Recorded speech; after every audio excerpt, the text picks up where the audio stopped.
Chapter 1. The rain over the USJ facility fell in silver threads, catching the light of the flooded zone below where mist clung to false rivers and stone. Izuku Midoriya stood at the top of the concrete stairway with his classmates fanned out around him, and for one breath everything about the day still felt ordinary. Rescue training. Site visit. Aizawa-sensei explaining hazard zones in his flat, tired voice. Then the air at the center of the plaza folded in on itself like a sheet of black water being wrung out, and something came through that should not have existed. Hirojiri's warp gate opened wide across the entrance, and villains poured out of it in a slow, deliberate tide, dozens of them, more than any of the students had ever seen gathered in one place outside of a broadcast. Izuku's mind raced through everything he had memorized about crowd control and villain psychology, and none of it prepared him for what walked out last. It was massive. Skinless in places, muscle glistening under the rain, a beak where a mouth should have been, and eyes that did not track like the eyes of anything alive. Shigaraki called it a Nomu, said it with the casual cruelty of a boy naming a pet, and the moment the word left his mouth the creature was already moving, already faster than a thing that size had any right to be. Aizawa erased quirks in a blur of moving cloth and steel wire scarf, buying seconds that felt like hours, and still the Nomu came for him, came for all of them, a battering ram wrapped in torn skin. Izuku's body moved before his mind finished the thought. One for all roared up through his legs in a green flash, and he threw himself between the Nomu and Tsuyu, who had frozen half a step too long at the base of the stairs. He caught the first blow. He should not have been able to. His arm screamed with the effort, bone protesting under skin, and he was thrown backward into the shallow lake at the center of the facility, water exploding around him in a white curtain. He surfaced choking, dragging Tsuyu with him by the collar, and saw the Nomu already turning, already deciding that the boy who had dared to block it was worth killing first. What happened next did not appear in any footage recovered afterward, because no footage survived the next 4 seconds. The Nomu's talons found empty air. Izuku's vision doubled, then tripled, the whole world smearing sideways like ink dragged across wet paper.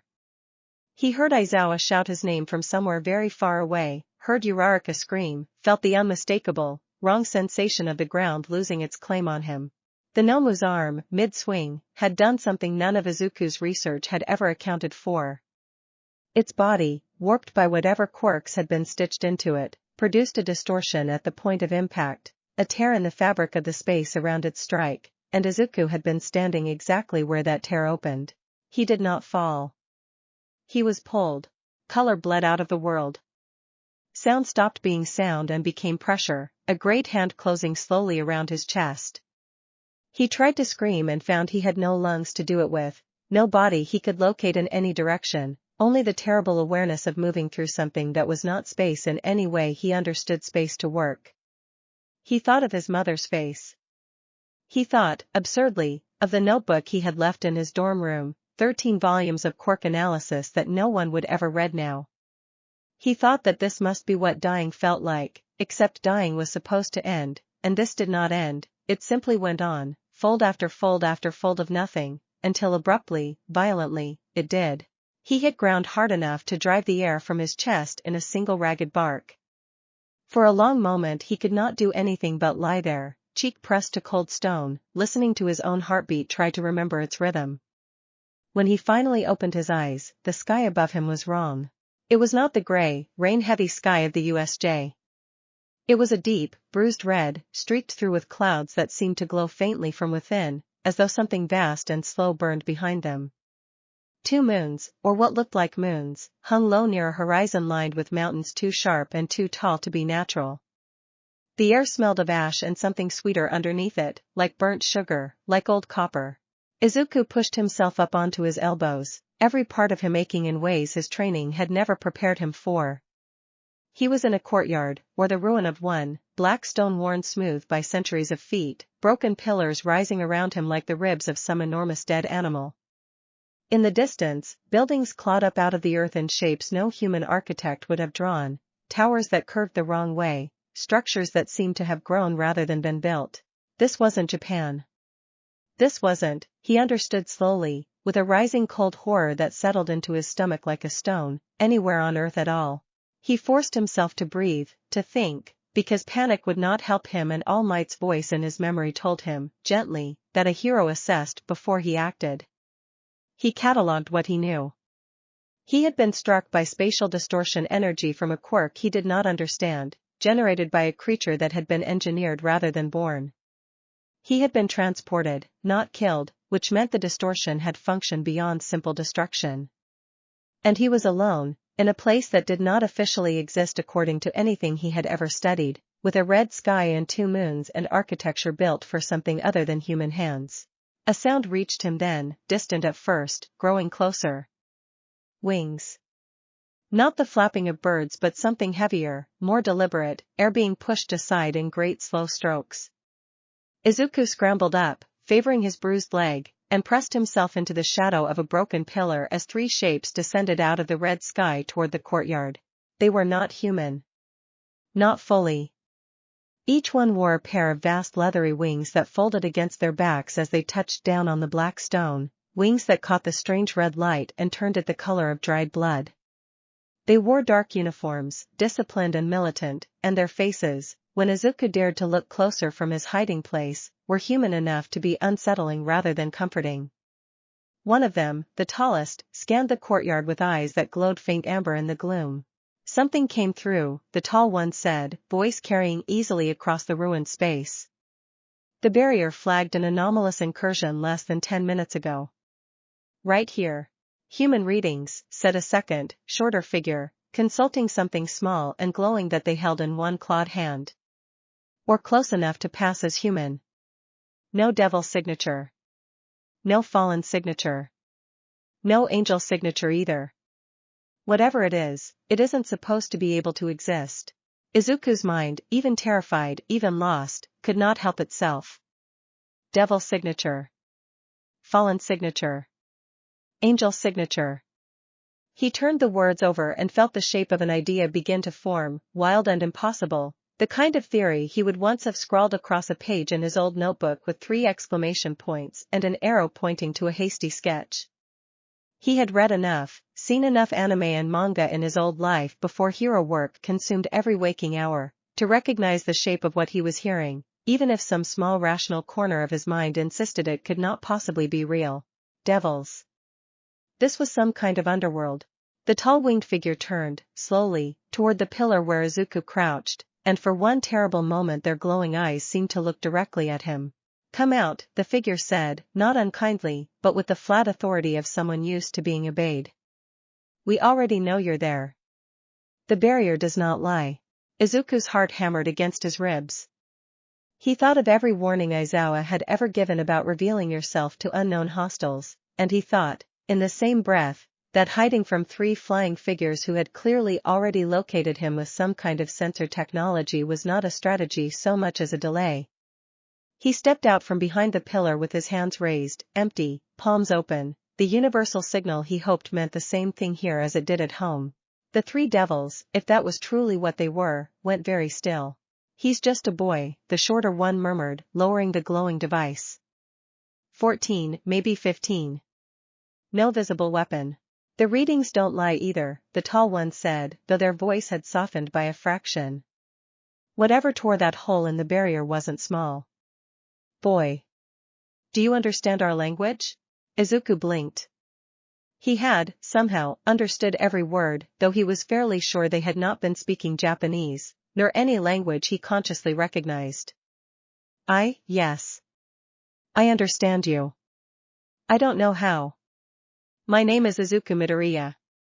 I don't know where I am. I was attacked, and then there was a tear in the air, and then I was here. The 3 devils exchanged a look loaded with more meaning than Izuku could parse.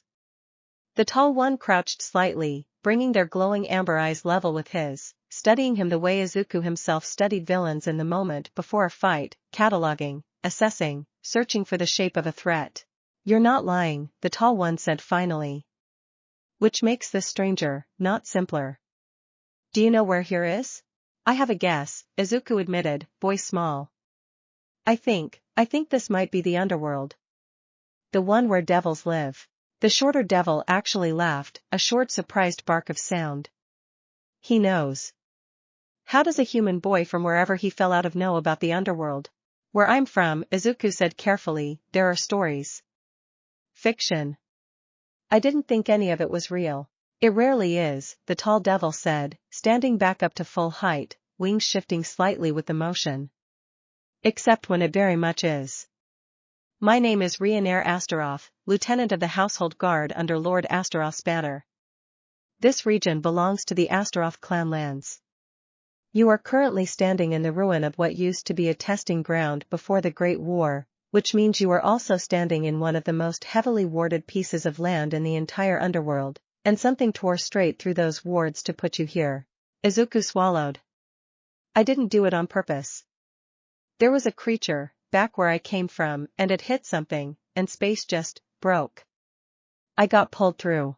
A creature that can rupture dimensional barriers on contact, Ryanair repeated slowly, and something in her expression sharpened into genuine alarm. That is not a small thing to say, boy.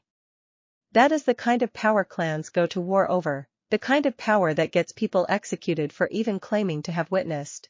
I'm not lying, Izuku said again, more firmly this time, because whatever else was happening, he could at least be honest. I don't have any reason to lie. I don't even know how I'm going to get home. Something about the plain, exhausted honesty in his voice seemed to land with the three devils in a way his explanations had not. The shorter one lowered their device fully and stepped closer, studying Izuku's face with open curiosity rather than suspicion now. He's telling the truth as he understands it, they said. I can feel it. No deception woven into his words at all. That's rare for a human, even a young one. It doesn't matter whether he's lying, Ryanair said, though her tone had gentled further. What matters is that something with dimension-breaking power exists somewhere beyond the barrier, and it dropped a human child directly into Astaroth territory. That is a report that goes to the house immediately, and it is a report that Lady Seraphal's people, and probably the Gremory clan too, will want to hear about within the hour, because if it happened once, it can happen again, and next time it might not be a child who falls through. She turned back to Izuku, and there was something almost apologetic in the set of her shoulders now. I'm sorry, Izuku Midoriya. You've fallen into a very complicated place at a very complicated time. I need to bring you before my lord. Please understand this isn't a punishment. It's a precaution, and it's also, frankly, the safest place I can think to put you while we figure out what in the abyss actually happened. Izuku thought of Aizawa, of Uraraka's scream, of all his classmates who had no idea whether he was alive or dead. He thought of his mother, who would receive the worst phone call of her life sometime very soon if she hadn't already. But none of that grief would help him survive the next hour, and hero training had taught him, if nothing else, how to set aside what he could not fix and focus entirely on what he could. Okay, he said. I'll come with you. But I need you to know, wherever this creature that sent me here is, it's dangerous. It attacked my school. People might already be hurt. If there's any way to send word back, or help. One impossible thing at a time, Ryanair said, not unkindly, gesturing for him to follow as she turned toward the sky. Let's start with figuring out how you're even alive after crossing a dimensional barrier a creature couldn't have opened cleanly. Most things that fall through a wound like that don't come out the other side intact. Izuku followed her gaze upward, toward the distant curved towers rising out of the ash-colored horizon, and felt, despite everything, the familiar itch of his old hero analyst instincts waking up beneath the fear. New world. New rules. New dangers, and possibly, new people worth protecting. He straightened his spine, wiped the mud from his hands onto his ruined hero costume, and nodded. Lead the way. Chapter 2. The flight to the Astaroth estate took the better part of an hour, carried in Ryanair's arms since Izuku had no wings of his own, and every minute of it gave him a fuller, more staggering picture of the world he had fallen into. Below him the underworld unfolded in a patchwork of territories, forests of black trees with silver leaves, fields that glowed faintly gold under the strange red sky, rivers that ran the deep purple of crushed grapes. Cities rose in clusters, their architecture organic and ancient, connected by roads that shimmered faintly with something that might have been enchantment. It should have terrified him more than it did. Instead, buried under the fear, Izuku felt the same electric hum of curiosity that had always defined him, the compulsion to understand, to map, to categorize, and he found himself murmuring observations under his breath before he could stop himself, the way he always had when facing something new and vast. The buildings scale with elevation, probably tied to territorial hierarchy. No, wait, that pattern near the river breaks the rule, so maybe it's about elemental affinity instead. Ryanair glanced down at him mid-flight with an expression somewhere between amusement and concern. You mutter when you think. Sorry, Izuku said, flushing. Bad habit. I do it when I'm trying to understand something. It helps. Don't apologize. It's useful information about you, she said, banking gently toward a sprawling estate coming into view below, its main hall a cathedral of black stone and crimson glass, wings of smaller buildings spreading outward like a fan. We're here. Try not to mutter theories about the Astaroth clan's defenses in front of the household guard. They get twitchy. The estate's courtyard was already gathering attention by the time Ryanair touched down, servants and guards pausing their tasks to stare openly at the human boy in torn, unfamiliar clothing being escorted through the gates. Izuku kept his chin up despite the churn in his stomach, reminding himself silently that a hero did not shrink from attention, even attention he had not chosen. Lord Astaroth received him in a hall lined with old banners and older weapons mounted along the walls, seated on a raised chair that was not quite a throne but clearly wanted to suggest one. He was an older devil, silver-haired, sharp-featured, with the kind of stillness that Izuku associated with people who had survived a great deal and stopped being impressed by most things as a result.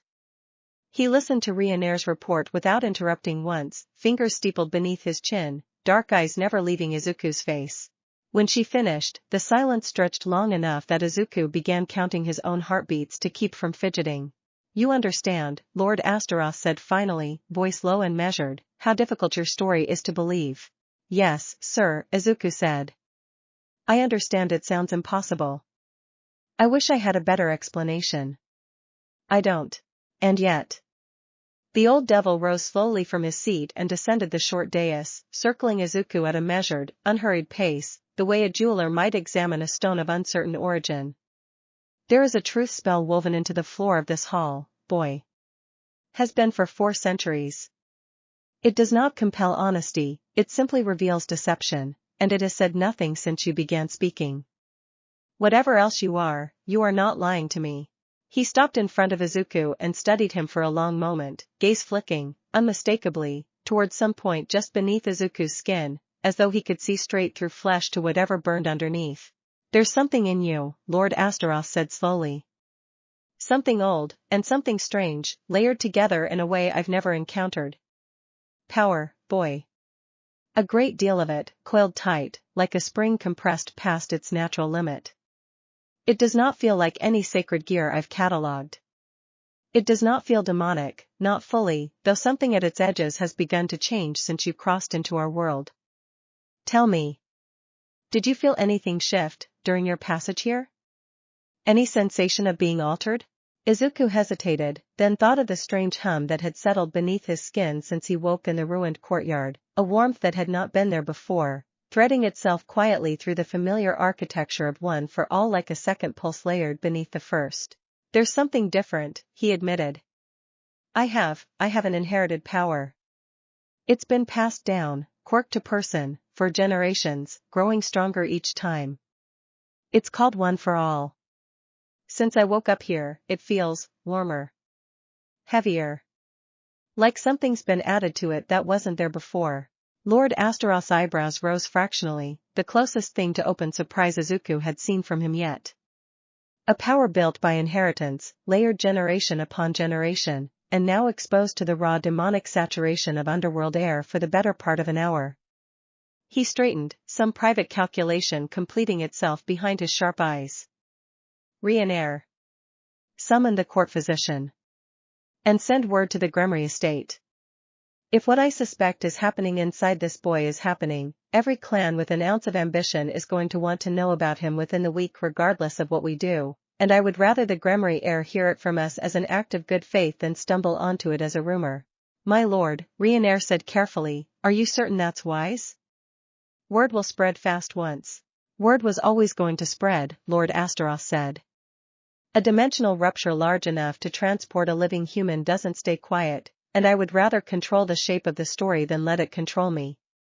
He looked back to Izuku, something almost gentle entering his expression despite its sharpness. You are not a prisoner here, boy, whatever this must feel like. But you are, without question, the single most interesting anomaly to enter the underworld in decades, and interesting things attract attention whether they wish to or not. Rest tonight. Tomorrow, we begin trying to understand exactly what has happened to you, and exactly what you might become because of it. That night, in a guest chamber larger than his entire dorm room back at UA, Izuku lay awake staring at a ceiling carved with constellations he did not recognize, and let himself, finally, feel the full weight of everything that had happened. He thought of his mother. He thought of Uraraka's scream, of Aizawa's exhausted, unbreakable voice, of Kurishima's easy grin and Ida's rigid, well-meaning lectures. He thought of All Might, and the promise he had made to become a hero worthy of that inheritance, and he pressed the heel of his hand against his eyes and let himself cry, quietly, for the first time since he had opened his eyes on foreign stone. Then, because that was who he was, because grief and fear had never once stopped him from thinking, he made himself sit up, pulled out the small analog notebook and stub of pencil the estate staff had given him at his request, and began, in the dark, by candlelight, to write. New World. Devils exist. Fallen angels and angels mentioned as separate categories, need more data. One for all reacting to demonic energy exposure, unknown mechanism, unknown limit. Threat assessment, unclear. Allies, uncertain but currently favorable. Plan, observe, adapt, protect where possible, find a way home if one exists. He underlined find a way home 3 times, the old habit surfacing even here, an ocean and a universe away from everything he had ever known, and did not stop writing until the candle burned low and exhaustion finally, mercifully, dragged him under. He woke to the sound of raised voices in the hall outside his door, and the unmistakable, bright, imperious sound of someone who was used to getting exactly what she wanted arguing her way past a very tired-sounding guard. Chapter 3. The door swung open without so much as a knock, and Izuku found himself blinking up at a girl who could not have been much older than he was, crimson hair falling in a long unbound cascade past her shoulders, eyes the same deep blue-red as the sky he had woken beneath the day before.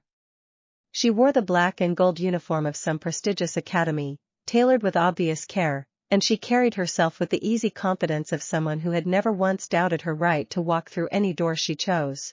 So it's true, she said, stepping into the room as though she owned it, gaze sweeping over him with open, unguarded curiosity.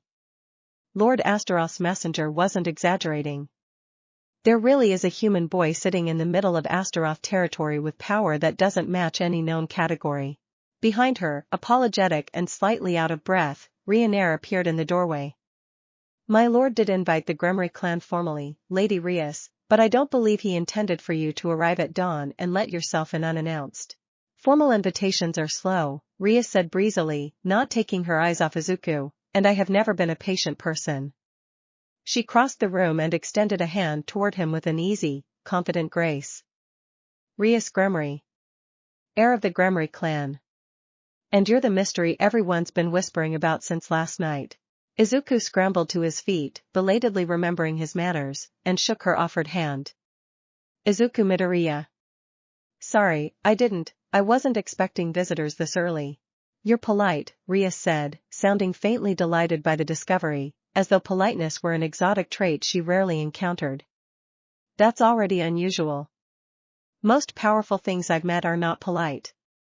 Lord Astaroth's letter said your energy signature doesn't match anything on record. I had to see that for myself. I don't really understand what my energy signature is supposed to look like, Izuku admitted honestly. Where I'm from, we don't really have that kind of terminology. We have quirks. Abilities people are born with, or in my case, one that was passed down to me. Rias tilted her head, crimson hair sliding over one shoulder, studying him with new interest. Passed down. Like an inherited sacred gear, but not a sacred gear at all. That's actually fascinating. May I? She lifted one hand, palm outward, a small crimson glow gathering at her fingertips, clearly some kind of sensing technique. I promise this doesn't hurt. I just want to feel the shape of it. Izuku hesitated only a moment before nodding. Whatever else was true about this world, he did not think Rias Gremory, standing in broad morning light with an open, curious expression, meant him immediate harm, and if there was any chance of understanding what had happened to him, cooperation seemed like the fastest path there. The moment her power brushed against the edge of his own, Rias's breath caught audibly. Her eyes widened, crimson irises flaring brighter for just a moment, and she took an involuntary half-step back, staring at him with an expression that had shifted entirely from curiosity into something closer to awe. That's not possible, she said quietly. Izuku, do you have any idea what I just felt? No, Izuku said, unease creeping up his spine. What did you feel? Layers, she breathed. Not one power. Dozens, stacked on top of each other like sediment, each one distinct, each one alive in its own right, and underneath all of it something new that's still forming, still deciding what it wants to become. I felt Longinus wielders. I felt the strongest devils in my own clan's bloodline. I have never felt anything like this.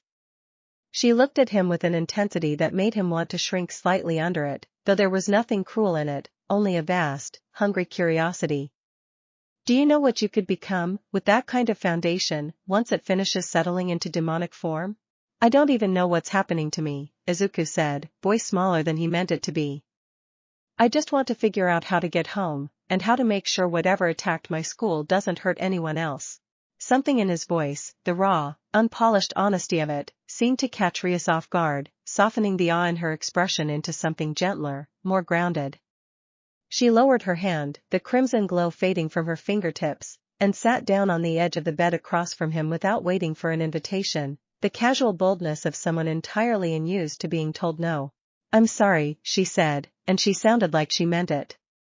That was thoughtless of me, getting excited about power when you're clearly still reeling from whatever happened to you. Tell me. What's the last thing you remember, before you woke up here? So Izuku told her. He told her about the USJ, about Aizawa and the villains and the Nomu and the tear in the air, about waking beneath a red sky with 2 moons and no idea how to get home. Rias listened without interrupting, her expression shifting through concern and fascination and, near the end, something that looked almost like anger on his behalf. Whoever built that creature, she said quietly when he finished, built something capable of ripping holes between entire dimensions. That's not a minor threat, Izuku. That's the kind of power that could destabilize barriers holding multiple worlds apart if it's used carelessly, or deliberately, enough times. Your teachers, your classmates, they're dealing with that threat right now, without you. She met his eyes, and there was steel beneath the sympathy now. I want to help you find a way home. Not just because I'm curious about what you are, though I won't pretend I'm not. Because it's the right thing to do, and because whatever's making holes in the fabric of reality needs to be stopped before it does that again. Izuku felt something in his chest loosen slightly for the first time since he'd woken in the ruined courtyard, a small, fragile thread of hope. You'd really help me? You don't even know me. I know enough, Rias said, a small, genuine smile finally breaking through her earlier intensity. I know you apologized for waking up in the wrong universe and inconveniencing my morning schedule. I know the first thing you asked about wasn't your own power, it was whether people back home were safe. That tells me plenty. She stood, offering him a hand up with easy confidence. Come on. Lord Astaroth will want to discuss logistics, and I imagine my brother is going to want a full report the moment word reaches the main house, which, knowing how fast rumors travel here, has probably already happened. As if summoned by the thought itself, a soft chime sounded from somewhere near the door, and Ryanair stepped back into the room with an expression that suggested the morning was only going to grow more complicated from here. My apologies for the interruption, she said, but Lord Astaroth requests everyone's presence in the main hall. It seems Lady Seraphal's household has also sent representatives, along with, and I quote directly from the message, quote, several other interested parties, unquote. Her mouth twitched faintly at the corners. Word has spread rather further than my lord had hoped overnight. Rias exhaled a short, rueful laugh, glancing sideways at Izuku with an expression that mixed genuine sympathy with poorly concealed amusement. Welcome to the Underworld, Izuku Midoriya. I hope you like attention, because it appears you're about to get quite a lot of it. Chapter 4. The main hall had transformed overnight from the quiet, dignified space Izuku remembered into something closer to a council chamber under siege. Devils of clearly high standing filled the room in small, watchful clusters, their conversations dying into abrupt silence the moment Izuku walked through the door beside Rias. He recognized none of the banners hanging from the walls, could not begin to guess the significance of half the insignia stitched into the robes and uniforms around him, but he understood immediately, from the sheer density of attention turning his way, that Ryanair's warning had been an understatement. Lord Astaroth stood near the raised dais at the front of the hall, flanked by two figures Izuku did not recognize. One was a tall, elegant woman with long black hair pulled into a loose braid, dressed in robes that shimmered faintly with woven enchantment, her expression sharp and evaluating in a way that reminded him uncomfortably of Endeavor sizing up an opponent. The other was smaller, dressed in a costume that seemed almost deliberately playful compared to the somber formality of the rest of the room, all ribbons and bright color, though her eyes, when they landed on Izuku, held nothing playful in them at all. There he is, the small one said, voice carrying easily across the sudden hush. The human boy who tore a hole in the barrier and walked out the other side unscathed. Lord Astaroth wasn't exaggerating in his report. I can feel it from here. Lady Seraphal, Rias said, inclining her head with visible respect, though Izuku noticed she positioned herself half a step ahead of him as she said it, an unconscious, protective gesture that did not go unnoticed by several sets of eyes tracking the movement. I didn't expect you to come in person. When a dimensional anomaly this significant happens on my watch as one of the four great Satans, Seraphal said, tone shifting instantly from playful to razor precise, I come in person.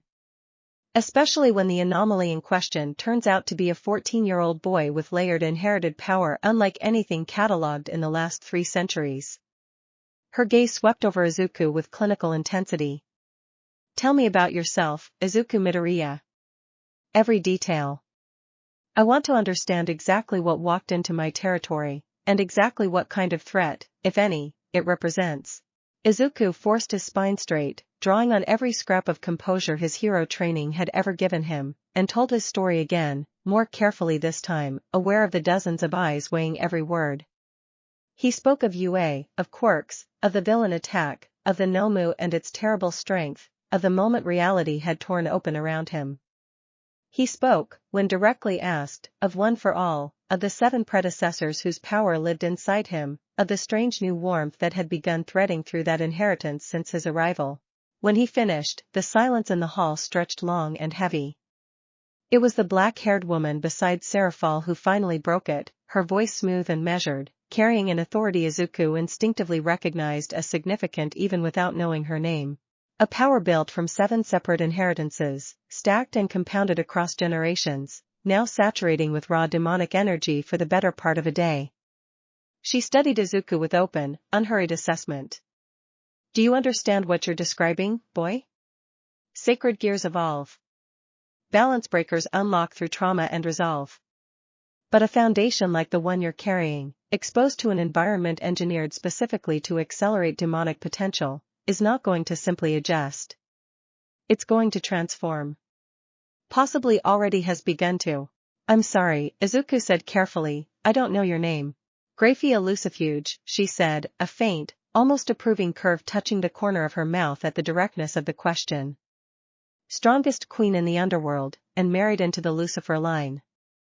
I don't offer that information lightly, boy, so take it as a measure of how seriously this room is treating you. Izuku swallowed and inclined his head, trying to match the formality he sensed the moment demanded. Thank you for telling me. I still don't fully understand what's happening to me. I don't know if this transformation is dangerous, or how far it might go, or whether it will stop me from ever getting home. I just know I didn't ask for any of it, and I'd like help figuring out what to do next. A new voice cut through the hall then, smooth and amused, carrying an undertone of hunger that made the hair on Izuku's arms rise before he even located its source.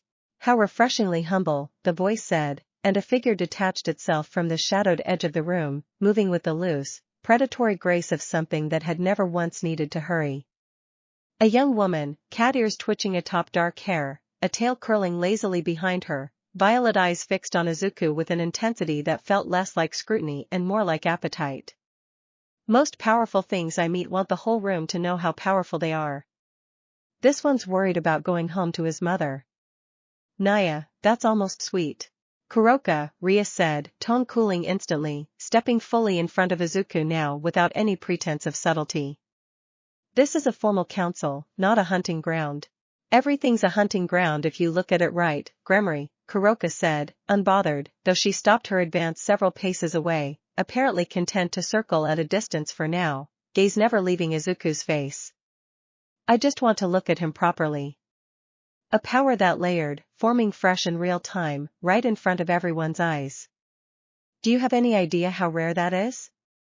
Most of us are born already finished. He's still becoming something. That's the most interesting thing to happen in this world in 100 years, and every clan in this hall knows it, whether or not they're pretending otherwise. A third voice, warm and quietly amused, joined the conversation from near the dais, and Izuku turned to find a young woman with long black hair and violet eyes watching him with an expression of calm, deep interest that felt somehow both gentler and more unsettling than Kuroka's open hunger. She's not wrong to be curious, the woman said. I'm Akeno Himejima. I serve Rias, and I confess I'm just as interested as everyone else in this room, though I'd like to think I'm better at hiding it. Her eyes crinkled with genuine, warm amusement despite the current running beneath her words. It isn't every day the underworld receives a human boy who apologizes for inconveniencing an entire clan's morning schedule and immediately asks how he can help stop the threat that stranded him here in the first place. That's not the profile of most powerful arrivals we get. Most of them want thrones. You just want to go home and keep people safe. It's rather disarming. Izuku felt heat rise in his face under the weight of so much open, layered attention, felt, uncomfortably, the shape of something he did not yet have a name for beginning to take root in the room around him, something that went beyond simple political curiosity. He glanced sideways at Rias, whose jaw had tightened almost imperceptibly, and at Kuroka, whose tail flicked with lazy, proprietary interest, and at Akeno, whose warm smile did not quite mask the sharp calculation behind her eyes, and understood, with the same instinct that had once let him read the shape of a battle before it fully unfolded, that whatever alliance formed around him in the coming weeks was going to be complicated in ways that had nothing to do with politics or power at all. Lord Astaroth cleared his throat, drawing the room's attention back toward the dais with the ease of long practice. Before this council devolves further, let us establish practical matters. The boy requires protection, study, and eventually, if it proves possible, a path home. I propose he remain under joint observation, with representatives from the involved clans establishing shared stewardship until we better understand the scope of what he's becoming. I volunteer the Gremory clan's resources, Rias said immediately, before anyone else could speak, crimson eyes flashing with quiet determination. We have the research facilities, and frankly, the boy already trusts me more than anyone else in this room, which matters more than any of you seem willing to admit. The Citri clan offers the same, Serafal added smoothly, though her earlier severity had softened into something more calculating and political now. Balance benefits everyone, Lord Astaroth. No single clan should hold exclusive claim to something this significant. Kuroka's laugh was low and rich, entirely unbothered by the maneuvering happening around her. Don't forget the strays, little satans. Some of us don't answer to clan politics at all, and I have no intention of being left out of whatever's about to happen to that boy. Izuku, standing in the middle of a room full of powerful, ancient beings arguing quietly over his future, felt a familiar knot tighten in his chest, the same one that had always risen whenever people spoke about him as though he were a resource to be allocated rather than a person to be asked. He drew a breath, steadied himself the way All Might had once taught him to steady himself before stepping into a fight he was not certain he could win, and spoke.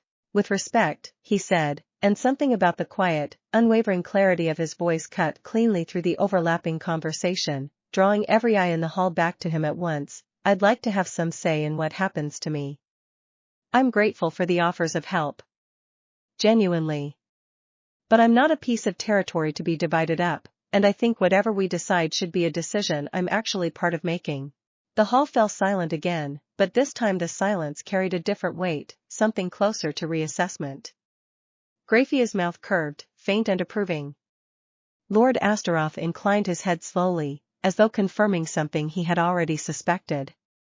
And Rias, standing beside him with her chin lifted and her eyes bright, looked at Izuku the way she might have looked at something rarer and more valuable than any political prize the room had been arguing over only moments before. Fair, Lord Astaroth said finally.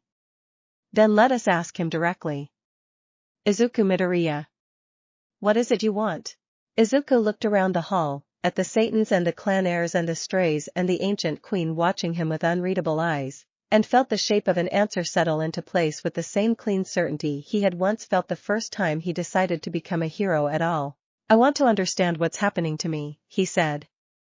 I want to find a way home, or at least a way to make sure the people I love are safe.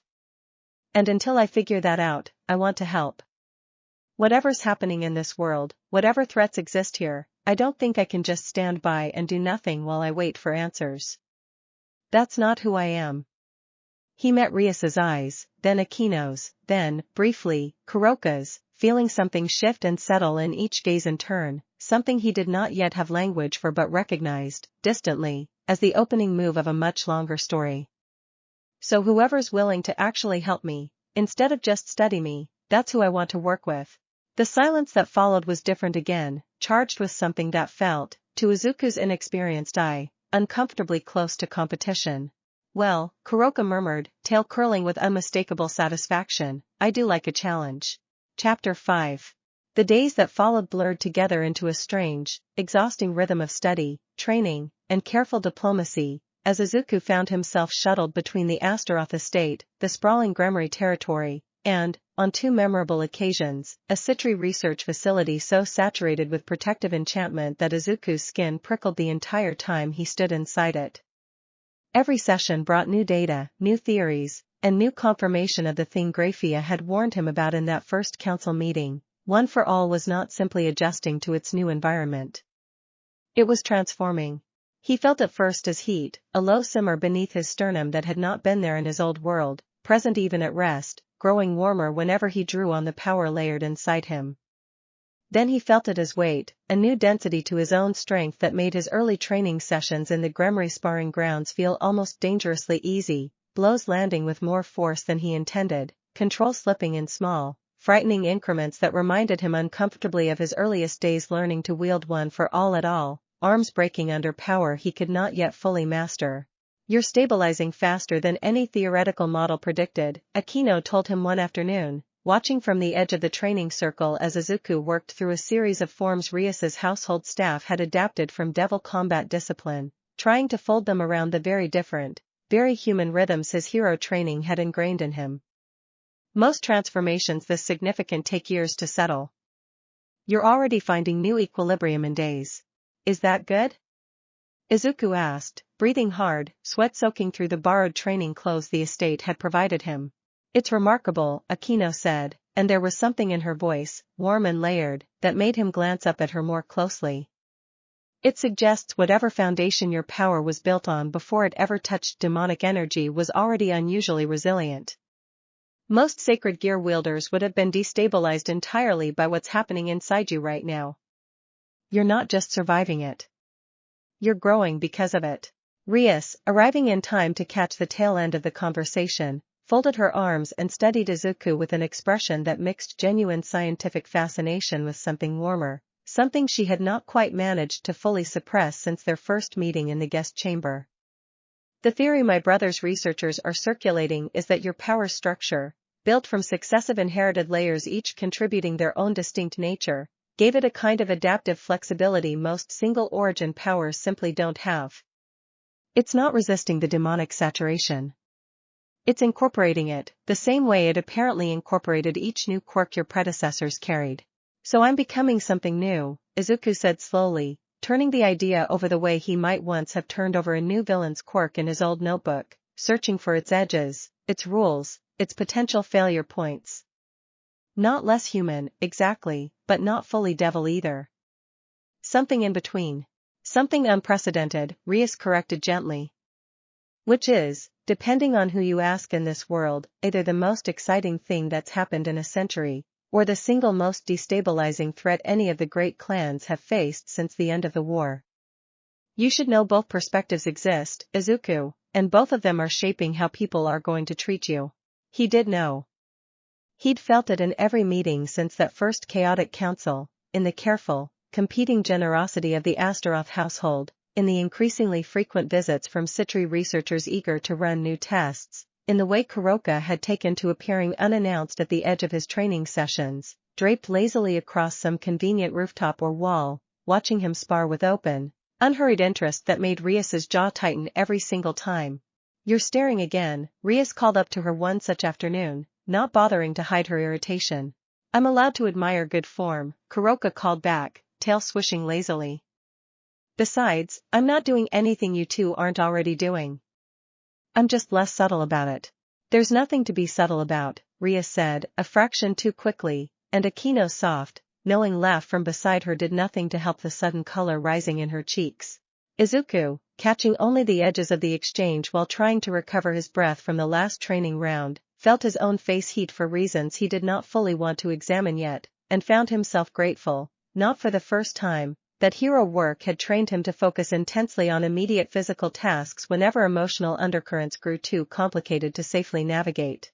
It was 2 weeks into his stay, in the quiet hour after a training session that had left him more exhausted than usual, that the first real breakthrough came. He had pushed himself past his usual limit, chasing the edge of the new power's stability, and for one terrifying, exhilarating moment, something inside him had simply clicked into place, 7 inherited strengths and a foundation of raw demonic potential aligning into a single, coherent whole rather than a collection of separate, competing forces. Green light, edged now with a faint crimson corona that had never been part of One for All before, poured off him in a controlled wave, and for the first time since he'd arrived in this world, Izuku felt, rather than simply hoped, that he understood the shape of what he was becoming. Rias, watching from the edge of the training circle, went very still, crimson eyes wide with something that was no longer simply scientific curiosity. Izuku, she said quietly, voice carrying easily across the sudden hush that had fallen over the training ground, do you feel what I'm feeling right now? He did. It rolled off him in slow, steady pulses, power that no longer felt borrowed or foreign, power that felt, for the first time since he had woken beneath a red sky and 2 moons, entirely, undeniably his own. I think, he said slowly, testing the words as he spoke them, I think I might finally understand what I'm supposed to become here. Behind Rias, unnoticed until she spoke, Kuroka's low, delighted laugh drifted down from her perch on the training ground wall. Oh, this is going to be so much fun, she said, tail curling with unmistakable satisfaction. Nobody in this world is ready for what's coming. She was, as it turned out, entirely correct, though not even Kuroka fully understood yet just how far the ripples of what was happening to Izuku Midoriya were already spreading through the underworld's oldest and most careful balances of power. Chapter 6. The council reconvened 3 days later, this time in a chamber Izuku had not yet seen, buried deep beneath the Astaroth estate in a hall lined with wards so dense the air itself seemed to hum. Lord Astaroth had called it a necessary precaution, given what had happened in the training ground, and the moment Izuku stepped through the door and felt the layered enchantment settle over his skin like a heavy coat, he understood why. Surzex Lucifer himself had come this time, crimson-haired and impossibly calm, radiating a quiet, effortless power that made even Sarah fall straighten in her seat. Izuku had heard the name whispered with something close to reverence throughout the estate over the past 2 weeks, the strongest of the 4 great Satans, Rias's own brother, and standing in front of him now Izuku understood why people lowered their voices when they said it. Izuku Midoriya, Surzex said, and his voice, though gentle, carried effortlessly to every corner of the warded chamber. My sister has told me a great deal about you. I confess I wanted to see the truth of it myself before committing my clan's full resources to your situation.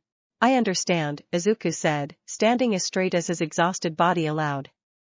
I'd want to see for myself too, if I were you. Something flickered across Surzex's composed expression, brief and genuine, an approval that seemed to surprise even him. Rias said you'd say something like that. He turned toward the assembled council, expression shifting into something more formal.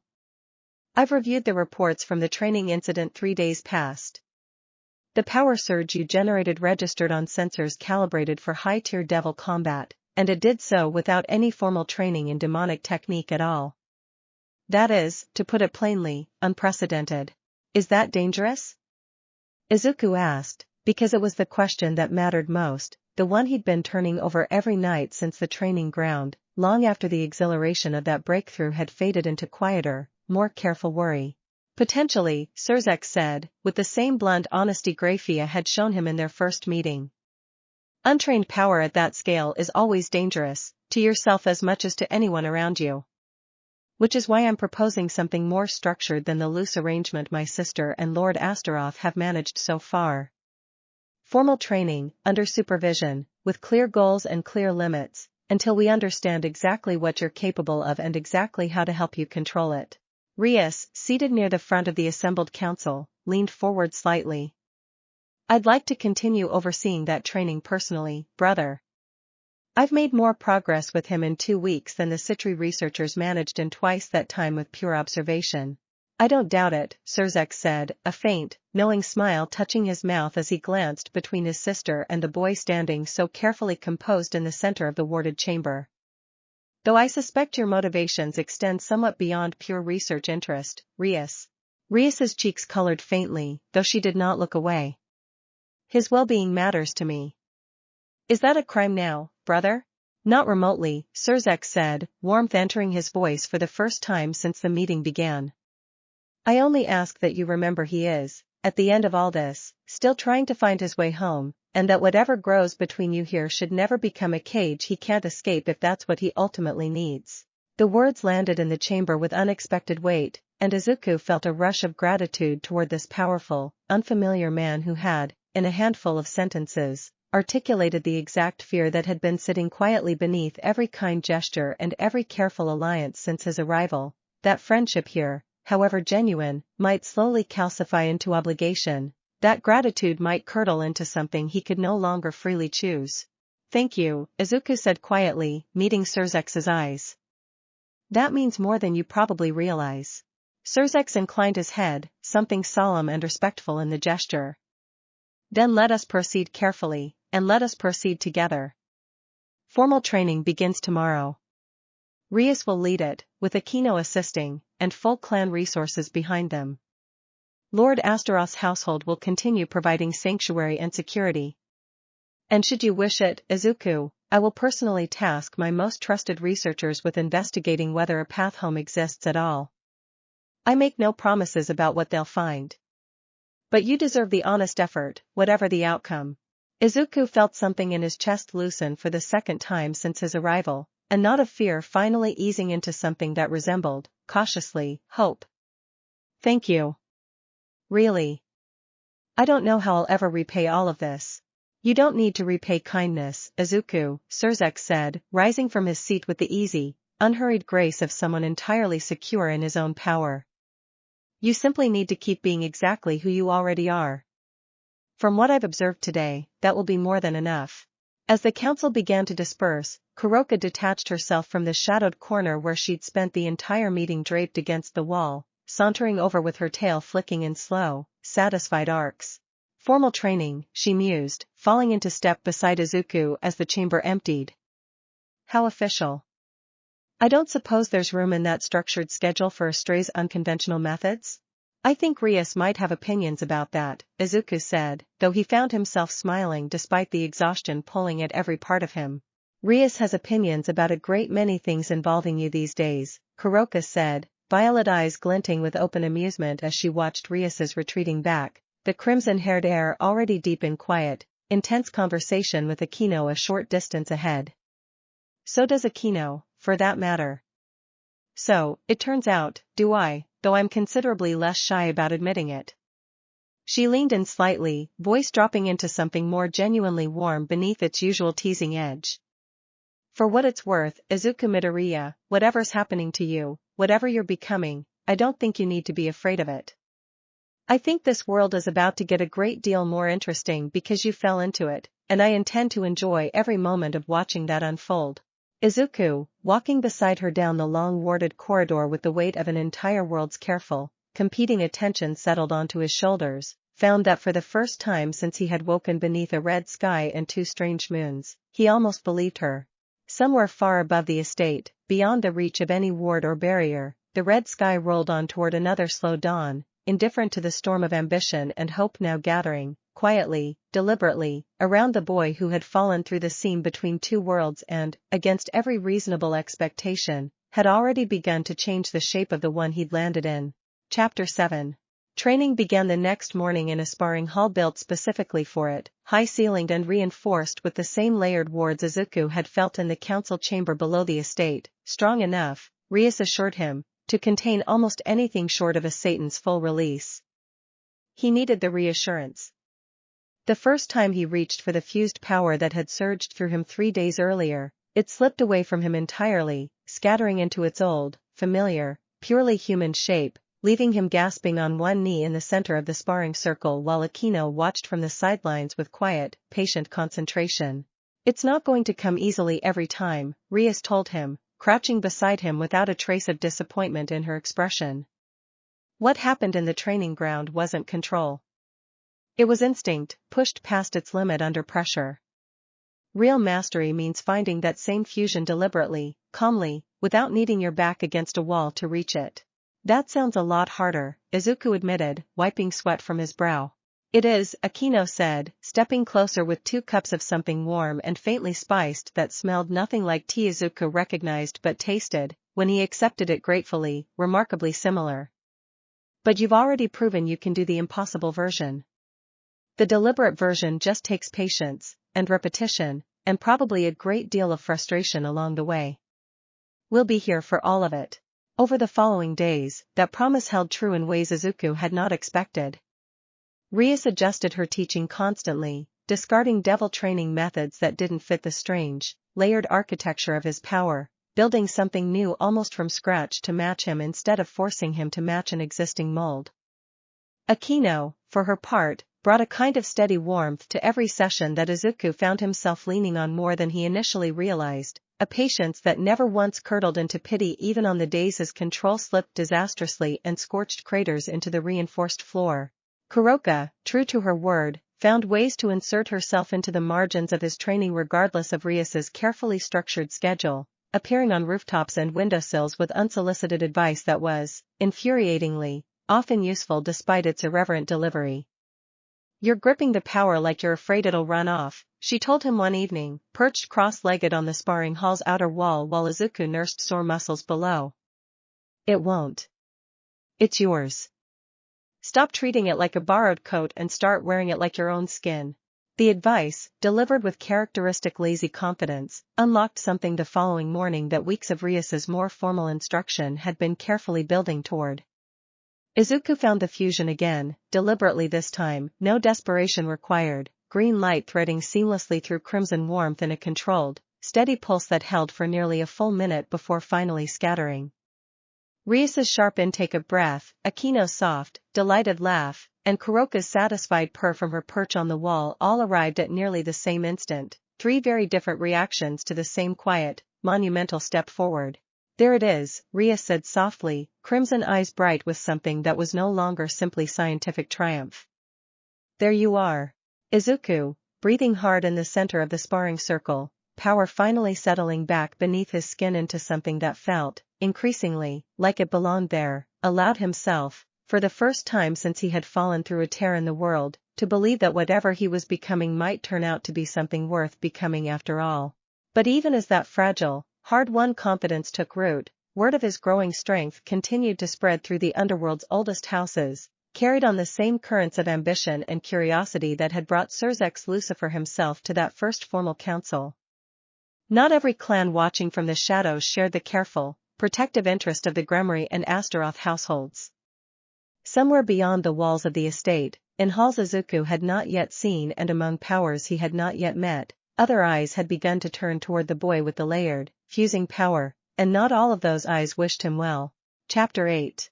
3 weeks into his life in the Underworld, Izuku had begun to believe, cautiously, that he was finding some kind of rhythm. Mornings belonged to Rias and Akeno in the reinforced sparring hall, afternoons to Surzex's researchers and their endless, careful measurements, and evenings, more often than not, to Kuroka, who had taken to appearing at the estate's outer gardens with a regularity that no longer surprised anyone, least of all Izuku himself. It was in that fragile rhythm that the first sign of trouble arrived, carried not by a messenger or a formal council summons but by the sudden, sharp stillness that fell over Ryanair's face as she stepped into the training hall mid-session, her usual composed efficiency cracked at the edges by something that looked, unmistakably, like alarm. "Lord Astaroth needs you both in the West Tower," she said, addressing Rias and Izuku together, voice tight. "Now. There's been an incident at the border checkpoint." Rias straightened immediately, the playful warmth she'd carried through the morning's training session vanishing into something harder, more focused. "What kind of incident?" "The kind where 3 of our border guards are unconscious and nobody can explain how," Ryanair said grimly, already turning to lead the way. "And the kind where the only witness keeps insisting she saw someone matching Izuku's description standing over them before they realized it wasn't actually him at all." Izuku's stomach dropped. "Someone's impersonating me? Or something is," Ryanair said. "Come on.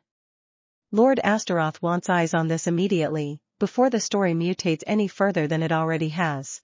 The West Tower's war room was already crowded by the time they arrived, Lord Astaroth pacing before a wide table etched with a glowing map of the surrounding territory, Graphia standing at his side with her arms folded and her expression carved from stone. A young guard sat near the wall, wrapped in a blanket despite the room's warmth, her hands trembling faintly around a cup of something steaming that she did not appear to be drinking. "Tell them what you told me," Lord Astaroth said gently, and the guard looked up, eyes finding Izuku across the room with an expression that mixed fear and confusion in equal measure. "It looked like you," she said, voice small. "Same face, same hair, even the green in your eyes. But it wasn't you. The power coming off it was wrong, cold in a way yours never feels, and when it hit Corvin and Tessa, they didn't just go down. They went down like something had been drained straight out of them." She swallowed hard. "It said something before it left. It said, 'Tell the clans their toy isn't the only piece on the board anymore.'"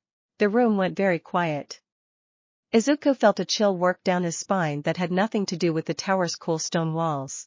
"Someone's building a copy of me," he said slowly, working through the implications even as the words left his mouth. "Or something that looks like me, at least.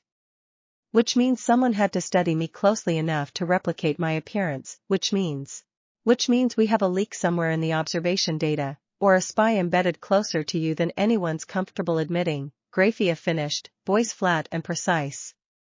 "This is not a coincidence, and it is not the work of some minor opportunist. Replicating a specific individual's appearance and generating enough raw power to incapacitate 3 trained border guards requires serious resources, serious intent, and very likely serious backing. Who would want to do this?" Izuku asked, though even as he said it he suspected he already knew part of the answer, remembered the currents of ambition and rivalry he'd felt swirling beneath the surface of every council meeting since his arrival. Lord Astaroth exchanged a long look with Graphia before answering. "There are factions within the Underworld who did not survive the transition to peace as gracefully as the ruling clans would prefer to believe. Remnants of the old war party, who still believe strength should be seized rather than governed, who view a boy carrying unprecedented, unclaimed power as either the ultimate prize or the ultimate threat, depending on which side of that philosophy they fall on." His jaw tightened. "And there are others closer to home who simply resent watching Gremory, Astaroth, and Citri interests converge so neatly around a single asset none of them fully control." "I'm not an asset," Izuku said, sharper than he intended, though nobody in the room seemed inclined to argue the point. "No," Rias said quietly, stepping closer to him with an expression that had shifted from alarm into something fiercer, more protective. "You're not. But apparently somebody out there hasn't gotten that message yet, and I intend to make sure they do, one way or another." Chapter 9. The investigation that followed consumed the better part of a week, pulling Izuku into a version of the underworld he had not yet seen, the quiet, careful machinery of intelligence gathering that ran beneath the polished formality of the great clan halls. Akeno proved unexpectedly skilled at this work, her warm, easy manner concealing a sharp analytical mind that cross-referenced border patrol logs and old faction records with a speed that left even Graphia's own researchers struggling to keep pace. There, Akeno said one evening, tapping a finger against a faded document spread across the war room table, candlelight flickering over old ink. A group calling themselves the Veil Reborn. Old war remnants, mostly scattered after the peace treaties, but there have been whispers of them reorganizing over the past 2 years under new leadership. Nobody's confirmed who's actually running things, but the pattern fits. They've always believed devils grew soft after the war ended, that real strength should never have been diplomatically negotiated away. And they think I'm a way to prove that point, Izuku said, working through the logic even as it settled uncomfortably in his chest. Or a way to seize power they believe should never have been shared out so evenly among the peace factions, Rias said grimly, arms folded as she studied the same document over Akeno's shoulder. Either they want to control you directly, which given the incident at the border checkpoint seems unlikely given how badly a simple impersonation went, or they want to provoke exactly the kind of chaos that erodes trust between the clans currently protecting you. Divide and conquer, Izuku murmured, old strategic instincts from years of quirk analysis and villain profiling surfacing automatically. If they can make it look like I'm dangerous, or unpredictable, or like the clans protecting me are hiding something, they don't need to actually capture me. They just need to make everyone stop trusting each other long enough to create an opening. Kuroka, curled in a nearby chair with far more attentiveness than her lazy posture suggested, made a low sound of approval. Clever boy. That's exactly the play. Sow doubt, watch the alliance crack under its own weight, then pick up whatever pieces are left once everyone's too busy accusing each other to notice who's actually pulling the strings. Then we don't let it crack, Izuku said, with a firmness that drew every eye in the room toward him. Whatever they're trying to provoke, the answer is to prove it wrong. Stay unified. Stay honest with each other. Don't let a rumor or a copycat attack turn us against ourselves before we even know who's actually behind this. Rias studied him for a long moment, something warm and fiercely proud flickering behind her crimson eyes. You really do think like a hero, don't you? Even here, even now, your first instinct is strategy built around trust rather than suspicion. It's the only kind of strategy that's ever actually worked, where I'm from, Izuku said quietly. Villains win when heroes stop trusting each other. I don't imagine it works much differently here. The following days tested that philosophy more thoroughly than Izuku would have liked. A second impersonation incident struck a Citri-owned trading post 3 territories away, this one more violent, leaving 2 merchants seriously injured and half the goods warehouse reduced to smoking rubble. A third followed less than 72 hours later, this time striking dangerously close to the Gremory estate itself, close enough that Rias herself had been forced into direct combat against the false Izuku for nearly a full minute before it fled rather than risk continued engagement. It's fast, Rias reported afterward, breathing hard, a shallow cut along one arm that Akeno was already carefully tending with a soft golden glow of healing magic.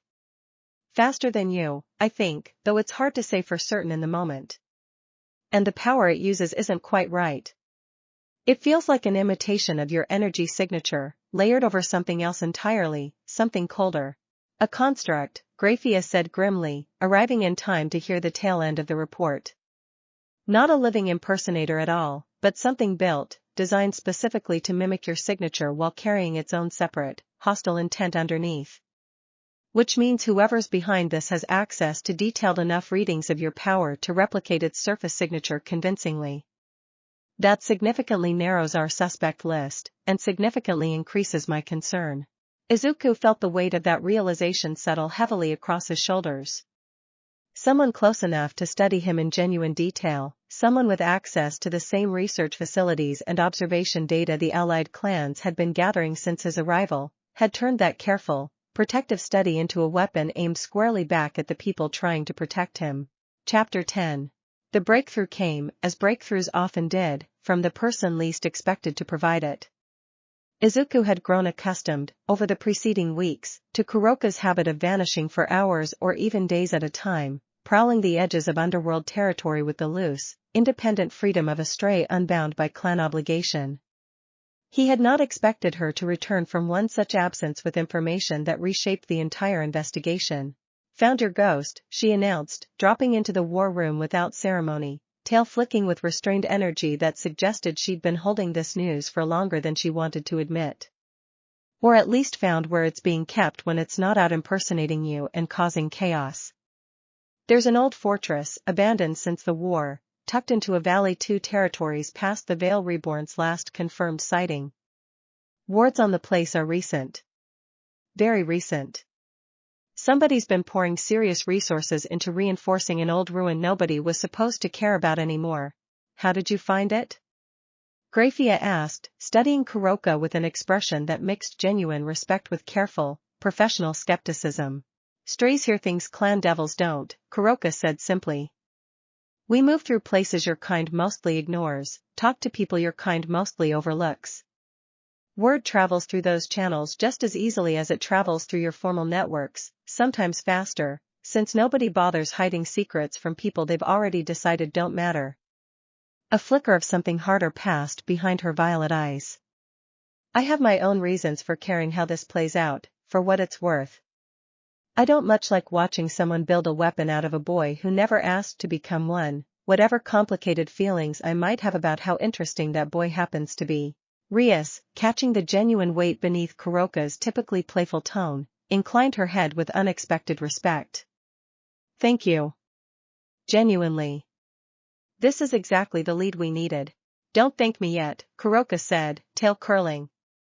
"A fortress full of Veil Reborn loyalists and a construct built to mimic Izuku's power isn't exactly a tea party waiting to happen. Whatever we do next, it's going to get messy." The council that convened that evening stretched long into the night, voices rising and falling over maps and strategy, Lord Astaroth and Surzex's representatives weighing the risks of direct confrontation against the mounting cost of allowing the Veil Reborn's provocations to continue unanswered. Izuku sat through most of it in tense, focused silence, old hero instincts parsing every proposed strategy for the same flaws he might once have identified in a rescue operation briefing back at UA. "I want to be part of whatever happens next," he said finally, when a lull in the debate offered him an opening. "Not because I'm eager for a fight. Because this started because of me, or at least because of what I represent to them, and I don't think it's right to let everyone else risk themselves storming that fortress while I stay safely behind estate walls." "Absolutely not," Rias said immediately, sharp and protective. "You're still learning to control power that scattered on you 3 weeks ago in a supervised training hall. Walking you into a hostile fortress full of enemies specifically trying to provoke or capture you is not strategy, it's handing them exactly what they want.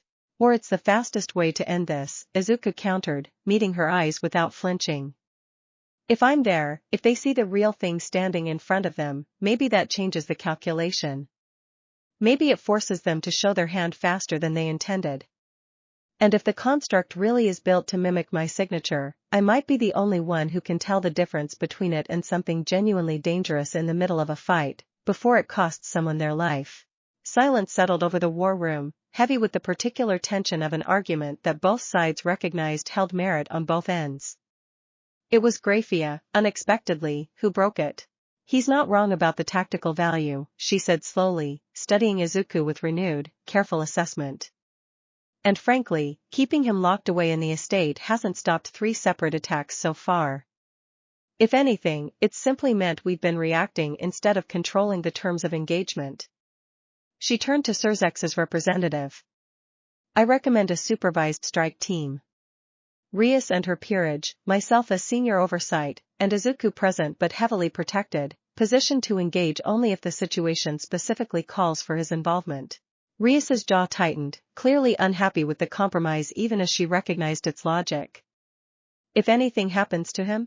Nothing is going to happen to me that I'm not prepared to face," Izuku said gently, stepping closer, and something in the quiet, steady certainty of his voice seemed to ease, if not fully dissolve, the tension coiled behind her eyes. "I trust you. I trust Akeno. I trust Kuroka, as much as she'd probably tease me for admitting it out loud. Whatever's waiting in that fortress, I don't think any of us have to face it alone." Kuroka, listening from her perch near the window, allowed herself a small, genuine smile that had none of her usual teasing edge behind it. Naya. Look at him, rallying the whole room with a speech straight out of one of those hero stories he keeps talking about. She pushed off the windowsill, tail flicking with restless anticipation. Fine. Count me improperly this time, not just skulking around the margins gathering rumors. If we're doing this, we're doing it together. Chapter 11. They struck at dawn, the red sky bleeding slowly toward a paler shade of rose as Rias's peerage, reinforced by Graphia's personal guard and trailed at a careful distance by Izuku himself, descended toward the valley Kuroka had identified 3 days earlier. The old fortress rose out of the mist below them, weathered black stone scarred by centuries of war and neglect, though the fresh, subtle shimmer of recently woven wards along its outer walls betrayed exactly how misleading its abandoned appearance truly was. Wards are strong, Akeno murmured, studying the fortress from their vantage point on a nearby ridge, violet eyes narrowed with focused concentration. Layered, defensive, clearly built to withstand a serious assault. Whoever's inside knew we'd eventually come looking. Then let's not disappoint them, Graphia said, voice cool and precise, already moving toward the fortress's outer perimeter with the unhurried confidence of someone who had led far more dangerous engagements than this one promised to be. The first wave of resistance came fast and hard, Vale Reborn loyalists pouring out from concealed positions along the fortress walls, their power crude but numerous, clearly more devoted to raw aggression than refined technique. Rias's peerage met them with practiced, coordinated efficiency, and Izuku, watching from the protected rear position Graphia had insisted on, felt the familiar itch of wanting to help, of watching a fight unfold and cataloging every opening a hero's instinct screamed at him to fill. He held back only until the construct appeared. It emerged from the fortress's central tower in a burst of cold, wrong-feeling energy, wearing Izuku's own face with an accuracy that sent a genuine chill through him despite every warning he'd received about exactly this moment. Its eyes, though, gave it away immediately, flat and lightless in a way his own never were, and its movements carried a mechanical precision that no living person, however skilled, could ever quite replicate. There, Izuku said, already moving past Graphia's protective positioning before she could stop him, old instincts overriding every careful strategic plan the moment he saw the construct turn its cold gaze toward Rias's exposed flank. It's targeting Rias specifically. He closed the distance in a burst of green-edged crimson light, one for all's fused, evolving power surging through him with a clarity he had not yet felt in any training session, urgency stripping away every hesitation that usually accompanied his early, careful attempts at control.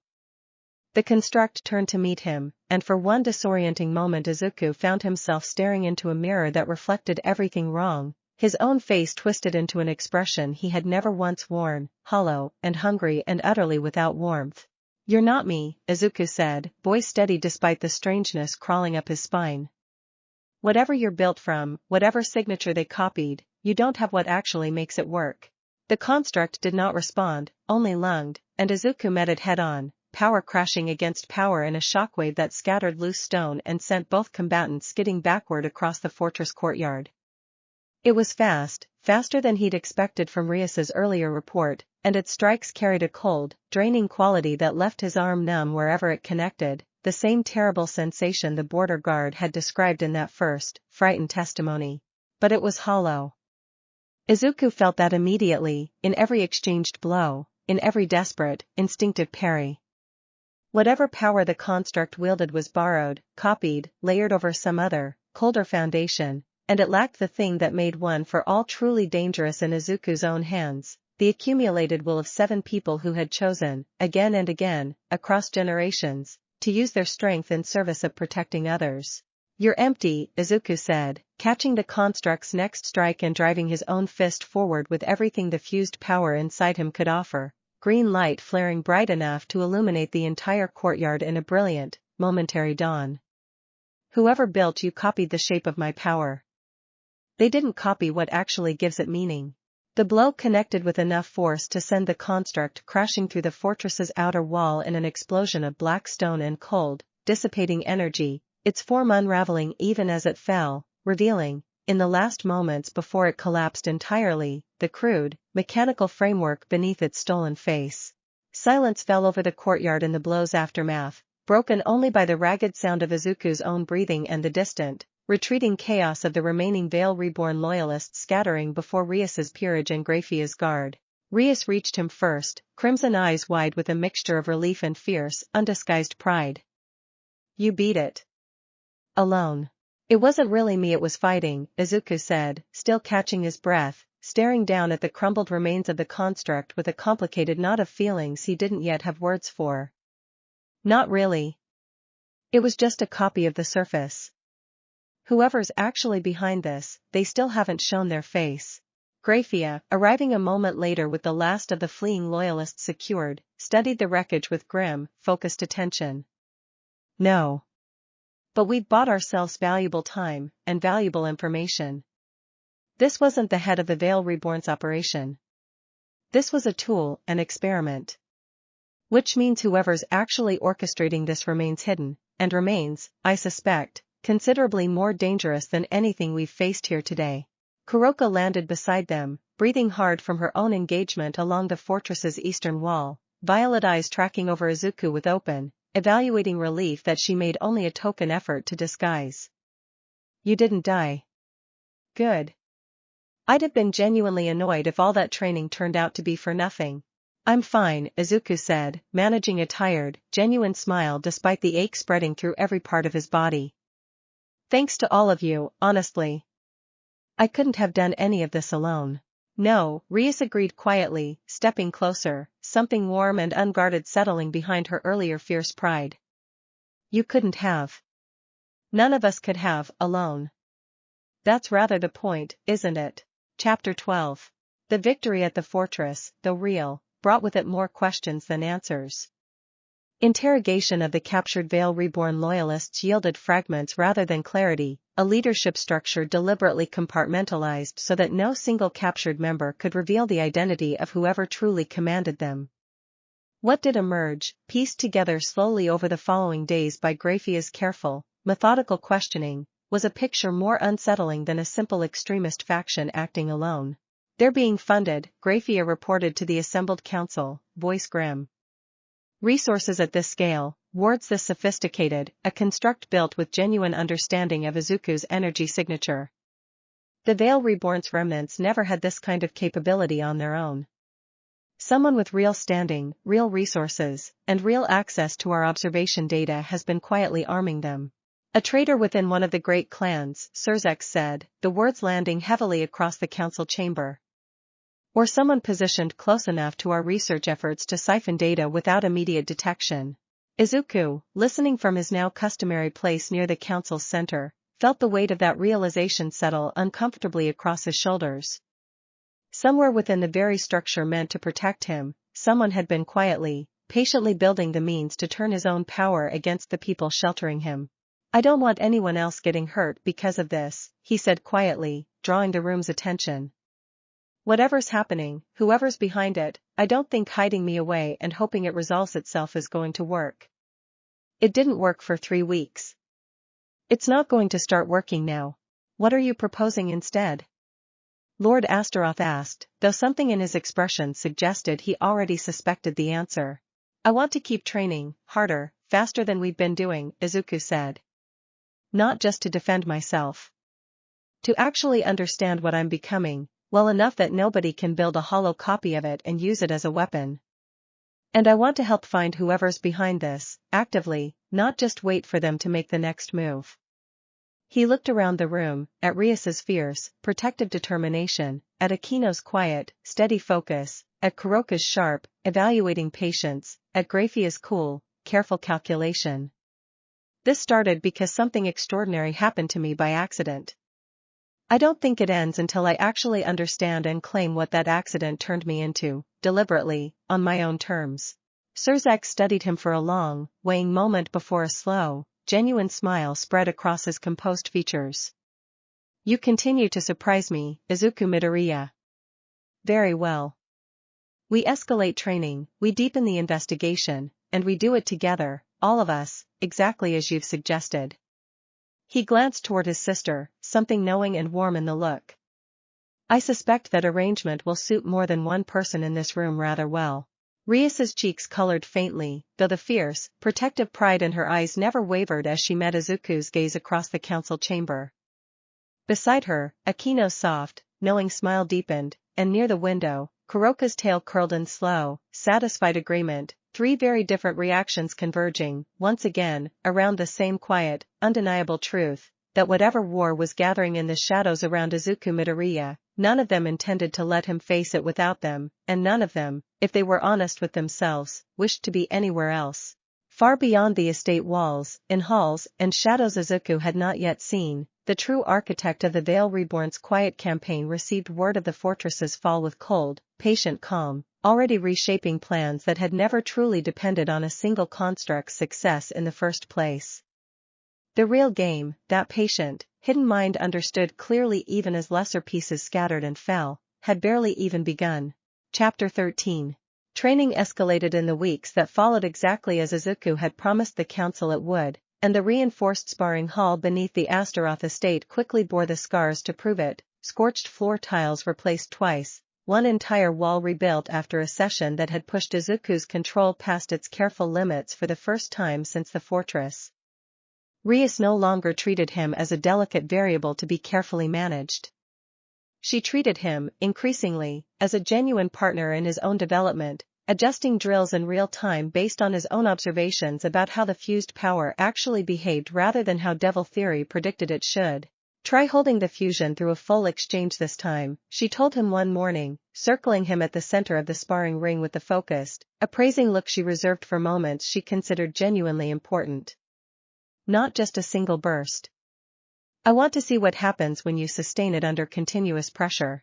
Izuku nodded, drawing the fused power up through the familiar architecture of One for All, green light threading with crimson warmth in a pattern that felt, with each passing week, less like something foreign layered on top of him and more like simply another true expression of who he already was. Rias came at him fast, testing, probing for the exact moment his control would fracture, and for nearly 90 seconds, longer than he had ever managed before, he held the fusion steady through blow after blow, adapting, adjusting, refusing to let the power slip back into its old, simpler shape. When it finally broke, it broke gently this time, no scorched crater, no lost footing, simply a slow fade back into familiar ground, and Rias's sharp intake of breath told him everything he needed to know about how significant that difference truly was. 93 seconds, she said, breathless, crimson eyes bright with open delight. Up from 11, 3 weeks ago. Izuku, do you understand what kind of progress that represents? I understand it means I'm not going to accidentally destroy another wall today, Izuku said, managing a tired grin despite the exhaustion pulling at every muscle. Akeno's warm laugh carried from the edge of the ring, where she'd been observing the session with her usual quiet, careful attention. That's certainly one way to measure success. Though I'd argue the deeper significance is that you're not just growing stronger. You're growing more stable. Power that scatters under pressure is dangerous to everyone around it. Power that holds steady, even when it eventually fades, that's power someone can actually build a life around. Something in the phrase settled quietly into Izuku's chest, turning over slowly as he caught his breath at the center of the ring. Build a life around.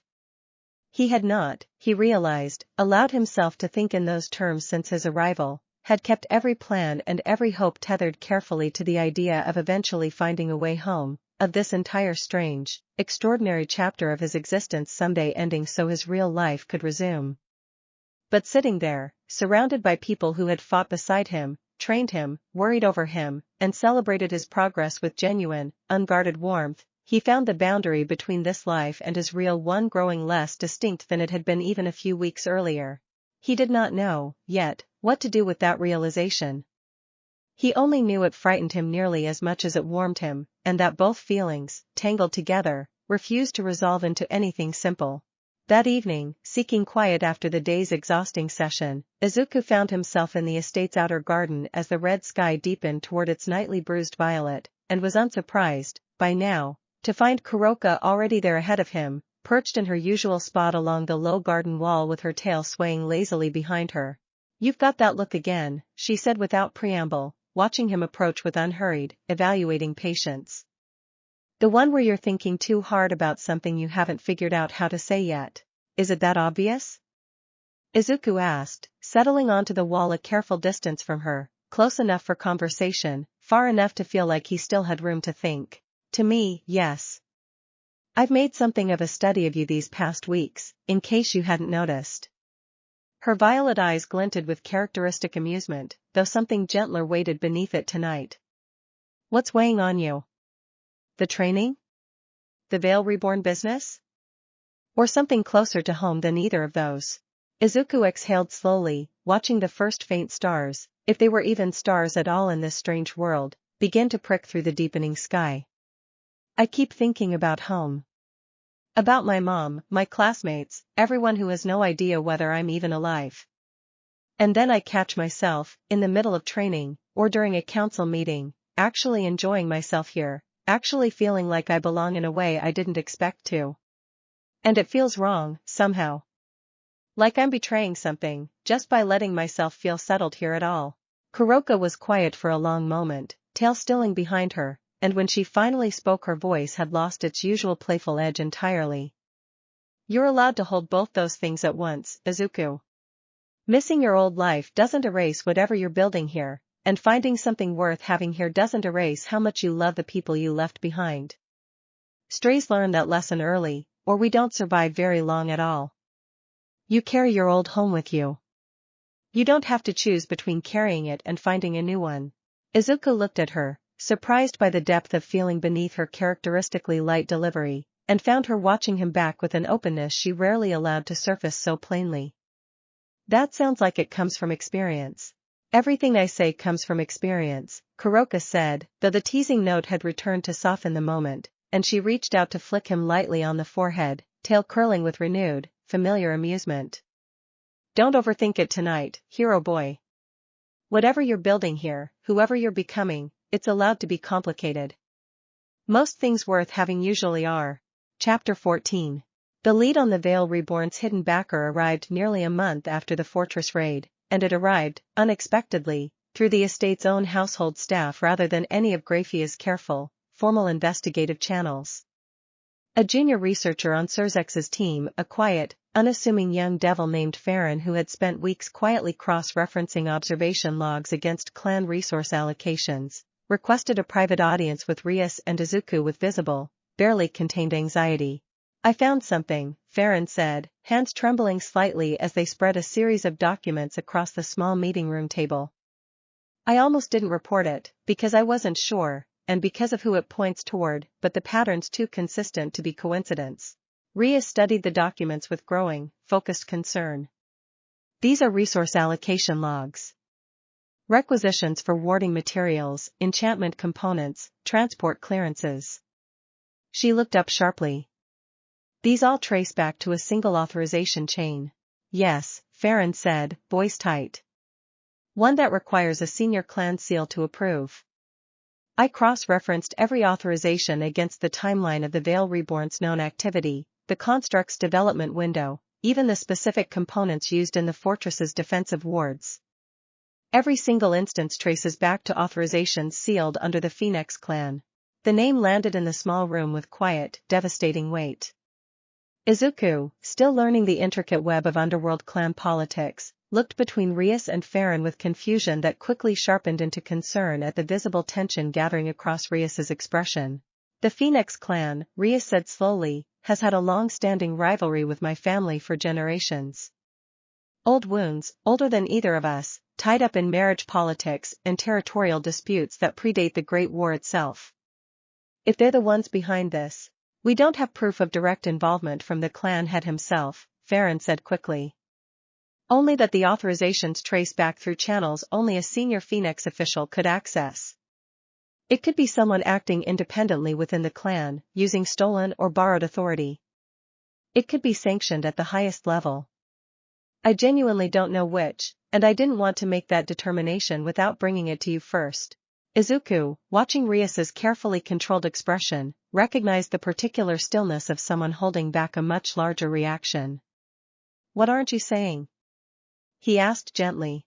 Rias exhaled slowly, some of the careful control slipping just enough to reveal genuine, old hurt beneath it.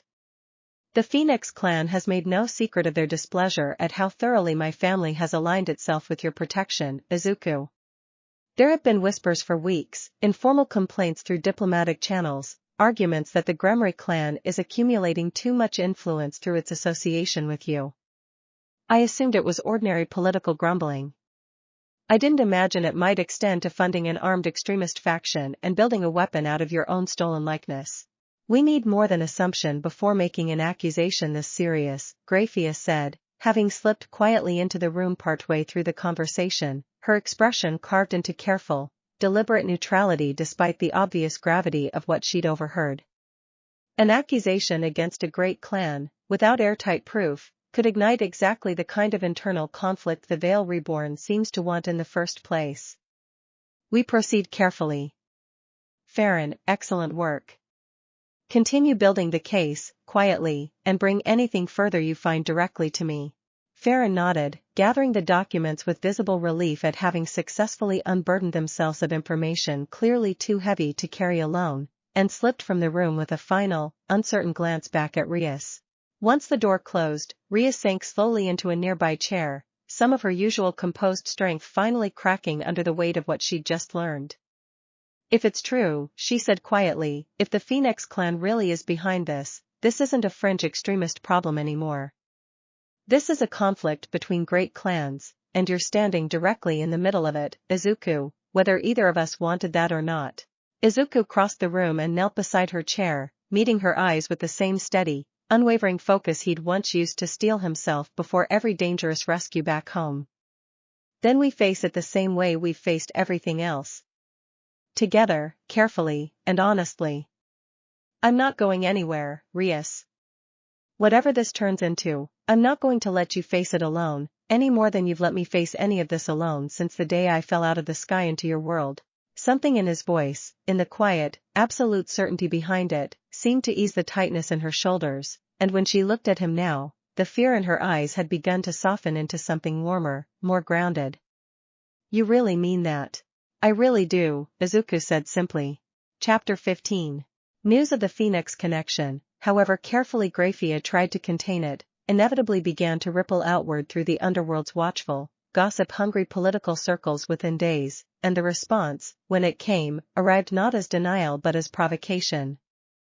A formal missive arrived at the Astaroth estate less than a week later, sealed with the unmistakable crimson and gold insignia of the Phoenix clan, its contents, once read aloud in full council, sending a fresh current of tension rippling through the assembled representatives. Lord Phoenix extends an invitation, Lord Astaroth read, voice carefully neutral despite the obvious weight of the words, to a formal gathering at the Phoenix estate, to be attended by all clans currently involved in what he terms, and I quote, the matter of the interdimensional anomaly. He wishes, he claims, to clear the air regarding recent unfounded accusations, and to propose what he calls a more equitable arrangement regarding stewardship of the boy in question. A trap, Kuroka said immediately, tail lashing with sharp, unmistakable displeasure. Wrapped in enough diplomatic ribbon to make refusing it look like an admission of guilt. Perhaps, Surzek said, though his expression had settled into the same careful, calculating stillness Izuku had come to recognize as his preparation for genuine conflict. Or perhaps it's an opportunity. If the Phoenix clan is behind the Veil Reborn's activity, appearing before them, calmly, with full clan backing, might provoke exactly the kind of overconfident misstep that finally gives us undeniable proof. Or it might provoke exactly the kind of confrontation that gets someone killed, Rias said sharply, in the middle of what's supposed to be a diplomatic gathering, where any resulting violence could be framed however Lord Phoenix chooses to frame it afterward. Izuku, listening to the debate unfold around him, felt the familiar weight of decision settling onto his shoulders, the same weight he'd felt in that very first council meeting weeks earlier, when he'd insisted on having a voice in his own fate rather than letting it be decided entirely by others, however well-intentioned. I think we should go, he said, and the room's attention swung toward him immediately. Not because I trust Lord Phoenix's motives. Because refusing an invitation this public sends its own message, and I don't think it's the message we want to send. If he's guilty, showing up calm, prepared, and united might be exactly what forces his hand into a mistake. And if by some chance he's not guilty, if this really is some rogue element acting without his knowledge, then refusing to even hear him out risks turning a misunderstanding into an actual war between clans, which helps nobody except whoever's actually pulling the Veil Reborn's strings. Grafia studied him with the same careful, weighing assessment she'd offered in that first meeting weeks ago, and something in her expression suggested renewed, genuine respect. He's right that the political calculus favors attendance over refusal. I recommend we accept, with appropriate precautions. Full guard presence, careful positioning, and contingencies prepared well in advance of any confrontation, should one become necessary. Surzex nodded slowly. Then we accept. Rias, Akeno, and Izuku will attend as the primary delegation, with Grafia and a full guard contingent providing oversight. I'll join as well. If this truly is a trap, I'd prefer Lord Phoenix understand exactly how seriously the Lucifer line takes any threat against a guest under our collective protection. Kuroka, arms folded and tail still flicking with restless, unresolved tension, finally exhaled a short, rueful laugh. Well, I suppose I'm invited too, formally or not. Someone needs to watch the shadows while the rest of you focus on watching each other's carefully polite smiles. As the council began to disperse, preparations already shifting toward the practical business of security and diplomatic protocol, Izuku found himself standing quietly beside Rias near the chamber's tall windows, watching the deepening violet sky settle over the estate's grounds. Are you scared? Rias asked quietly, without looking at him. A little, Izuku admitted. Mostly, I'm tired of feeling like I'm always one step behind whoever's actually orchestrating all of this. I want answers. I want this to stop being something that happens to the people around me because of what I am, and start being something we actually resolve, together, on our own terms. Rias turned to look at him then, crimson eyes soft in the fading light, and reached out to gently take his hand, a small, simple gesture that nonetheless carried the full weight of everything unspoken between them across the preceding weeks. We will, she said quietly. Whatever's waiting at the Phoenix estate, whatever's actually behind all of this, we'll face it together, and we'll get our answers. I promise you that. Izuku squeezed her hand gently in return, and for a long, quiet moment neither of them said anything further at all, the violet sky deepening slowly toward night around them, carrying with it the unspoken certainty that whatever awaited them at the Phoenix estate would mark a turning point neither of them could yet fully predict. Chapter 16. The Phoenix estate rose from its surrounding hills in shades of burnished gold and deep crimson, fire-themed architecture that seemed to shimmer faintly with heat even from a distance, and Izuku found himself studying its grand, sweeping towers with the same careful, analytical focus he'd once reserved for scouting an unfamiliar villain's hideout, cataloging sightlines and potential exits with instinctive, practiced thoroughness. Nervous? Akeno asked quietly, walking beside him as their delegation approached the estate's main gates, flanked on all sides by Grafia's watchful guard. Prepared, Izuku said, and meant it, though the tightness in his chest told a slightly more complicated truth. I keep running through every version of how this could go. I don't love most of them. None of us do, Akeno admitted, a faint, wry smile touching her mouth despite the tension evident in her own careful posture. But you handled the fortress raid with remarkable composure. I have every confidence you'll handle diplomatic hostility with at least the same grace, and probably considerably less property damage. The gathering hall, when they were finally led into it, proved every bit as grand as the estate's exterior promised, vaulted ceilings painted with murals depicting the Phoenix clan's storied history, long tables already set with an elaborate spread that felt, to Izuku's wary eye, entirely too relaxed given the circumstances that had prompted this meeting in the first place. Lord Phoenix himself rose to greet them as they entered, a tall, striking man with the same fiery coloring Izuku had come to associate with the clan's insignia, his smile broad and welcoming in a way that immediately set every one of Izuku's instincts on edge. Lord Surzex, Phoenix said warmly, extending a hand that Surzex accepted with careful, measured courtesy. And Lady Rias, looking as formidable as ever. I confess I'm delighted you all accepted my invitation. There's been entirely too much needless suspicion clouding what should be a straightforward, mutually beneficial conversation.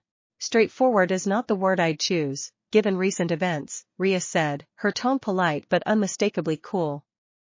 I trust you're aware of the allegations currently circulating regarding your clan's involvement with the Veil Reborn. Phoenix's smile did not waver, though something flickered briefly behind his eyes, gone too quickly for Izuku to fully parse its meaning. Allegations built on circumstantial resource logs, easily explained by any number of innocent administrative errors. I assure you, Lady Rias, my clan has no interest in funding extremist factions or building crude imitations of anyone, least of all this remarkable young man everyone seems so eager to fight over. His gaze finally settled on Izuku, sweeping over him with open, evaluating curiosity that felt uncomfortably similar to the assessment he'd endured in that very first council meeting weeks ago. Izuku Midoriya. It's an honor to finally meet the source of so much fascinating rumor in person. I'd rather hear about the resource authorizations tracing back to your clan seal than exchange pleasantries, if it's all the same to you, Izuku said, keeping his voice level despite the current of wariness running beneath his composure. A ripple of surprise passed through the gathered Phoenix household at the directness of the response, but Lord Phoenix himself only laughed, low and genuinely delighted. Direct. I appreciate that in a young man, far more than I appreciate flattery. Very well. Let us discuss the matter plainly, since plain speaking seems to be what you value. He gestured toward the long table, inviting them to sit, though Izuku noticed none of his own delegation moved to do so until Surzex offered the smallest, deliberate nod of approval. The authorizations Farron so diligently uncovered are genuine. I won't insult your intelligence by pretending otherwise. But they were not approved by me, nor with my knowledge. Then who? Grafia asked, voice sharp and precise, cutting cleanly through the room's careful diplomatic haze. Lord Phoenix's expression, for the first time since their arrival, shifted into something harder, more genuinely troubled. My younger brother, Riser. He has held resentments regarding the Gremory clan's rising influence for some time now, resentments I confess I underestimated the depth of until this matter came to light. I discovered the misappropriated authorizations myself, 3 days ago, and have had him confined to the estate's eastern wing pending a full accounting of his actions ever since. I invited you here specifically to reveal this to you directly, rather than have it discovered through further investigation and mistaken, potentially, for my own clan's sanctioned involvement. The room fell into a taut, uncertain silence. Izuku glanced toward Rias, whose expression had shifted from cool suspicion into something more complicated, weighing the plausibility of the explanation against every instinct honed by years of clan politics. I would like to speak with him, Izuku said quietly, drawing surprised attention back toward himself. If he's the one behind the construct, behind the Veil Reborn's funding, I want to hear it directly from him. Not secondhand. Lord Phoenix studied Izuku for a long moment, something like grudging respect settling into his sharp features. That can be arranged, though I'd advise caution. Riser has never been known for graceful acceptance of consequence. He led them, personally, through a series of ornate corridors toward the estate's eastern wing, Grafia and 2 of her guard trailing close behind with the careful, watchful tension of soldiers anticipating exactly the kind of trap Kuroka had warned against back at the Astaroth estate. The chamber where Riser Phoenix had been confined proved less a prison cell than a lavishly appointed sitting room, though the young man pacing its length the moment they entered radiated a barely contained fury that made its decorative comforts feel almost beside the point. Riser turned toward them the moment the door opened, and his gaze landed on Izuku with an intensity that confirmed, more thoroughly than any resource log could have, exactly where the hatred behind the Veil Reborn's campaign had truly originated. So the little anomaly finally shows his face, Riser said, voice dripping with contempt that made no effort to disguise itself now that pretense had clearly become pointless. Do you have any idea what you've cost me? Cost this entire clan? Every negotiation, every marriage prospect, every ounce of political leverage we'd spent decades building, all of it suddenly worth nothing the moment the Gremory clan found themselves a shiny new toy to parade in front of every council in the Underworld. I didn't ask for any of this, Izuku said steadily, refusing to let the venom in Riser's voice provoke a reaction he could not yet afford. And nothing that's happened to me justifies building weapons out of my stolen likeness, or funding attacks that hurt innocent people. Innocent, Riser sneered. Nothing in this world is innocent, boy. Power decides everything here, always has, and you've been handed more of it by pure accident than most of us could earn across 100 lifetimes of careful cultivation. I simply intended to prove that borrowed power means nothing without the will and the lineage to actually wield it properly. And instead you proved the opposite, Izuku said quietly. Your construct broke the first time it faced something built on real conviction instead of stolen data. Whatever you were trying to demonstrate, it didn't work.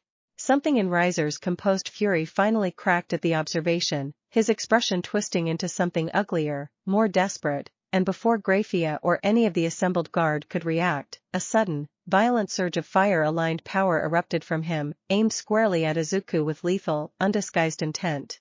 Izuku moved on pure instinct, the fused power he'd spent weeks carefully cultivating surging up through him without hesitation, meeting Riser's desperate strike with a burst of green-edged crimson light that scattered the flames harmlessly across the chamber's reinforced walls.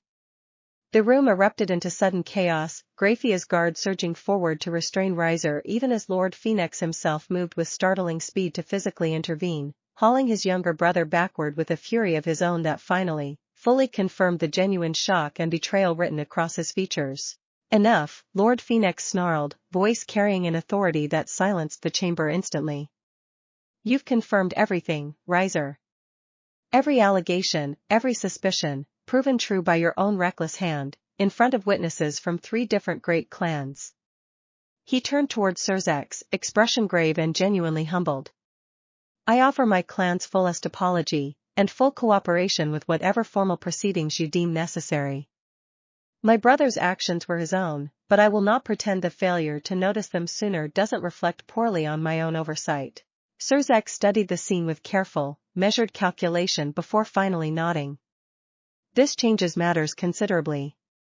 Full formal proceedings will be necessary, but I believe your cooperation here today speaks meaningfully to your clan's genuine position in this matter, Lord Phoenix.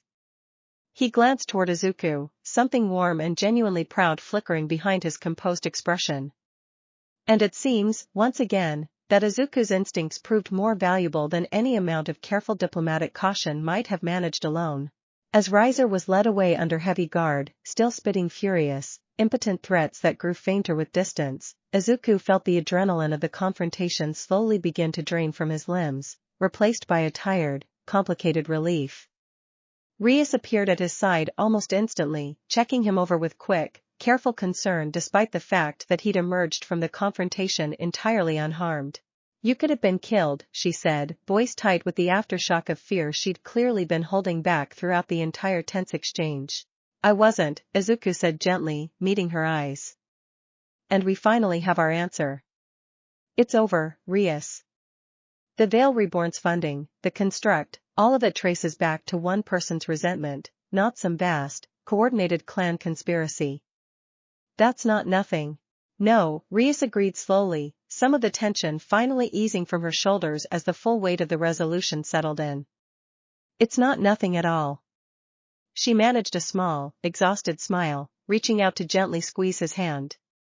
Let's go home, Izuku. I think we've all earned some rest after today. As their delegation made its way back through the Phoenix Estate's grand corridors toward the waiting transport that would carry them home, Izuku allowed himself, finally, a genuine breath of relief, the tangled knot of weeks-long tension finally beginning to loosen in his chest. But even as that relief settled over him, a quieter, more persistent instinct, the same one that had once let him read the shape of a battle before it fully unfolded, refused to fully release its grip. Riser Phoenix's resentment had explained the Veil Reborn's funding, explained the construct, explained weeks of careful, escalating provocation. It had not explained everything. Somewhere beneath the satisfying resolution of the day's confrontation, a smaller, quieter question continued to nag at the edges of Izuku's thoughts, one he could not yet fully articulate but recognized, with the same instinctive clarity that had always guided him, as a thread still worth pulling. Whatever else was true, he did not yet believe the story was finished. Chapter 17. The estate welcomed them back well past nightfall, the deep violet sky finally giving way to a true, star-strewn darkness that Izuku had come, over the preceding weeks, to find genuinely beautiful rather than simply strange. Lord Astaroth met their returning delegation in the main hall with visible relief, listening to Grafia's brisk, thorough report of the day's events with the same careful attention he brought to every serious matter, and by the time the full account had been given, the household's collective mood had shifted from anxious anticipation into something closer to cautious, hard-won celebration. You handled Riser's outburst with remarkable composure, Lord Astaroth told Izuku later, once the formal reporting had concluded and the hall had begun to empty toward well-earned rest. Many trained devils twice your age would have struggled to maintain that kind of control under a direct, lethal attack.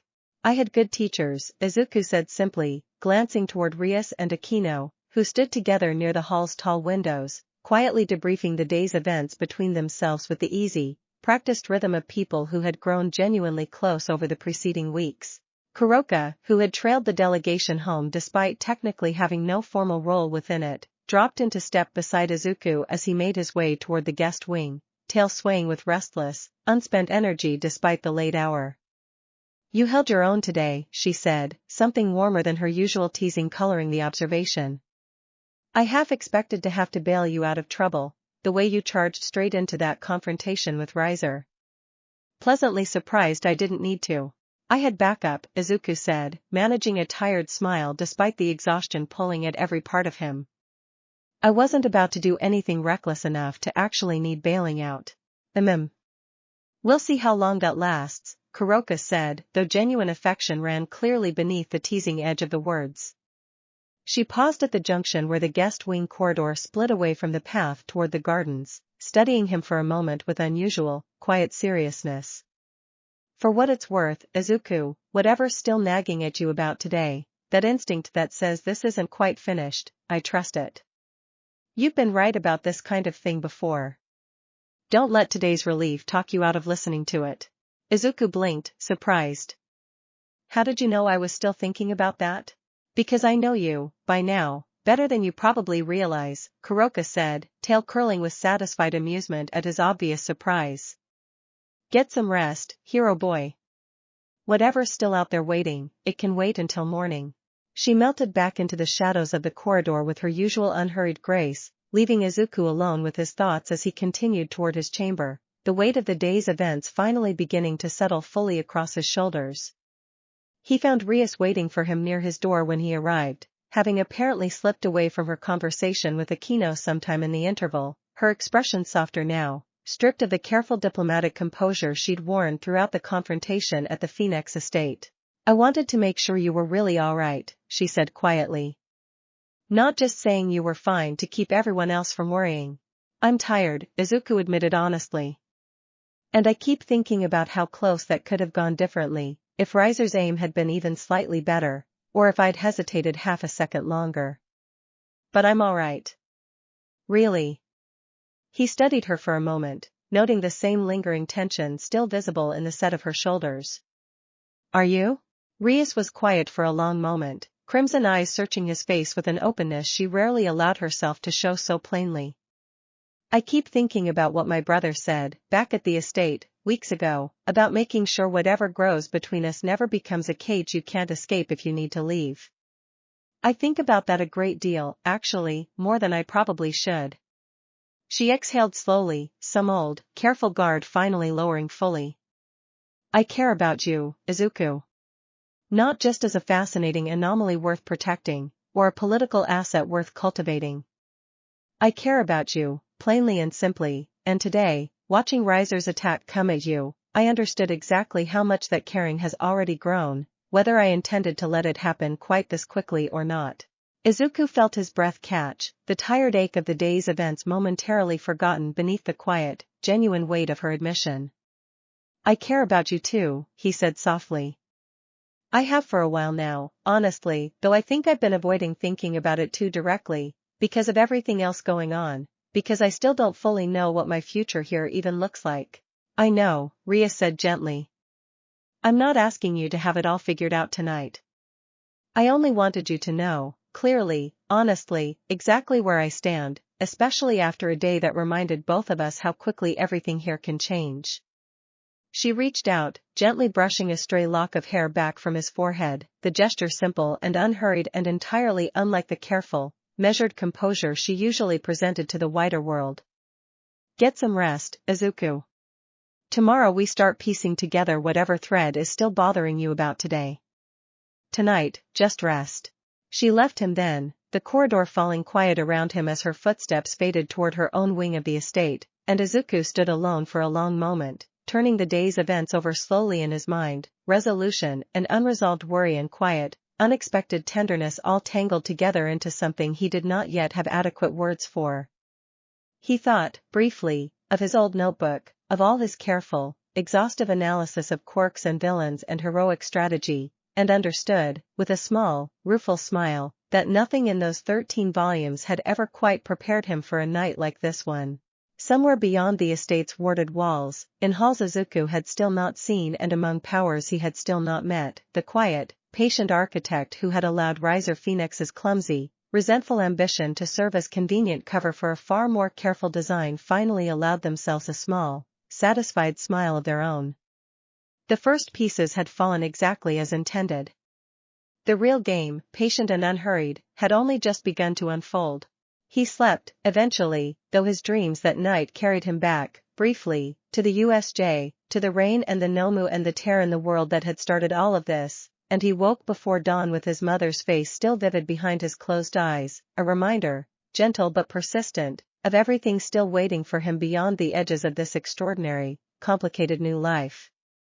He rose, dressed, and made his way to the training hall earlier than usual, determined, whatever tomorrow's investigation into the day's lingering questions might reveal, to keep growing steadily into whatever he was still becoming, one deliberate, chosen step at a time. The estate, quiet in the pale hour before sunrise, seemed to hold its breath along with him, as though it too understood that whatever peace the previous day's resolution had bought them was, at best, a pause rather than an ending. Chapter 18. The thread Izuku could not stop pulling led, 3 days after the confrontation at the Phoenix estate, to a small, unremarkable discovery that nonetheless confirmed every instinct that had kept him awake in the pale hours before dawn. Farron, the same quiet researcher who had first uncovered the Phoenix authorizations, returned to the estate with a second set of documents clutched carefully against their chest, expression grim in a way that immediately drew Rias and Izuku away from their morning training session. Riser's authorizations only cover about 60% of the resources actually used to build the construct and fund the Veil Reborn's later operations, Farron explained, spreading the new documents across the war room table with visibly trembling hands. I assumed the discrepancy was simple inefficiency, corruption skimming resources along the supply chain the way it always does in these situations. But the missing 40% traces to a source that doesn't fit that explanation at all. What source? Grafia asked, already leaning forward with sharpened attention. None, Farron said. That's the problem. The resources exist, verifiably, in the construct's final composition and in the fortress's ward reinforcement, but I cannot find any authorization chain accounting for where they actually came from. It's as though someone erased their own tracks so thoroughly that even the erasure itself left no trace behind. Izuku felt a cold certainty settle into his chest, the same instinct that had refused to fully release its grip since the night of the Phoenix confrontation finally finding concrete confirmation. Someone used Riser's resentment as cover, he said slowly. Let him think he was running his own operation, fed him just enough support to make the Veil Reborn's activity look self-contained, while quietly supplying the rest of what was actually needed from somewhere untraceable.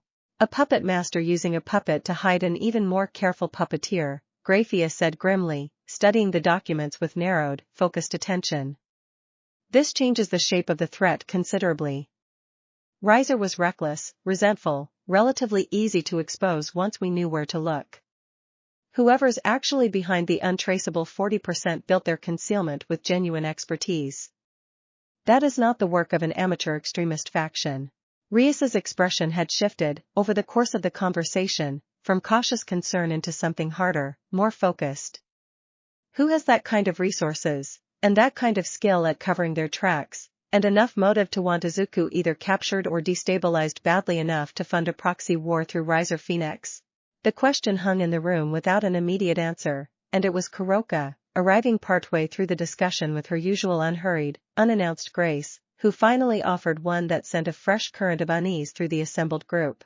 I've heard whispers, out among the strays and the less formal channels, about Gregory interest in Izuku, she said, tail flicking with restrained tension. The fallen angels don't answer to devil politics, and they've historically been fascinated by sacred gear anomalies, especially ones that don't fit neatly into existing categories.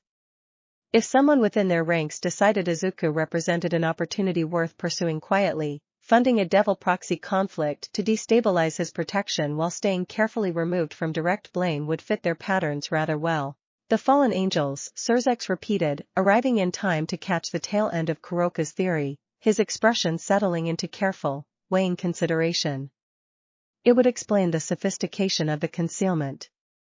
Azazel's people have always been skilled at exactly this kind of quiet, layered manipulation, historically far more so than most devil factions ever managed even during the war. Are you saying an entire faction of fallen angels might be behind this? Izuku asked, the scope of the threat expanding uncomfortably with every new piece of information. I'm saying it's a possibility worth investigating carefully, Surzex said.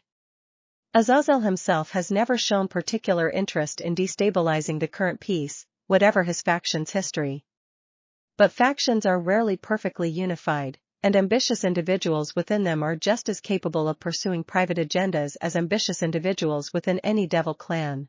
Izuku absorbed the growing complexity of the threat with the same careful, methodical focus he'd once applied to villain profiles back at UA, turning the new information over slowly, searching for patterns, for weaknesses, for the shape of whatever larger design was still quietly unfolding beneath the surface of everything he'd faced so far. Then we need more information before we can do anything else. Careful information, this time, not another direct confrontation that might just provoke whoever's actually responsible into hiding even deeper. Agreed, Grafia said. I'll open careful, informal inquiries through contacts I trust within the Grigori's more moderate factions.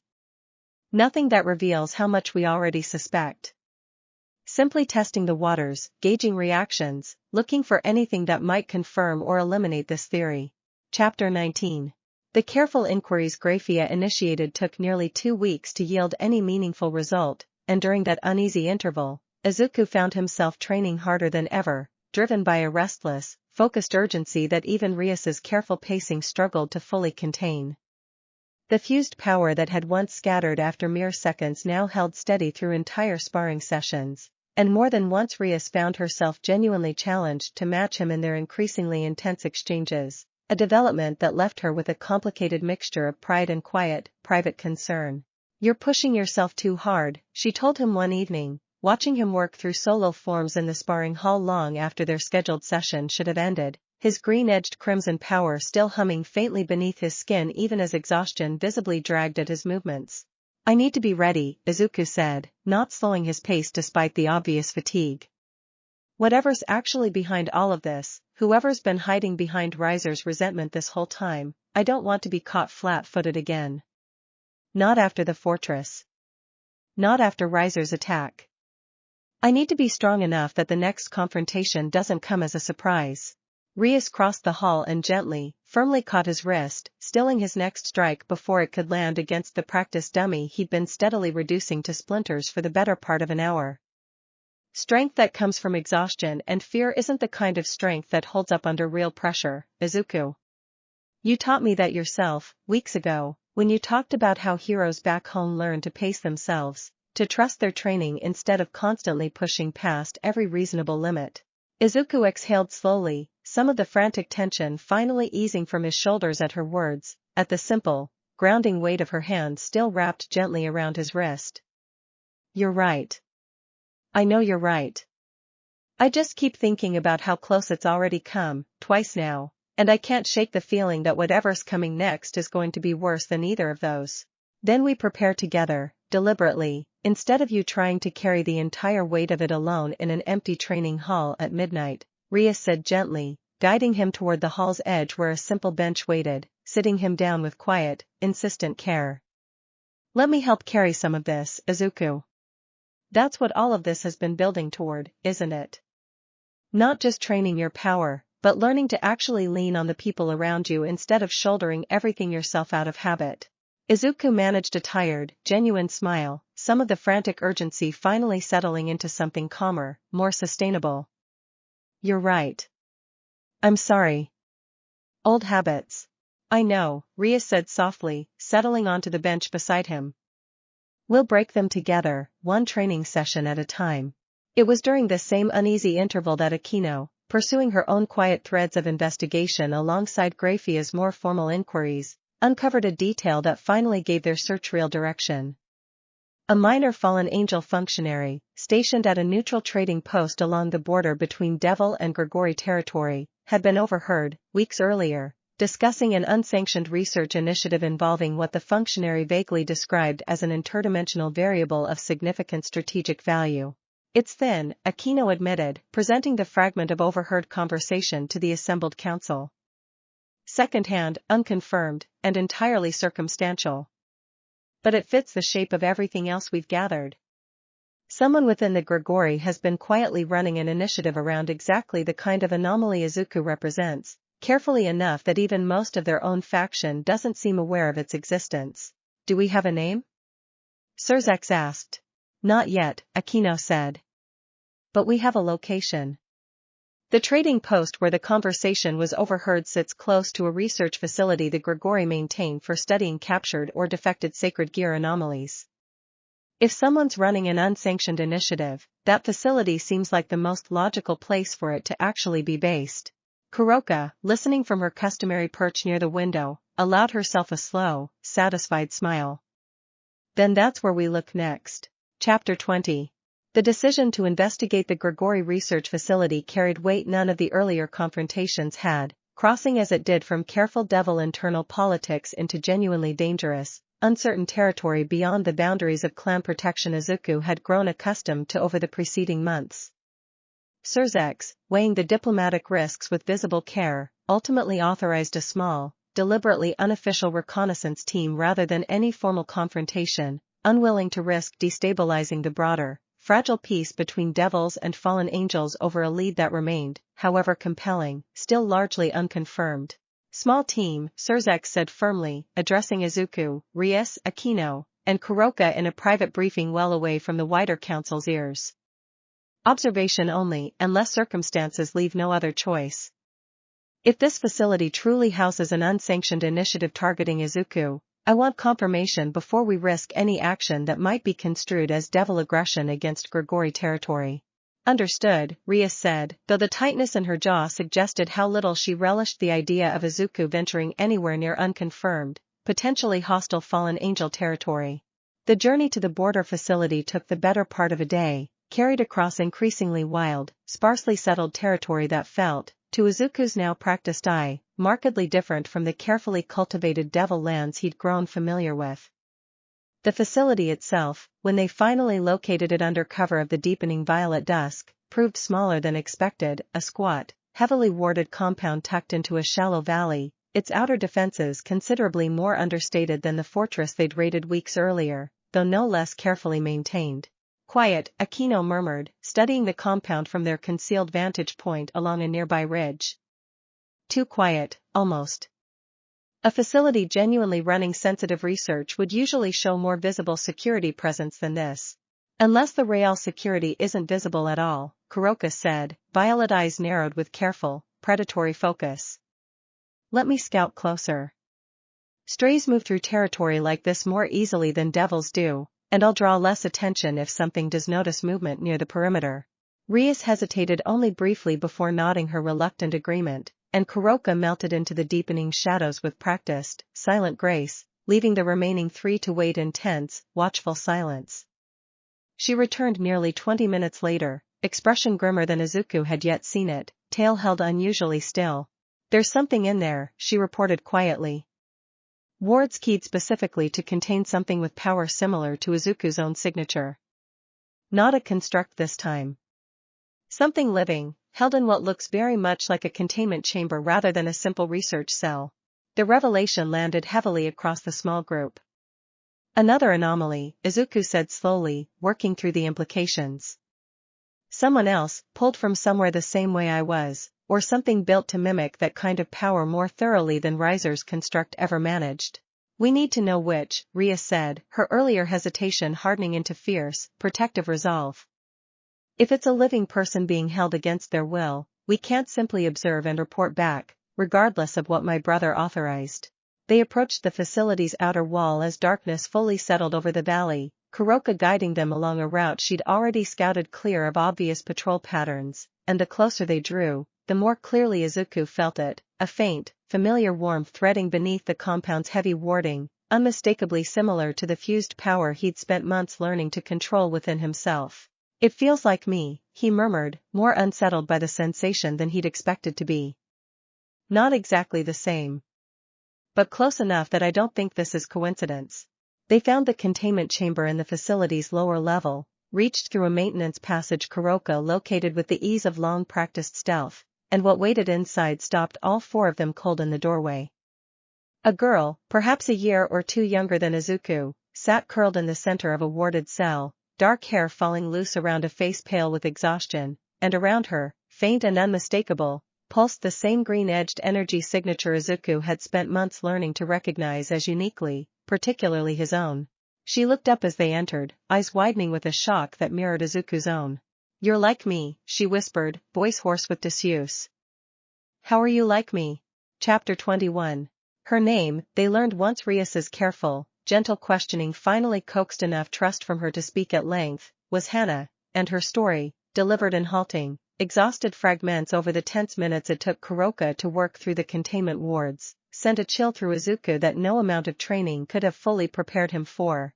"I don't know how long I've been here," Hana said, wrapped now in Akeno's offered cloak, her voice steadier now but still carrying the rough edges of someone who had spent far too long speaking to no one at all. "Months, I think. Maybe longer. Before that, I was somewhere else. Somewhere with tall buildings, and people with strange abilities, and a school where we trained to control them." Izuku's breath caught. "A hero school," he said quietly. "Was it called UA?" Hana's eyes widened further, something like desperate, disbelieving hope flickering across her exhausted features. "You know it? You're from there too?" "I think we might be from the same world," Izuku said carefully, kneeling to meet her eyes at a gentler height. "I fell through some kind of dimensional tear during a villain attack." "Is that how you ended up here too?" Hana nodded slowly, tears finally beginning to spill down her cheeks, exhaustion and relief tangling together into something raw and overwhelming. "There was an experiment. A researcher, working with the villains, trying to open something he called a permanent bridge between worlds. I got caught in the test. I don't even remember most of what happened after, just waking up here, in this cell, with people asking me questions about my quirk that didn't make any sense, calling it something they kept calling a sacred gear." Rias and Akeno exchanged a sharp, alarmed glance. "A permanent bridge," Rias repeated. "Izuku, if that's genuinely what someone's attempting, that's considerably more dangerous than anything we've faced so far. A single accidental tear caused by an unstable creature is one thing. A deliberately engineered, stable bridge between entire dimensions is something else entirely, something that could allow far more than just stray victims to cross over. They kept saying my power was proof the theory worked," Hana continued, voice trembling. "That if a quirk could survive the crossing and adapt to demonic saturation the way mine apparently did, it meant the bridge itself was stable enough to eventually support far larger, far more deliberate transfers. They were so excited every time they tested me. Like I was proof of something they'd been trying to build for a long time." Izuku felt the full, staggering shape of the danger finally crystallize with terrible clarity. Whoever had built this facility, whoever had funded Riser's resentment as careful cover, was not simply interested in capturing or studying him. They were pursuing something far larger, a deliberate, engineered pathway between his old world and this one, and both he and Hana, however unwillingly, had become living proof that such a pathway might actually be achievable. "We need to get her out of here, now," Akeno said, already moving to help Hana to her feet with gentle, careful support. "And we need to warn my brother immediately about what this actually represents. This isn't just about Izuku's safety anymore." Kuroka, finishing her work on the containment wards with a final, decisive gesture, glanced up sharply, ears flattening with sudden, alert tension. "We have company." Patrol's changed pattern, and it's changed pattern because someone's noticed the wards failing. The facility's alarm system erupted a moment later in a wail of amber light and rising klaxon sound, and Izuku felt the fused power beneath his skin surge instinctively in response, old hero reflexes taking over as he positioned himself protectively between Hana and the chamber's only exit. "We get her out," he said firmly. "Whatever's coming, whatever this facility actually houses, that's the priority right now. Answers can wait." "She's waited long enough already." Rias nodded sharply, crimson power already gathering at her fingertips as the first sounds of approaching, hostile footsteps echoed down the facility's narrow corridors. "Akeno, Kuroka, cover our retreat. Izuku, you're with me, clearing the path forward. We move now." They burst from the containment chamber into chaos, the facility's fallen angel guards pouring into the narrow corridors with weapons of light already gathering in their hands, and Izuku, moving on pure trained instinct, met the first wave head-on, green-edged crimson power scattering the guards' initial strikes with controlled, decisive force that left no doubt, this time, about exactly how far his training had actually progressed since that first frightened breakthrough weeks earlier in the Astaroth sparring hall. "Move!" Rias shouted, crimson power carving a path through the facility's outer defenses even as Akeno's own lightning crackled overhead, driving back a second wave of guards attempting to flank their retreat. Kuroka, meanwhile, kept close beside Hana, physically shielding the exhausted, trembling girl through the chaos with fierce, protective focus that left no room for her usual teasing detachment. They broke free of the facility's outer wall just as the first heavier response began to mobilize behind them, a small contingent of more senior fallen angel warriors emerging from deeper within the compound with the unmistakable, controlled power of genuine veterans rather than simple guards. Izuku, glancing back at the gathering pursuit, felt the weight of the coming confrontation settle heavily across his shoulders. "They're not going to let us just walk away with her," he said grimly. "No," Rias agreed, already turning to face the pursuit with fierce, unwavering resolve. "So we make sure they can't stop us instead." Chapter 22. The confrontation that followed unfolded across the valley's rugged, moonlit terrain in a running battle unlike anything Izuku had yet faced in this world, the pursuing fallen angel warriors proving far more disciplined and considerably more dangerous than either Riser's crude Veil Reborn loyalists or even the construct that had once worn Izuku's stolen face. Their leader, a tall, severe woman with steel-gray wings and a blade of crackling white light, pressed the retreating group with relentless, coordinated precision, clearly determined to recover whatever the facility had lost before they could escape the valley entirely. "You've made a grave miscalculation," she called out, voice carrying easily across the chaos of the running battle, interfering with Gregory research on Gregory territory. "Whatever devil authority you believe protects you here, it does not extend this far. Your research was holding a kidnapped child against her will," Izuku shot back, catching her next strike on a defensive burst of fused power that sent sparks scattering across the darkened valley floor. "That's not something any authority should be protecting. She was proof of concept for research that will reshape the balance of power between 3 entire species," the woman said coldly, pressing forward with renewed, focused aggression. "You have no idea what you've just interfered with, boy, nor how far the people behind it are willing to go to see it completed." The battle raged on across the valley's uneven terrain, Rias and Akeno holding the pursuing warriors at bay with increasingly desperate, coordinated defense while Kuroka guided Hana toward the rendezvous point where their transport waited, and Izuku, caught in direct, sustained combat against the fallen angel commander for the first time since arriving in this world, found himself drawing on every reserve of training and instinct he'd accumulated across the preceding months. The fused power inside him, tested now under genuine, sustained lethal pressure rather than controlled sparring conditions, held steadier than it ever had before, green-edged crimson light burning brighter with each exchanged blow as though the danger itself were somehow refining its shape into something more purely, completely his own. He caught the commander's blade of white light on a solid, controlled block, driving her backward with a burst of raw strength that visibly surprised her despite her clear experience and skill. "You're stronger than the reports suggested," she said, breathing hard, reassessing him with new, wary caution.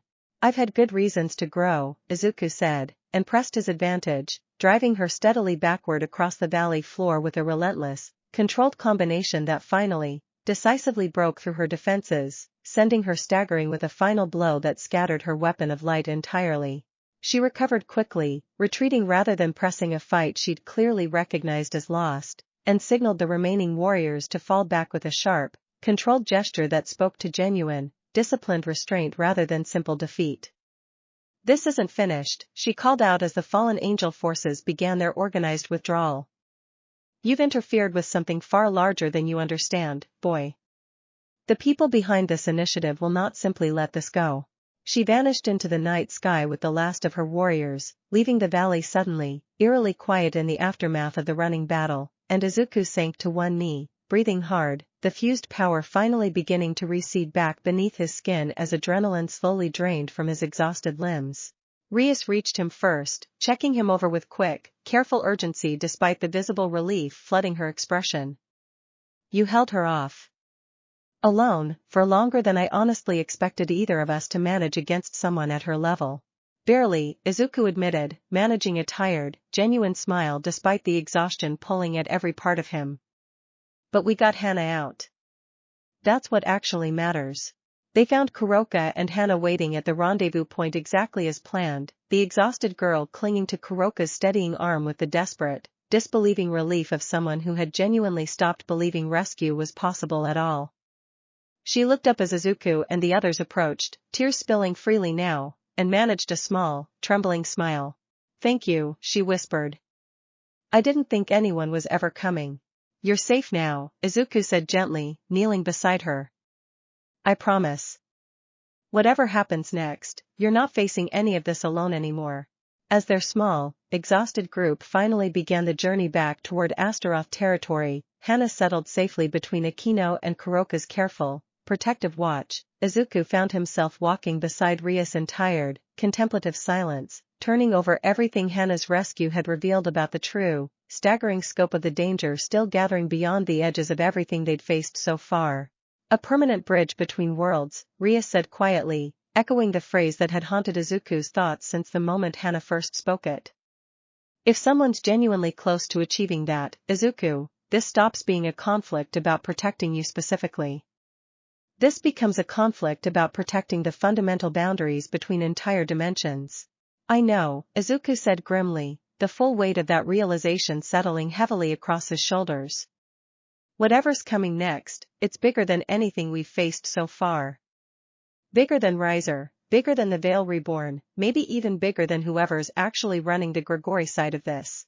Rias reached out and gently took his hand, the same simple, grounding gesture she'd offered weeks earlier in the estate's quiet garden, and this time Izuku accepted it without hesitation, drawing what strength he could from the steady, unwavering presence beside him. Then we face it exactly the way we've faced everything else, she said firmly. Together, and with everyone who's already chosen to stand beside us. Behind them, Kuroka's low, quiet voice carried through the darkness, addressing Hana with unexpected, genuine gentleness. Don't worry, little one. You've landed among people who don't let this kind of thing go unanswered. Whatever's coming, we'll face it together, all of us. And ahead of them, beyond the valley's rugged silhouette, the underworld's deep violet sky stretched on toward a horizon neither Izuku nor anyone walking beside him could yet fully see the shape of, carrying with it the quiet, unmistakable certainty that the true architect behind everything they'd faced so far remained still hidden, still patient, and still, somewhere beyond the reach of their current understanding, moving carefully, deliberately, toward whatever final design had been unfolding. Since long before Izuku Midoriya had ever fallen through a tear in the world at all. Chapter 23. The council convened within hours of their return, the sprawling war room beneath the Astaroth estate filling quickly with representatives from every clan that had, over the preceding months, woven itself into the increasingly complicated tapestry of Izuku's protection. Hana, cleaned, fed, and finally allowed genuine rest under the estate's careful medical staff, slept through the entire proceeding, though her testimony, carefully recorded by Graphia before she'd been permitted to rest, formed the grim, central foundation of everything the assembled council now debated. A permanent, engineered bridge between dimensions, Surzek said, repeating the phrase with the same grave weight Izuku had carried it back from the valley.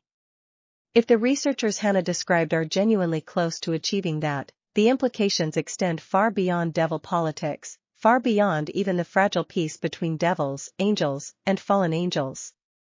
An unstable, uncontrolled pathway between worlds could permit passage for far more than displaced children. Villains, monsters, entire hostile forces from any number of dimensions we don't yet understand exist at all. Azazel needs to be informed, Serafal said firmly, having arrived within the hour of receiving Graphia's urgent summons. Whatever unsanctioned initiative is operating within his faction's territory, he deserves the chance to root it out himself before this escalates into something that genuinely threatens the broader peace between our peoples. And if he's already aware, and simply chooses not to act? Rias asked, her voice sharp with the same protective fury Izuku had come to recognize as uniquely hers. We nearly lost Izuku today to warriors clearly experienced enough to have trained under serious, sanctioned Gregory oversight, not some rogue fringe operation cobbled together in secret. We don't yet have proof of sanctioned involvement, Graphia said carefully, though her expression suggested she shared at least some of Rias's underlying suspicion. Only proof that whoever's running this initiative has access to genuinely skilled warriors and a well-established, well-warded facility. That could mean sanctioned support. It could also mean simply that ambition and resources exist even among factions we consider broadly trustworthy. Izuku, listening to the debate unfold with the same careful, analytical focus he'd brought to every council since his arrival, finally spoke into a brief lull in the discussion.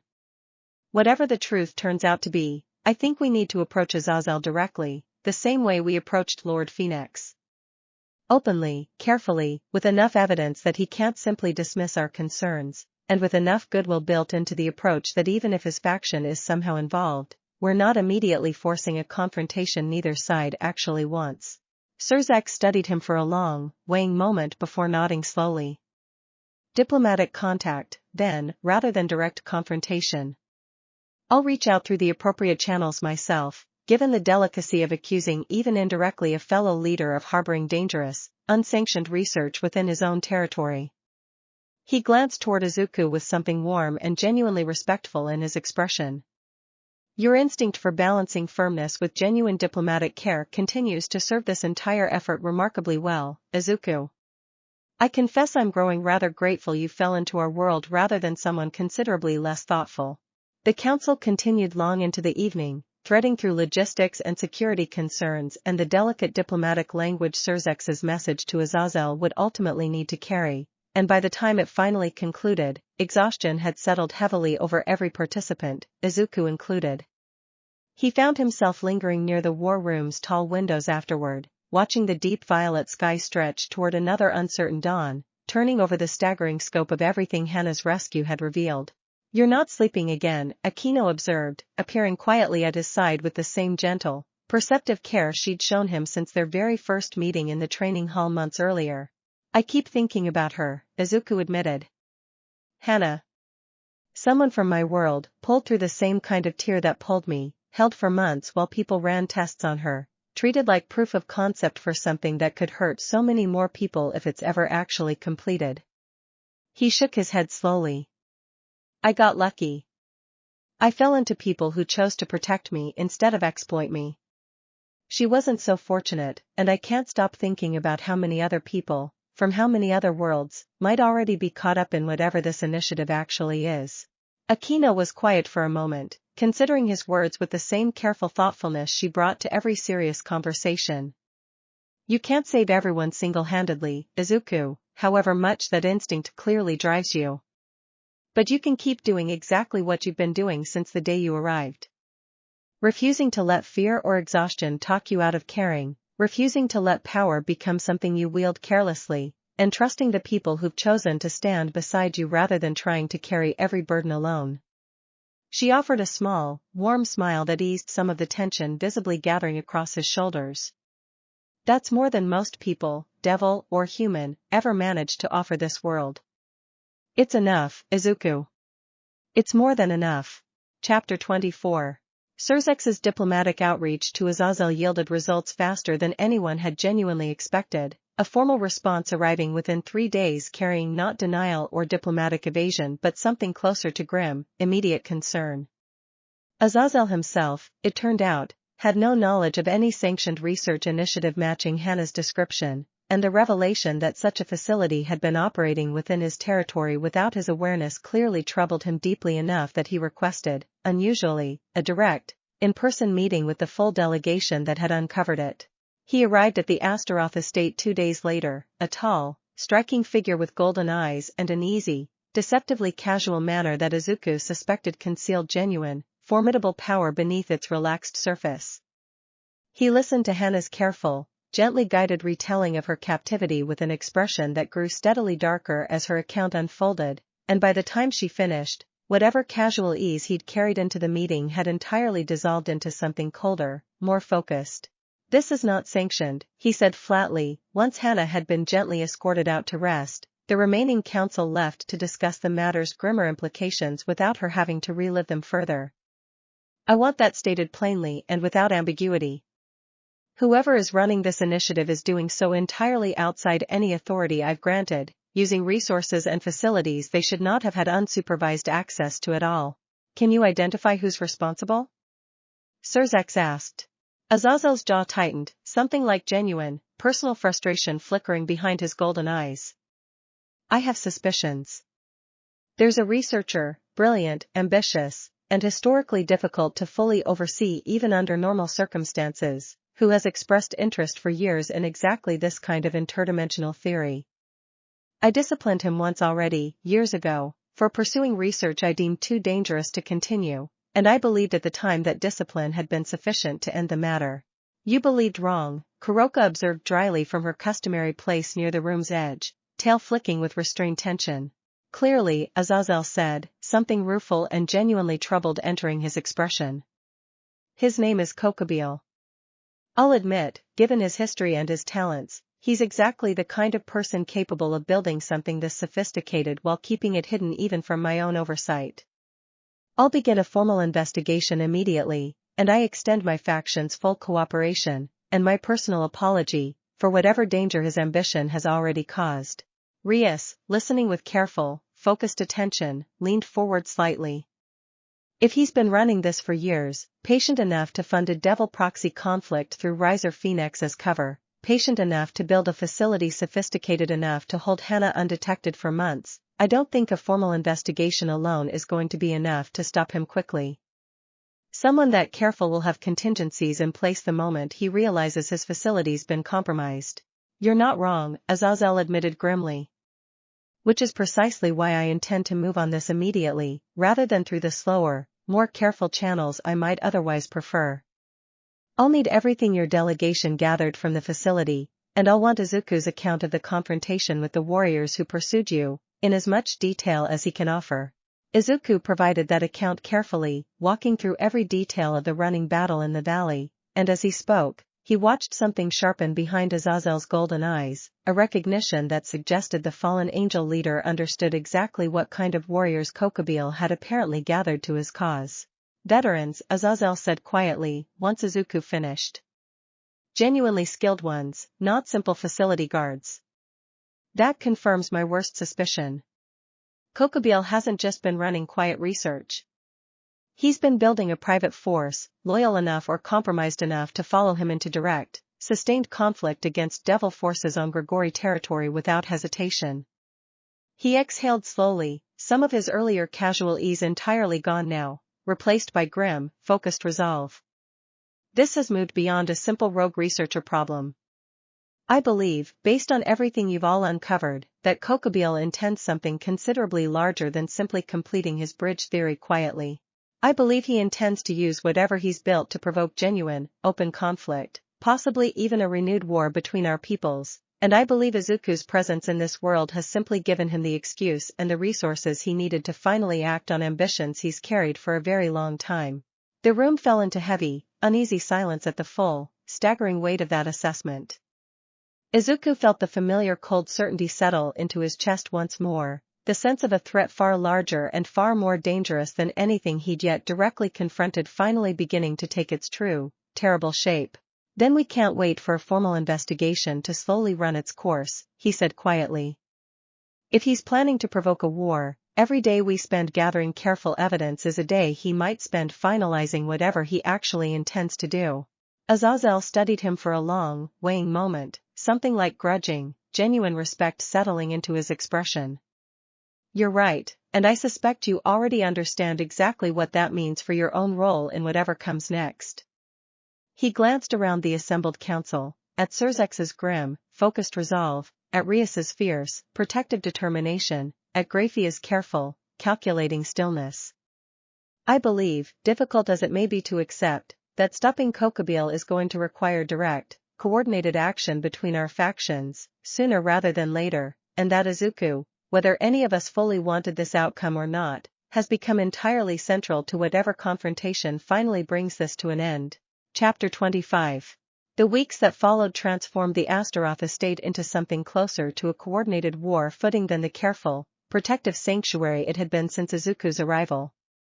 Azazel's own investigators worked alongside Graphia's team, piecing together Kokubile's movements and resources with growing, urgent thoroughness, while Rias, Akeno, and increasingly Kuroka pushed Izuku's training into territory none of them had previously attempted, preparing him deliberately now for a confrontation everyone understood was coming rather than simply reacting to whatever threat surfaced next. He's going to come at us hard, whenever he finally moves, Rias told him during one such session, the sparring hall now reinforced further still after months of increasingly intense use. Someone with the patience to plan this carefully for years isn't going to hold back once he decides the moment's right. We need you ready for genuinely sustained, high-level combat, not just the kind of controlled bursts you've mastered so far. I know, Izuku said, and meant it, the urgency of the preceding weeks having stripped away whatever hesitation once accompanied his approach to the fused powers' continued evolution. I'm ready to push further. Whatever it takes. It was during this same intense period that Izuku found himself, more than once, caught in quiet, unguarded moments with each of the three young women who had, in their own distinct ways, become genuinely central to his life in this strange, extraordinary world. Rias's fierce, protective devotion had deepened steadily since her admission in the corridor outside his room, and their quiet moments together, however brief amid the mounting preparation, carried an easy warmth neither of them bothered concealing any longer. Akeno's steady, perceptive care continued to ground him through every difficult realization, her presence a constant, gentle reassurance that he did not have to carry the full weight of what was coming entirely alone. And Kuroka, whose teasing affection had gradually revealed deeper layers of genuine, protective loyalty over the preceding months, found her own quiet ways of checking on him between the increasingly demanding training sessions, appearing at his side with small, thoughtful gestures that never quite matched her usual careless reputation. You've collected quite the devoted following, for someone who fell into this world with absolutely nothing, Kuroka observed one evening, settling beside him on the estate's outer wall as the deep violet sky stretched overhead, the same familiar spot where they'd first spoken honestly about the complicated tangle of feelings his new life had stirred in him months earlier. I don't think of it that way, Izuku said, though warmth colored his voice at the observation nonetheless. I think of it as being genuinely fortunate to have found people who chose to stand beside me, for their own reasons, not because I collected anyone. Diplomatic answer, Kuroka said, tail curling with characteristic amusement, though something gentler waited beneath it. For what it's worth, hero boy, whatever's actually developing between you and Rias, and probably you and Akeno too, if I'm reading things correctly, I'm not interested in standing quietly at the edges pretending I don't feel something of my own in the mix. I've never been particularly good at pretending, and I don't intend to start now, whatever complicated shape all of this eventually settles into. Izuku felt his face warm despite the seriousness of everything weighing on him, the complicated, tender undercurrent of her words landing with genuine, disarming honesty. I don't want to pretend either, he admitted quietly. I care about you, Kuroka. Differently than I care about Rias, differently than I care about Akeno, but genuinely, all the same. I just don't know yet what any of this is actually supposed to look like, especially with everything else happening right now. Nobody does, at the start of anything worth having, Kuroka said, leaning her head lightly against his shoulder, the gesture simple and unhurried and entirely without her usual teasing edge. We'll figure it out together, same as everything else. For now, just survive whatever Kokubile throws at us. The rest can wait until we've actually earned the chance to sort it out properly. Chapter 26. The confirmation, when it finally arrived, came not through Azazel's careful investigation but through a direct, unmistakable act of provocation that shattered whatever fragile patience remained across the Alliance's mounting preparation. A message arrived at the Astaroth estate at dawn, carried by no messenger anyone could identify, simply appearing, impossibly, within the estate's most heavily warded inner chamber, as though the wards themselves had offered no resistance at all. It bore Kokobil's name, unashamed and unconcealed, and its contents, once read aloud before the assembled council, confirmed every grim suspicion Azazel had voiced weeks earlier. "He's inviting confrontation," Surzek said grimly, having read the message twice through before finally sharing its contents openly, without any pretense of concealment remaining. "He claims to have completed sufficient groundwork on his bridge theory to demonstrate it publicly, and he's chosen to do so at a neutral gathering point between Devil and Gregory territory in 5 days' time, framing it explicitly as a challenge to every faction currently protecting Izuku." "A trap," Grafia said immediately, though her expression suggested she understood, as clearly as everyone else in the room, that refusing the challenge carried its own devastating cost. "Designed specifically to force a confrontation on ground and terms he's chosen, likely with contingencies prepared we haven't yet anticipated. And if we refuse to appear," Rias said quietly, "he demonstrates his bridge theory anyway, publicly, provoking exactly the wider conflict Azazel warned us he's been working toward all along, except now with the added propaganda value of claiming the devils were too afraid to even attempt stopping him." Izuku, listening to the grim calculus unfold around him, felt the full weight of the coming confrontation settle across his shoulders with a clarity that steadied rather than frightened him, months of training and hard-won growth finally converging toward the moment everything had clearly been building toward since the very first council meeting weeks after his arrival. "Then we go," he said quietly, and every eye in the room turned toward him. "We go, together, prepared for whatever he's planned, and we stop him before he can complete whatever he's actually trying to demonstrate. Not because he's chosen the terms. Because the alternative, letting him prove his theory unopposed, risks so much more than just my own safety." Surzek studied him for a long, weighing moment, something grave and genuinely proud settling behind his composed expression. 5 days, he said finally. "We prepare everything we possibly can in that time, and we go in as unified, as thoroughly ready, as any force this alliance has ever assembled." Rias reached for Izuku's hand as the council began. Immediately, the urgent work of preparation, her grip fierce and steady despite the fear he could feel trembling faintly beneath her outward composure.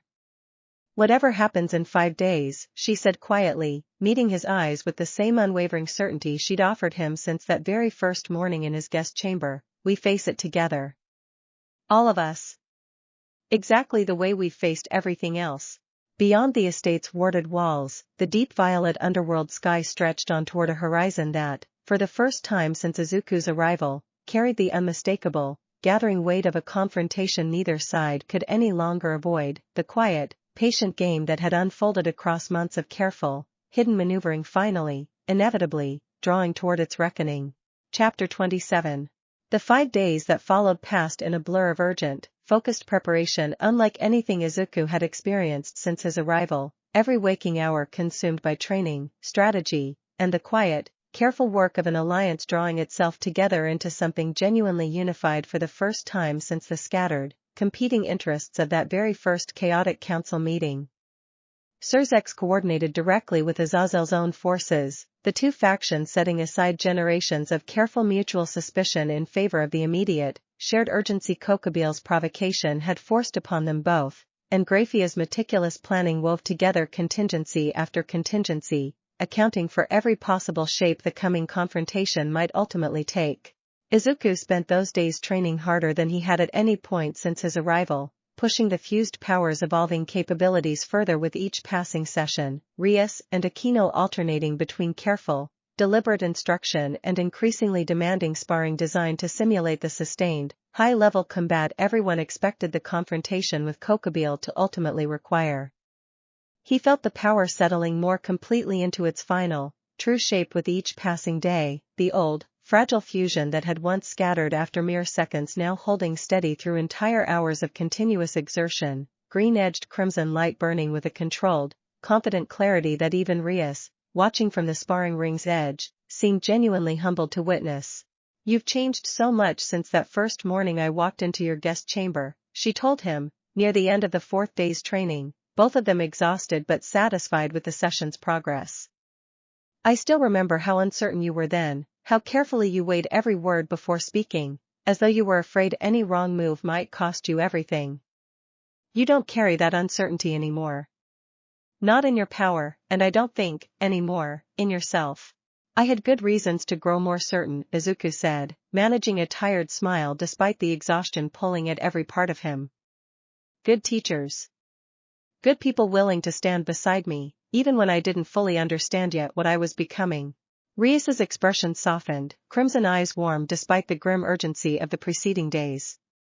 Whatever happens tomorrow, Izuku, I want you to know that none of us regret a single moment of these past months, however difficult or dangerous they've sometimes become. You've given this entire alliance something worth fighting for, beyond politics, beyond ambition. Something genuinely, simply worth protecting. The final evening before the confrontation found the estate unusually quiet, the frantic pace of preparation finally giving way to a hushed, contemplative calm as everyone involved took what rest they could before the coming dawn. Izuku found himself once more in the estate's outer garden, the deep violet sky stretching overhead exactly as it had on so many other significant evenings throughout his time in this world, and was, once again, unsurprised to find all three of the young women who had come to matter so deeply to him already gathered there, waiting. Couldn't sleep either, Akeno said, by way of greeting, offering him a small, understanding smile as he settled onto the low garden wall beside them. Too much running through my head, Izuku admitted. Tomorrow, and everything that's led up to it, and everything that might still be waiting once it's finally over. Rias reached over and took his hand, the same simple, grounding gesture that had steadied him through so many difficult moments across the preceding months, and on his other side, Kuroka leaned lightly against his shoulder with quiet, unspoken affection entirely unlike her usual playful teasing.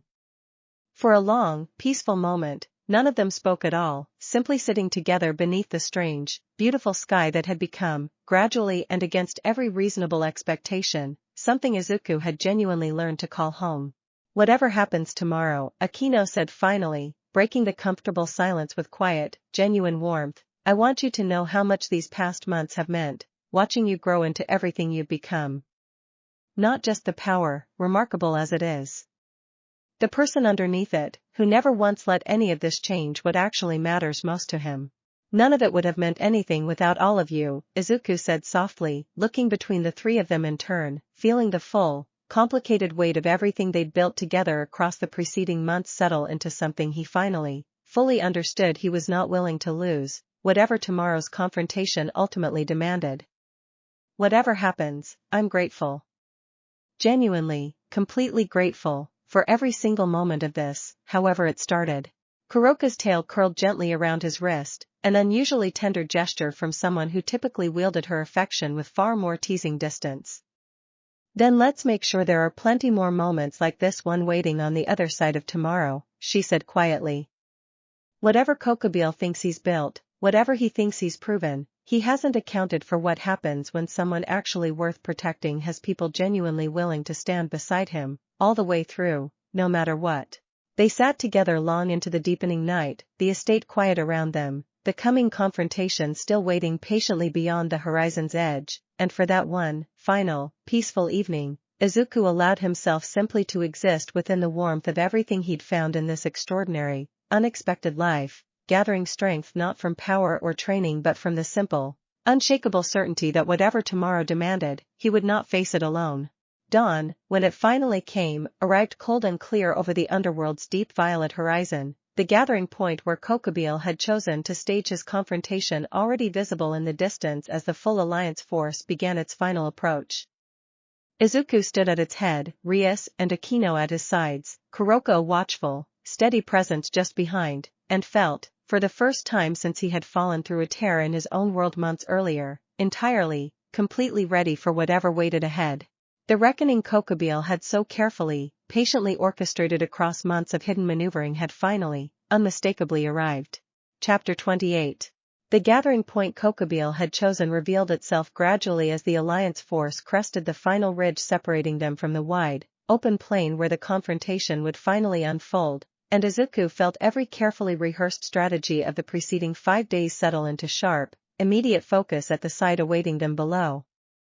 Kokobile stood at the plain's center, alone by choice rather than necessity, a tall, severe figure whose 10 black wings marked him unmistakably as a fallen angel of significant, formidable power, and behind him, suspended in the air with unnatural stillness, hovered a constructive shimmering, distorted light that Izuku recognized immediately, with a lurch of cold certainty, as some far more sophisticated cousin of the tear that had first pulled him into this world. So he did complete something, Rias murmured beside him, crimson eyes narrowing at the sight of the hovering distortion. That's not a simple demonstration device. That's an active rupture, held open and stable. Which means we're not just here to stop a demonstration, Akeno said grimly. We're here to stop him from actually using it. Azazel's forces, arriving in careful, coordinated formation alongside Surzex's own contingent, spread across the plane's edges with disciplined, watchful precision, and Izuku felt the full weight of the assembled alliance settle around him, devils and fallen angels standing shoulder to shoulder for the first time in living memory, unified by the shared, urgent understanding of exactly what Kokobeel's ambition genuinely threatened. Kokobeel's gaze found Izuku across the width of the plane, and something like genuine, delighted anticipation flickered behind his sharp, ancient eyes. There he is, he called out, voice carrying easily across the open ground. The remarkable anomaly whose accidental arrival gave me everything I needed to finally prove what I've spent decades theorizing. I confess, boy, I owe you a strange sort of gratitude, however this confrontation ultimately concludes. You held a girl captive for months, Izuku called back, stepping forward with Rias and Akeno flanking him on either side, Kuroka melting into a watchful position slightly apart, ready to move the instant circumstances demanded it. You funded attacks that hurt innocent people. Whatever you think you've proven, none of it justifies what you've actually done to get here. Small costs, Kokobeel said dismissively, against the scale of what I'm about to demonstrate. A stable, controllable bridge between dimensions, boy. Do you understand what that actually means? An end to the artificial isolation that's kept our people small, cautious, limited to squabbling over territory within a single, narrow slice of existence, when entire worlds of untapped power and possibility wait just beyond a threshold I alone have finally learned to hold open. Or an open door for exactly the kind of chaos and destruction that could destroy everything you claim you're trying to build, Azazel said, stepping forward from among his own assembled forces, expression carved from cold, furious disappointment. I warned you once already, Kokobeel, about the danger of pursuing this theory unsupervised. I see now that warning accomplished nothing at all. Your caution accomplished nothing, old friend, Kokobeel said, something sharp and unrepentant entering his voice. I've spent years perfecting what you once dismissed as reckless ambition, and I don't intend to let a gathered crowd of devils and loyalists talk me out of finishing what I've already so carefully begun. He raised one hand toward the hovering rupture behind him, and the distorted light pulsed suddenly brighter, a low, resonant hum building steadily across the open plain that Izuku felt, unmistakably, in the same deep, instinctive place where his own fused power lived beneath his skin. Whatever you're planning, Izuku said, power already beginning to gather, green-edged crimson light kindling steadily brighter around him as the full alliance tensed. Ready, we're not going to let you finish it. Kokobeel's smile, sharp and entirely unafraid, spread slowly across his ancient features as the rupture behind him pulsed once more, brighter still, the air across the entire plane beginning to hum with a mounting, dangerous pressure that promised the confrontation building toward its true, decisive beginning. We'll see about that, he said quietly, and the plane itself seemed to hold its breath in the charged, electric silence that followed. For one final, suspended heartbeat, nothing moved across the vast plain, the assembled forces of two ancient, weary peoples standing united at last behind a single boy who had fallen, by pure accident, into the center of a storm none of them had ever quite anticipated. Then Kokobeel's hand closed into a fist, the rupture behind him surged with sudden, violent light, and the reckoning that had been building since the very first tear in the world finally, unmistakably began. Chapter 29. Light exploded outward from the rupture in a violent, expanding wave, and the entire plane erupted into motion as both sides surged forward to meet whatever Kokobeel had finally unleashed. Rias's crimson power flared bright beside Izuku as she moved, fierce and unhesitating, toward the mounting distortion, Akeno's lightning crackling overhead in coordinated support, and Kuroka vanished into the chaos with the fluid, predatory speed of someone who had spent a lifetime turning sudden violence into calculated opportunity. Izuku felt the fused power surge through him in answer, green-edged crimson light blazing brighter than it ever had in any training session, no longer a careful, deliberate exercise but a living, urgent extension of everything he had become across the long, transformative months since his arrival. He moved forward into the widening chaos with his allies at his side, the weight of an entire fragile peace between two ancient peoples balanced, however unfairly, across the outcome of whatever was about to unfold on that open, thundering plain, and found, beneath the fear and the urgency and the sheer overwhelming scale of it all, a single, steady certainty holding him firm. Whatever Kokobile had built, whatever ancient ambition he had spent decades quietly nurturing, he had never once accounted for a boy who had learned, across months of hardship and unexpected kindness alike, exactly what it truly meant to fight not for power, but for the people who had chosen, freely and completely, to stand beside him. The battle for the fate of two worlds had finally, irrevocably begun. Behind him, across the length of the plain, devils and fallen angels who had spent generations regarding one another with careful, practiced suspicion fought now in genuine, unified purpose, and Izuku understood, even amid the mounting chaos, that whatever else Kokobile's reckless ambition ultimately cost this world, it had also, however unintentionally, proven something neither faction had fully believed possible before this single, desperate morning, that the old, careful boundaries dividing them could bend, when the cause was worth it, into something stronger than either side had managed entirely alone. Far behind the advancing lines, safely removed from the plane's mounting violence within the careful shelter of the estate's medical wing, Hannah stirred from restless sleep, some instinct she could not fully name drawing her attention toward the distant horizon where the sky itself had begun to shimmer with mounting, dangerous light. She pressed a trembling hand against the cool glass of her window, murmuring a quiet, fervent hope for the boy who had risked everything to pull her free of her own captivity, and settled in to wait, as so many others across two anxious, watchful worlds now waited, for whatever the coming hours would finally decide.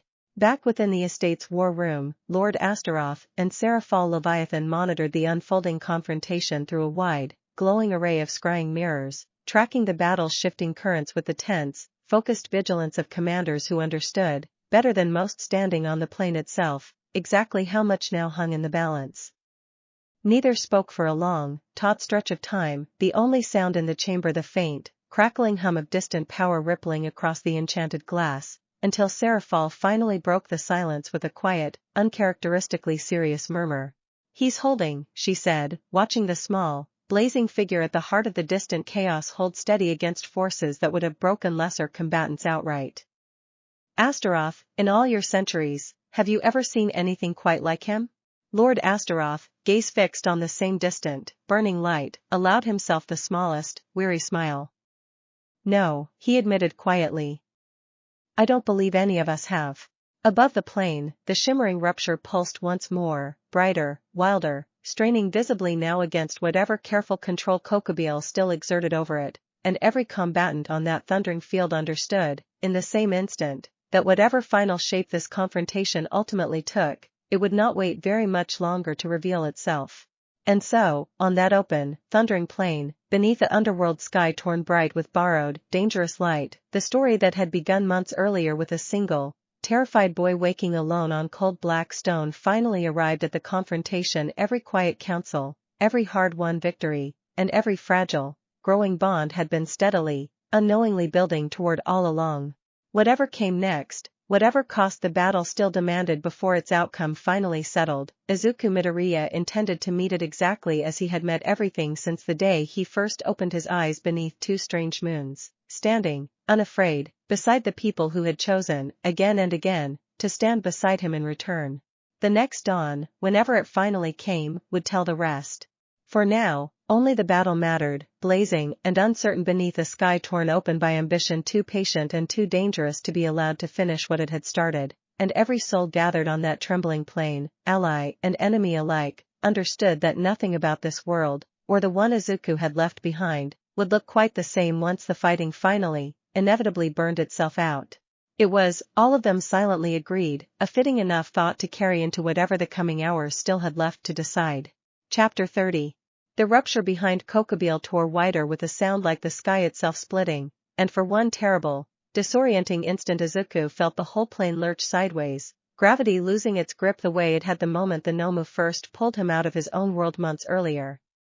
Around him, devils and fallen angels alike staggered against the sudden, nauseating pull, and Kokobile, standing at the rupture's heart with both arms spread wide now, laughed with the delighted, unrestrained joy of a man watching decades of patient work finally bear fruit.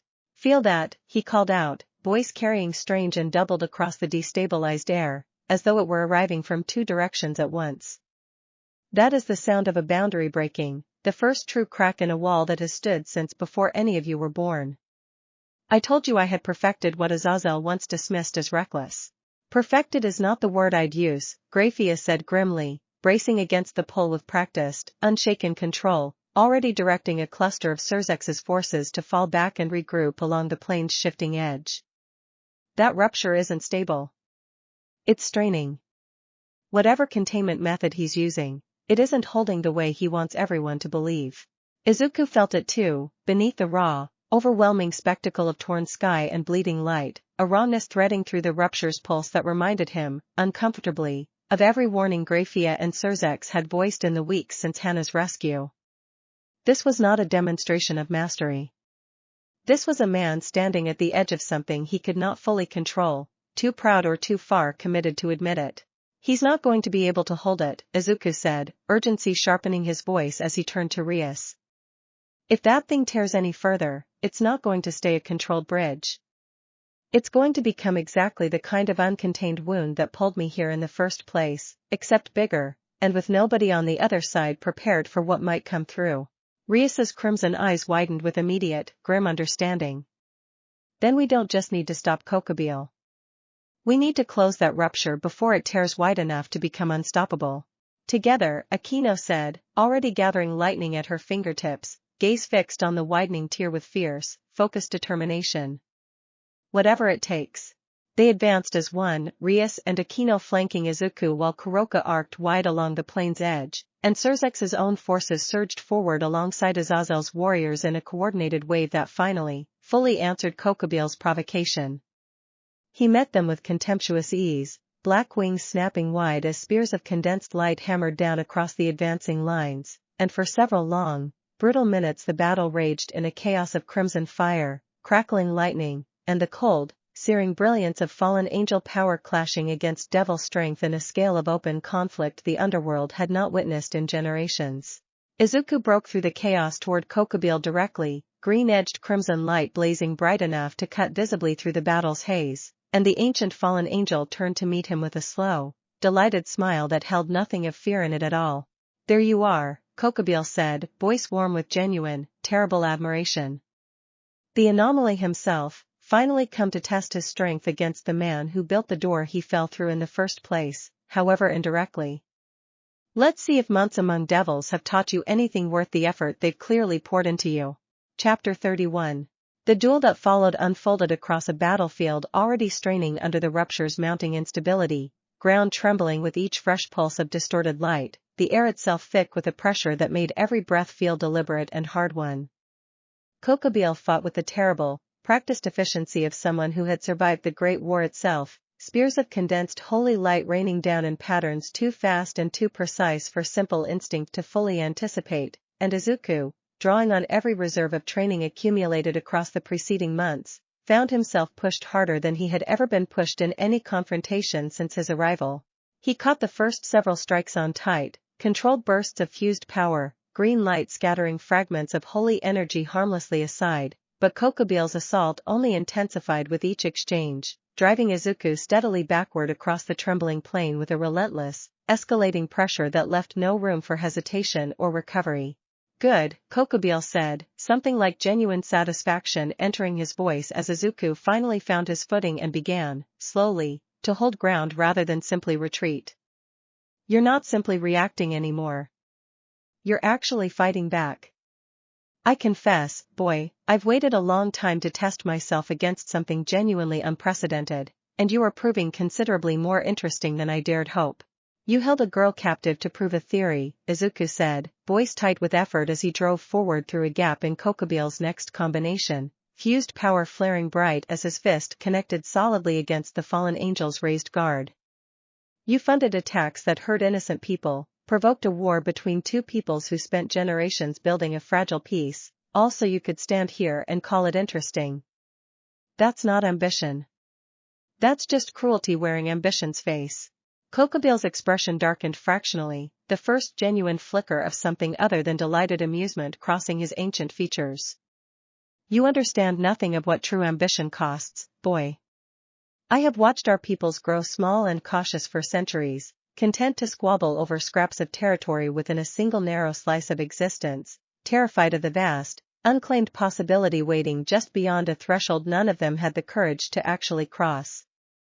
I am not cruel. I am simply willing to pay the price cowards refuse to pay. The price wasn't yours to pay, Izuku shot back, power surging brighter still as old, familiar conviction hardened beneath every word. You made Hana pay it. You made innocent border guards pay it. You made an entire alliance scramble to clean up the mess of your ambition, and you call that willingness. Where I'm from, we have a word for someone who makes other people bear the cost of their own choices. We don't call them heroes. Something in the unwavering certainty of Izuku's words seemed to land harder than any physical blow he'd landed so far, and Kokobil's composed, delighted mask finally cracked fully into genuine, furious frustration. He surged forward with renewed, savage intensity, and Izuku met him head-on, the fused power inside him blazing brighter than it had in any previous confrontation, months of careful, deliberate cultivation finally converging into something that felt, for the first time, entirely, completely whole. Chapter 32. Elsewhere across the trembling plain, the wider battle raged with equal ferocity, Rias and Akeno fighting side by side against a cluster of Kokobil's loyal warriors with the practiced, seamless coordination of two fighters who had spent months learning to anticipate each other's movements, while Kuroka moved through the chaos like a shadow given lethal purpose, striking with precise, calculated force wherever the alliance's lines showed the greatest strain. Left flanks buckling, Akeno called out, lightning crackling around her as she drove back a fresh wave of attackers with focused, relentless precision. Surzex's forces are holding, but barely. If the rupture keeps destabilizing at this rate, we're going to run out of time before we run out of enemies. Then we make time, Rias said grimly, crimson power flaring bright as she carved a path through the contested ground toward the plane's struggling left flank, Akeno close behind her. Graphia, coordinating the alliance's broader strategy from a shifting command position near the plane's edge, watched the rupture's escalating instability with grim, focused calculation. Lord Surzex, the containment field around the tear is failing faster than my initial estimates suggested. At this rate, it will breach entirely within minutes, not hours.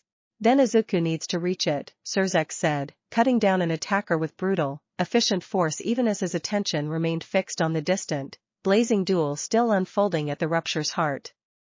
Kokobil is the only one currently capable of even attempting to stabilize or close it, whether by choice or by force. Everything else on this field is secondary to that outcome. Kuroka, catching the exchange as she fought her way toward the same contested ground, felt a fresh surge of urgency sharpen her already relentless focus. She broke from her current engagement with a final, decisive strike and cut a direct path toward the duel still raging at the plane's center, violet eyes fixed on the blazing exchange between Izuku and Kokobil with fierce, protective determination. She arrived just as Kokobil drove Izuku backward with a brutal combination that finally, momentarily, broke through his defenses, a spear of condensed light catching him hard across the shoulder and sending him skidding across the trembling ground. Kuroka closed the remaining distance in a burst of speed, intercepting Kokobil's follow-up strike with a precise, savage counter that bought Izuku the critical seconds he needed to recover. You're not facing him alone, she said fiercely, positioning herself between Izuku and Kokobil with unmistakable, protective resolve. Whatever else is true, hero boy, you're never facing anything alone again. I thought we settled that already. Izuku, pushing himself back to his feet despite the sharp, burning pain across his shoulder, felt something steady and grateful settle beneath the adrenaline and urgency of the ongoing fight. Thank you, he managed, breathing hard. I owe you one. You owe me considerably more than one, by this point, Kuroka said, tail lashing with fierce, protective energy as she turned back toward Kokobil, who studied the two of them with renewed, calculating interest. But we'll settle the accounting later. Right now, let's finish this together. Chapter 33. Kokobile regarded the two of them with something between amusement and genuine reassessment, black wings shifting restlessly behind him as the rupture's pulsing light cast long, distorted shadows across the trembling battlefield. A stray, fighting alongside the anomaly with such fierce, personal devotion. Interesting. I confess I hadn't accounted for quite how thoroughly you've woven yourself into the devil's careful little alliance, boy. Perhaps there's more binding you to this world than simple accident and circumstance after all. There is, Izuku said, steadying himself despite the burning ache across his shoulder, fused power gathering once more with renewed, focused intensity. People worth protecting. That's always been enough of a reason for me, whatever world I happen to find myself standing in. He surged forward again, Kuroka moving in perfect, practiced coordination beside him, and the duel resumed with fresh, desperate intensity, two fighters now pressing Kokobile from opposing angles with a combined, relentless pressure that finally, visibly began to strain even his considerable defenses. Kuroka's strikes came fast and precise, testing openings, forcing Kokobile to divide his attention, while Izuku pressed the advantage with powerful, sustained bursts of fused strength that drove the ancient fallen angel steadily backward toward the rupture's unstable heart. The tear, Izuku called out between exchanges, urgency sharpening his focus as he felt the rupture's mounting pressure grow more dangerous with every passing second.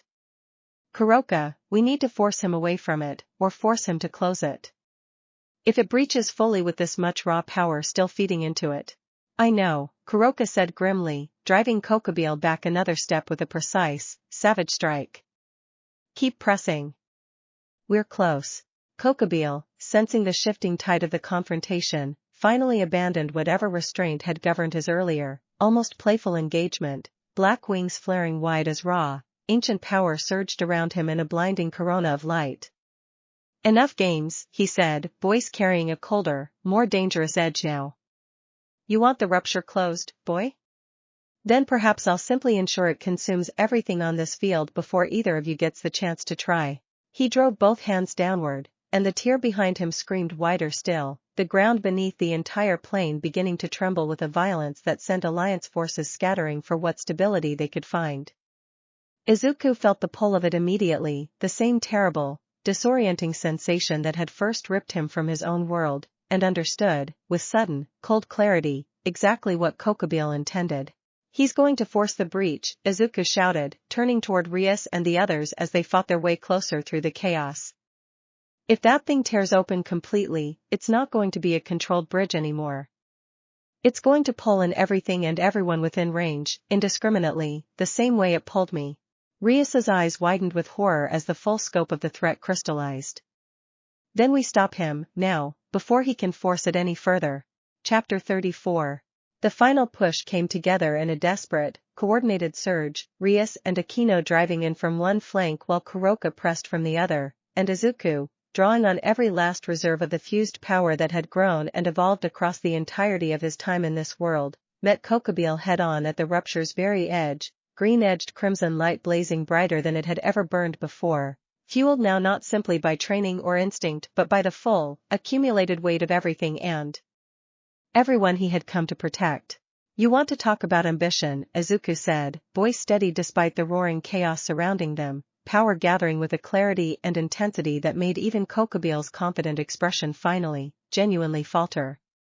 I'll show you what ambition actually looks like, when it's built on something worth protecting instead of something worth proving. He struck with everything he had, one for all 7 inherited strengths fused completely, seamlessly, with the demonic power that had transformed him across months of hardship and growth, and the resulting blow tore through Kokobile's defenses with a force that sent the ancient fallen angel crashing backward into the very rupture he had spent decades working to open. The tear shuddered violently at the impact, light flaring blinding bright across the entire plane, and for one terrible, suspended moment Izuku feared he had simply driven Kokobile directly into the breach, worsening the very catastrophe they were fighting to prevent. Instead, something unexpected happened. Kokobile's own power, driven back against the rupture's unstable heart by the force of Izuku's decisive strike, collided with the tear's straining containment in a violent, cascading feedback that Grafia, watching from her command position, recognized immediately with a sharp, urgent shout. The impact destabilized his control entirely, she called out. The rupture's collapsing in on itself. Everyone, fall back, now. The Alliance forces scattered in a coordinated, urgent retreat as the tear behind Kokobile began to shrink rapidly, its wild, distorted light folding inward with a shrieking, tearing sound that echoed across the entire plain. Kokobile himself, caught at the collapsing rupture's very edge, struggled against the pull with visible, desperate effort, black wings straining futilely against a force even his considerable power could no longer fully resist. "This isn't over," he snarled, glaring across the widening distance toward Izuku even as the shrinking tear dragged relentlessly at him. "Whatever you think you've accomplished here today, boy, you've only delayed the inevitable. Someone will finish what I started." The boundary has already been proven breakable, and proven boundaries do not stay closed forever. The rupture collapsed fully a moment later in a final, blinding flash of light, and Kokobile vanished with it, whether destroyed outright or simply pulled somewhere beyond anyone's immediate ability to determine, leaving only a scorched, smoking crater at the plain's center and a sudden, overwhelming silence that settled across the battlefield like a held breath finally released. Izuku sank to his knees amid the wreckage, the fused power finally receding beneath his skin as exhaustion crashed over him in a wave, and felt Rias's arms close around him a moment later, Akeno and Kuroka arriving close behind, all three gathering close with fierce, relieved urgency. "It's over," Rias said, voice trembling with relief despite her obvious effort to maintain composure. "Izuku, it's over. You did it." "We did it," Izuku corrected, breathless, managing a tired, genuine smile despite the exhaustion pulling at every part of him. "All of us. Together." Chapter 35. The aftermath of the battle stretched across days rather than hours, the Alliance forces working alongside Azazel's own people to secure the scorched, unstable ground where the rupture had finally collapsed, careful teams of researchers from both factions combing through the wreckage for any trace of Kokobile's fate or any lingering instability that might still pose a danger to the wider underworld. Izuku, recovering from the battle's considerable toll under the estate's careful medical attention, found himself, for the first time in months, genuinely uncertain what came next. "We don't know if he's dead," Surzex told him, visiting the recovery chamber with grave, measured honesty once Izuku's strength had sufficiently returned to allow for serious conversation. "The rupture's collapse was violent and largely uncontrolled. It's possible he was destroyed outright. It's equally possible he was pulled somewhere beyond our current ability to track, perhaps even into whatever dimension the rupture had been partially connected to before its collapse. Which means he could come back," Izuku said quietly, turning the sobering possibility over with the same careful, analytical focus he'd brought to every threat since his arrival. "Possibly," Surzex admitted. "Though even if he survives, wherever he's ended up, rebuilding what he lost here today would take considerable time, likely years rather than months. For now, the immediate threat has genuinely passed, and the broader alliance between devils and fallen angels forged in confronting it has proven, I believe, considerably more durable than anyone might have predicted before today's confrontation." Azazel himself visited soon after, his usual easy, casual manner returning gradually despite the evident weight of everything the confrontation had cost his own faction's careful oversight. "I owe you a debt I'm not entirely certain how to repay, Izuku Midoriya," he said, settling into the chair beside Izuku's recovery bed with unusual, genuine solemnity. "Kokobile's ambition might well have provoked a war between our peoples that neither side could have easily survived, whatever the ultimate outcome. Your intervention, and the alliance your presence somehow managed to forge between two historically wary peoples, prevented that outcome far more completely than I honestly believed possible." "I didn't do it alone," Izuku said, echoing the same sentiment he'd offered Rias amid the battle's immediate aftermath. "None of it would have worked without everyone who chose to stand beside me." "No," Azazel agreed, something warm and genuinely respectful entering his golden eyes. "But it required someone worth standing beside in the first place, someone capable of inspiring that kind of unified, genuine trust across factional lines centuries of careful suspicion had otherwise kept firmly separate. That is not a small thing, boy, however humbly you continue to describe it." As the days passed and Izuku's strength gradually returned, the full scope of what the confrontation had actually accomplished began to settle more clearly into focus. The immediate threat of Kokobile's ambition had been decisively broken, Hana remained safe under the estate's continued careful protection, and the alliance between devils and fallen angels, however fragile and newly forged, showed genuine signs of enduring beyond the immediate crisis that had first demanded it. Izuku found himself, for the first time since his arrival months earlier, allowed a genuine measure of peace, however temporary it might ultimately prove to be. It was during one such quiet, recovering afternoon, seated in the estate's outer garden with Rias, Akeno, and Kuroka gathered comfortably around him, that Izuku finally allowed himself to voice a question that had been growing steadily louder beneath every other concern across the preceding weeks. "What happens now?" he asked quietly. "The immediate threats past. Kokobil's gone, at least for now. I still don't know if there's a way back to my old world, but for the first time since I got here, I'm not running from one crisis directly into another." Rias reached for his hand, the same simple, grounding gesture that had steadied him through so much across the preceding months. "Now, I think, we finally get the chance to figure out what you actually want your life to look like, Izuku. Not shaped entirely by crisis or survival, but by genuine choice. And whatever you choose," Akeno added gently, "I hope you know none of us intend to simply disappear from it, whatever shape it ultimately takes." Kuroka, leaning comfortably against his other side, allowed herself a small, genuine smile entirely free of her usual teasing edge. "We've come too far together to just walk away now, hero boy. Whatever comes next, home or here or something in between, we're staying right beside you to find out." Izuku looked between the three of them, feeling the full, complicated warmth of everything they had built together across the preceding months finally settle into something he no longer felt any need to question or doubt. Whatever answer still waited beyond the horizon, whatever shape his future ultimately took, he understood, with quiet, hard-won certainty, that he would not face any of it alone. Chapter 36. The peace, however hard-won, did not last long before the Underworld's older, more familiar currents of ambition began reasserting themselves. Word of Izuku's role in the confrontation with Kokobil spread swiftly through every great clan hall, and where fear of an unpredictable, unclaimed power had once tempered outright political maneuvering, that fear now transformed, almost overnight, into something considerably more dangerous: open, unrestrained interest from clans who had previously kept a cautious, wary distance. The first formal approach arrived barely a week after Izuku's strength had sufficiently returned, a delegation from the Bale clan requesting audience with Lord Astaroth and, more pointedly, with Izuku himself. Rias's reaction to the news, delivered by Ryanair with visible unease, was immediate and sharp. "The Bale clan," she said, jaw tightening as the small council gathered to discuss the request. "My mother's side of the family. If they're formally approaching Izuku directly, that's not simple diplomatic curiosity. That's the opening move of something considerably more deliberate." "Deliberate how?"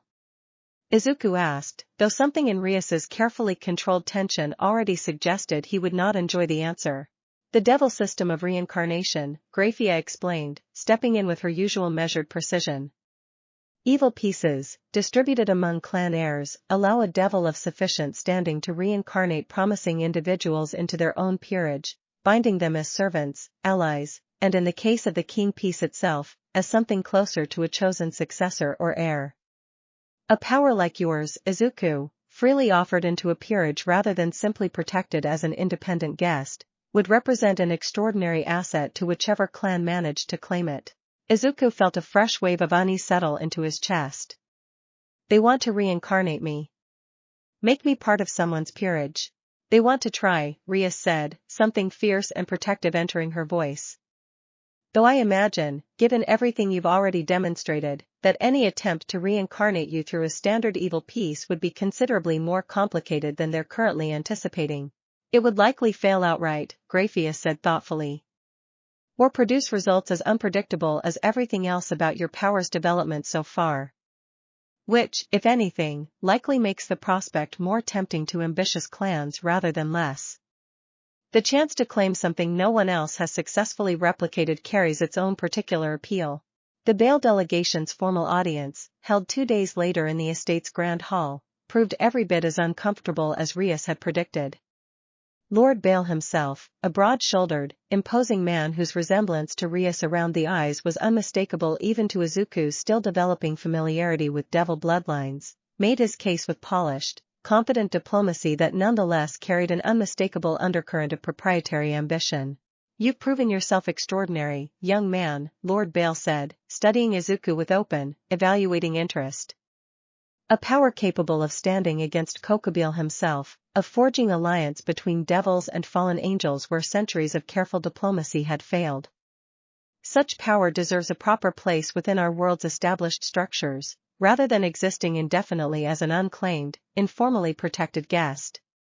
I would be honored to offer you a king's peace within my own peerage, with all the standing, protection, and belonging that formal status carries.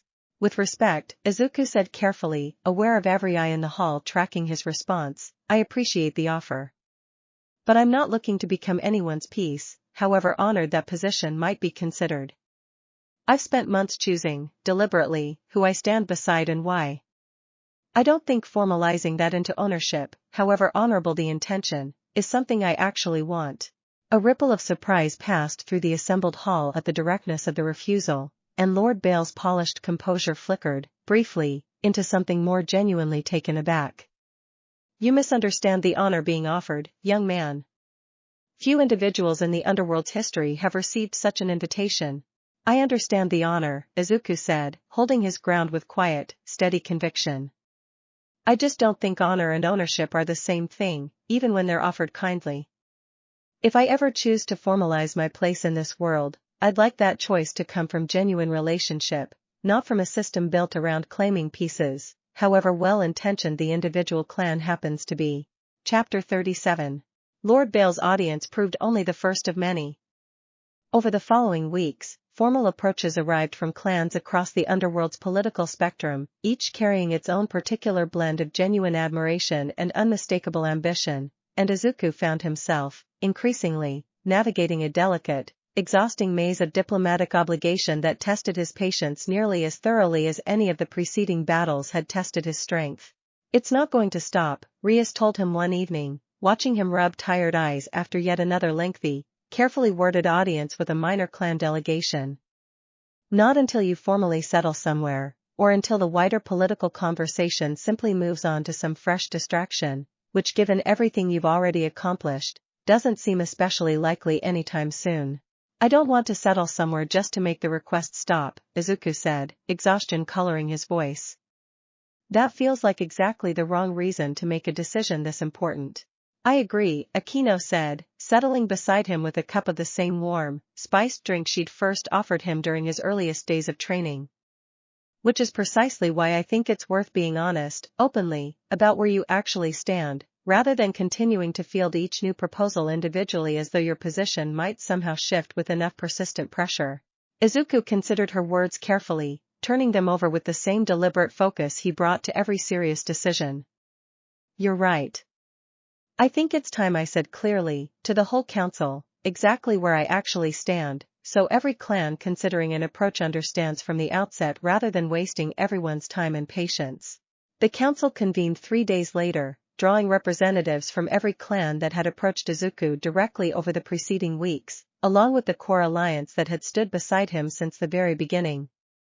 Izuku rose to address the full assembly with the same quiet, unwavering clarity that had first won Lord Astaroth's respect in that very first, chaotic council meeting months earlier. "I've received a great many generous offers these past weeks," he began, meeting the gathered representatives' attention with steady, direct honesty. "Peerage positions, formal alliances, marriage proposals dressed carefully in diplomatic language. I'm grateful for the respect behind each of them, genuinely. But I want to be clear, to everyone here, exactly where I stand."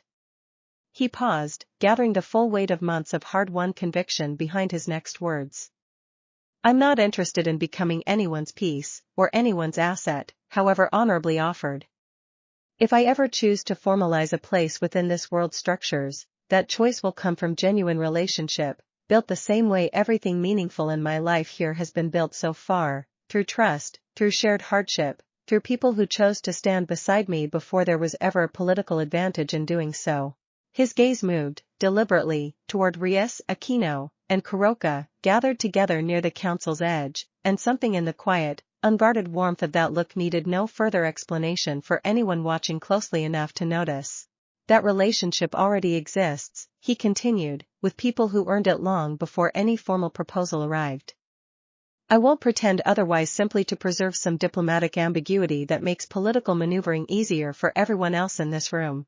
The hall fell into stunned, murmuring silence at the plain, unmistakable clarity of the declaration, and Izuku felt Rias's hand find his beneath the council table, gripping tight with fierce, grateful pride, Akeno's warm smile settling beside her, and Kuroka's quiet, satisfied purr audible even across the hushed distance separating them. Chapter 38. Not every clan received the declaration with grace.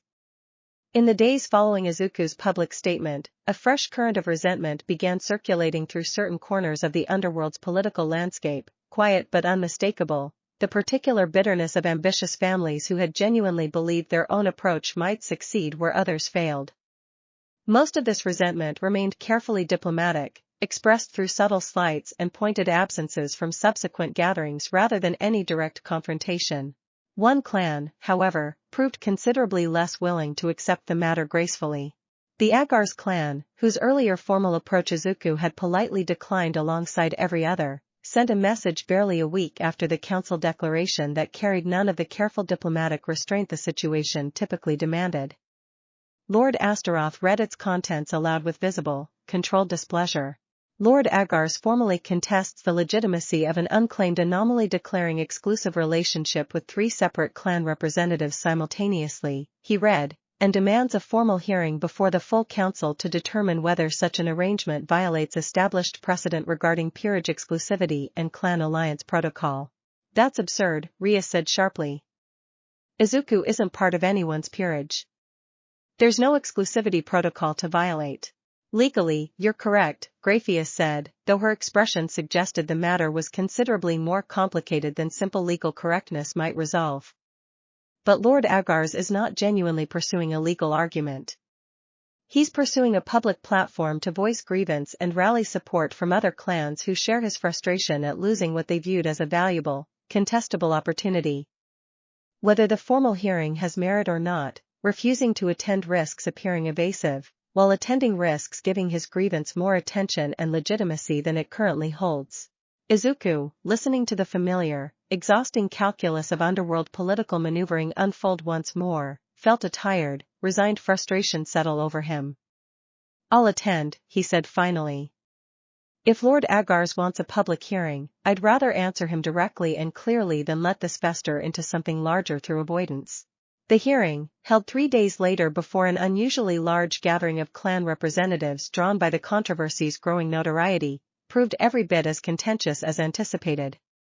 Lord Agar's, a sharp-featured, ambitious devil whose earlier proposal Izuku barely remembered amid the flood of similar approaches, pressed his grievance with theatrical, calculated indignation. This council permits an outsider, human-born and unbound by any formal devil obligation, to simply declare his own preferences and expect the entire established order to simply accommodate them, Lord Agar's declared, voice carrying easily across the crowded hall. What precedent does this set, for every future anomaly or valuable asset who might similarly decide established protocol simply doesn't apply to their particular circumstance?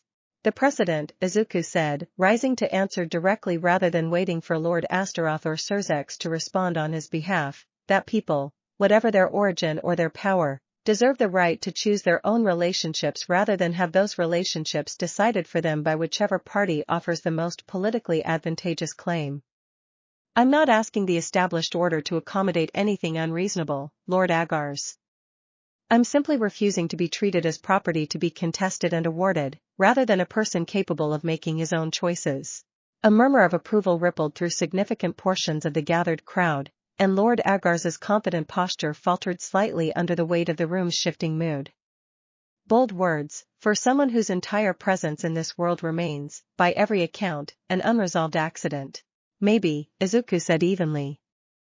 But accident or not, I've spent these past months earning every relationship I currently hold, through genuine effort, genuine trust, and genuine care, rather than through any political claim or formal contest. I don't think that earns any less legitimacy simply because it doesn't fit neatly into established protocol. Surzex, watching the exchange with careful, weighing attention, finally rose to formally close the proceeding before it could escalate further. I believe this council has heard sufficient argument on both sides. Izuku Midoriya's status as an independent guest, free to choose his own relationships and alliances, has been consistently upheld since his arrival, and nothing presented today convinces me that status requires revision. Lord Agar's grievance, while heard and noted, does not, in my judgment, warrant further formal action. Chapter 39. The hearing's resolution, while formally decisive, did little to fully quiet the undercurrent of resentment simmering beneath the underworld's wider political surface, and Izuku found himself, in its aftermath, increasingly aware of a truth he had not fully confronted since Kokobeel's defeat, that surviving one crisis had not, ultimately, freed him from the deeper, more complicated challenge of building a genuine life within a world that remained, in many corners, still uncertain what to make of him. You handled that beautifully, Rias told him that evening, finding him once more in the estate's outer garden, the deep violet sky stretching familiar and comforting overhead. Though I imagine it's exhausting, constantly having to defend something that should simply be allowed to exist without needing defense at all. It is, Izuku admitted honestly. But I'd rather keep defending it clearly than let ambiguity make it easier for people like Lord Agar's to keep pushing. He glanced toward her, something warm and grateful softening his tired expression. Thank you, by the way, for standing beside me through all of this, not just the fighting, but this too. The politics, the endless hearings, all of it. I'll stand beside you through whatever it takes, Rias said simply, settling close beside him on the familiar garden wall. That was never in question. Izuku, however complicated the world around us occasionally insists on making it. Akeno joined them a short while later, followed eventually by Kuroka, and the four of them settled into the same comfortable, easy quiet that had become, across the preceding months, one of the few genuinely reliable constants in Izuku's extraordinary, complicated new life.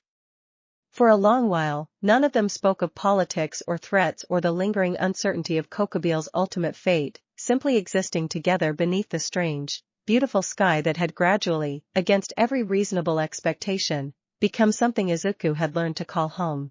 It was Kuroka who finally broke the comfortable silence, her voice carrying a thoughtful weight unusual for her typically playful tone. For what it's worth, she said, watching you stand up to Agar's today, watching you refuse to let any of them turn you into something to be claimed rather than someone to be chosen, that mattered more than you probably realize. Not just to the three of us.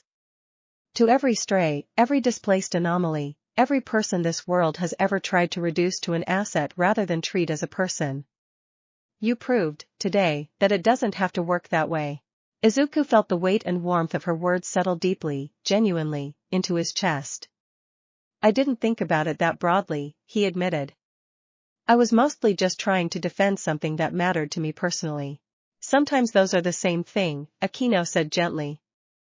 The personal and the broader principle, tangled together in ways that matter more, not less, for being genuine rather than calculated. As the evening deepened around them, the estate quiet and settled after the day's contentious proceedings, Izuku allowed himself, once more, a genuine measure of peace, however temporary it might ultimately prove. Whatever still waited beyond the horizon, whatever fresh challenge the underworld's restless, ambitious politics might yet produce, he understood, with the same hard-won certainty that had carried him through every crisis since his arrival, that he would face it exactly as he had faced everything else, surrounded by people who had chosen him freely, and who he, in turn, had chosen just as freely and just as completely in return. Far beyond the estate's warded walls, however, in quarters considerably less inclined toward graceful acceptance of the council's ruling, Lord Agar sat alone in his private chambers, turning the day's humiliating defeat over with cold, calculating patience, already beginning to consider what alternative avenues might yet exist for a clan unwilling to simply accept losing so publicly, so completely, to a boy the entire underworld had somehow, impossibly, decided was worth choosing freely, rather than claiming by force. Chapter 40. Life at the Astaroth estate settled, gradually, into something resembling genuine peace over the weeks that followed the Agar's hearing, the frantic urgency of constant crisis finally giving way to a rhythm Izuku had almost forgotten was possible since his arrival. Training continued, though with a calmer, more deliberate pace now that no immediate threat demanded constant, exhausting preparation, and Izuku found himself, for the first time in months, genuinely able to explore the underworld beyond the estate's carefully warded walls, accompanied always by Rias, Akeno, or Kuroka, sometimes by all three together. They visited the great markets of the Central Territories, sprawling, vibrant spaces where devils of every station gathered to trade goods and stories alike, and Izuku found himself genuinely delighted by the sheer, chaotic variety of it all, merchants hawking enchanted trinkets and rare ingredients, street performers weaving illusions of light and sound for gathered crowds, the easy, unguarded laughter of ordinary devil life continuing on despite everything that had nearly torn it apart weeks earlier. It's strange, Izuku admitted, wandering beside Rias through a particularly crowded stretch of market stalls, how normal all of this feels now. A few months ago I couldn't have imagined any of this being part of my life at all, and now it feels like I've been here for years. Is that a good strange, or a difficult one? Rias asked, watching him with careful, genuine curiosity. Both, I think, Izuku said honestly. I still think about home constantly. My mother, my classmates, everyone who has no idea what happened to me. But I also don't think I'd trade what I've found here, even if I could go back and undo everything that led me to this exact moment. That feels complicated, in a way I'm still learning to sit with. Rias reached for his hand, threading her fingers through his with easy, familiar warmth. You don't have to fully resolve that complication, Izuku. Some things are simply true at the same time, however contradictory they might feel. You can love your old life and love this one. You can miss home and still genuinely belong here. I don't think those truths need to cancel each other out. Their wandering eventually led them to a quiet, secluded overlook at the market district's edge, where the deep violet sky stretched wide and unobstructed over the distant, glittering towers of the Central Territories, and Izuku found himself, in that unhurried, peaceful moment, finally voicing something he had been turning over privately for weeks. I've been thinking, he said slowly, about what Akeno said back during the council hearing. About choosing this, formally, rather than just letting it remain unspoken and informal indefinitely. He turned to face Rias fully, gathering the same steady courage that had carried him through every difficult confrontation since his arrival. I don't know exactly what that formal choice looks like yet, or when I'll feel ready to make it completely. But I wanted you to know I'm thinking about it, seriously, not just as an abstract possibility but as something I actually want, eventually, when the time feels right. Rias's breath caught, crimson eyes bright with an emotion that needed no further explanation, and she stepped closer, resting her forehead gently against his. Take whatever time you need, Izuku. I've told you before, and I'll tell you again as many times as it takes to fully believe it, I'm not going anywhere, whatever pace this eventually takes. None of us are. Chapter 41.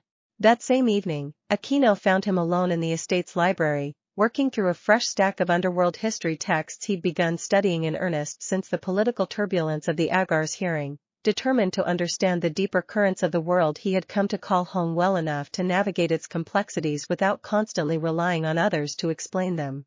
Studying again, she observed, settling into the chair across from him with her usual warm, easy grace. You've become remarkably diligent about understanding devil politics and history, for someone who spent his first weeks here entirely overwhelmed by the basics. I don't want to just survive here anymore, Izuku admitted, setting the text aside to give her his full attention. I want to actually understand this world, deeply, the way I once understood everything about quirks and heroics back home. If this is going to be a real part of my life, I want to earn that understanding properly, not just stumble through it reactively. Akeno's expression softened with genuine, quiet pride. That's remarkably like you, somehow simultaneously humble and ambitious in exactly the right measure. She hesitated a moment before continuing, something more personal entering her voice. I wanted to tell you, separately from whatever conversation you and Rias have been having, that I feel the same way she does. About choosing this, formally, eventually. I know my own path here has looked different from hers, serving as her queen rather than an heir in my own right, but what I feel for you isn't diminished by that difference, whatever complicated shape it eventually settles into alongside everyone else who cares for you. Izuku reached across the small table between them, taking her hand with the same gentle sincerity he'd offered Rias earlier that evening. It's not diminished to me either, Akeno. I care about you exactly as much, exactly as genuinely, as I care about Rias, and about Kuroka. I know that's an unusual thing to say, in most places I might have grown up. But I've learned, here, that genuine care doesn't have to divide itself into smaller and smaller pieces just because it's shared among more than one person. If anything, I think it's grown, the more of you I've come to know. Akeno's warm, genuine smile deepened, something unguarded and quietly joyful settling behind her violet eyes. I'm glad you feel that way, Izuku. Genuinely glad. Whatever this eventually becomes, formally or otherwise, I intend to keep choosing it, exactly as freely as you've chosen us. Chapter 42. Kuroka, true to her nature, approached the same unspoken conversation rather differently than either Rias or Akeno had, finding Izuku not through quiet, deliberate intimacy but through her usual, unpredictable timing. Appearing at his side during an otherwise unremarkable afternoon training session with an expression that mixed her characteristic playfulness with something more openly vulnerable than she typically allowed herself to show. I heard about your little conversations, she said, settling onto the sparring hall's edge as Izuku paused his solo practice to catch his breath. Word travels fast around here, even when people think they're being appropriately private about it. Izuku felt heat rise faintly in his face. I didn't realize it was already common knowledge. It's not, exactly, Kuroka said, tail flicking with characteristic amusement despite the genuine warmth beneath it. Rias and Akeno aren't the type to gossip carelessly about something that matters this much. I simply know both of them well enough, by now, to read the particular kind of happiness they've been carrying around these past few days. She studied him for a moment, violet eyes softening into something rare and unguarded. I wanted to make sure you knew, plainly, without any of my usual teasing getting in the way, that I feel it too. Whatever formal shape this eventually takes, I'm not interested in standing at the edges as some lesser, more casual arrangement compared to what you're building with them. I want in, completely, on whatever terms actually work for all of us together. I want that too, Izuku said, meeting her honesty with his own. I meant what I told Akeno. What I feel for you isn't smaller or less real just because it looks different from what I share with Rias, or with Akeno.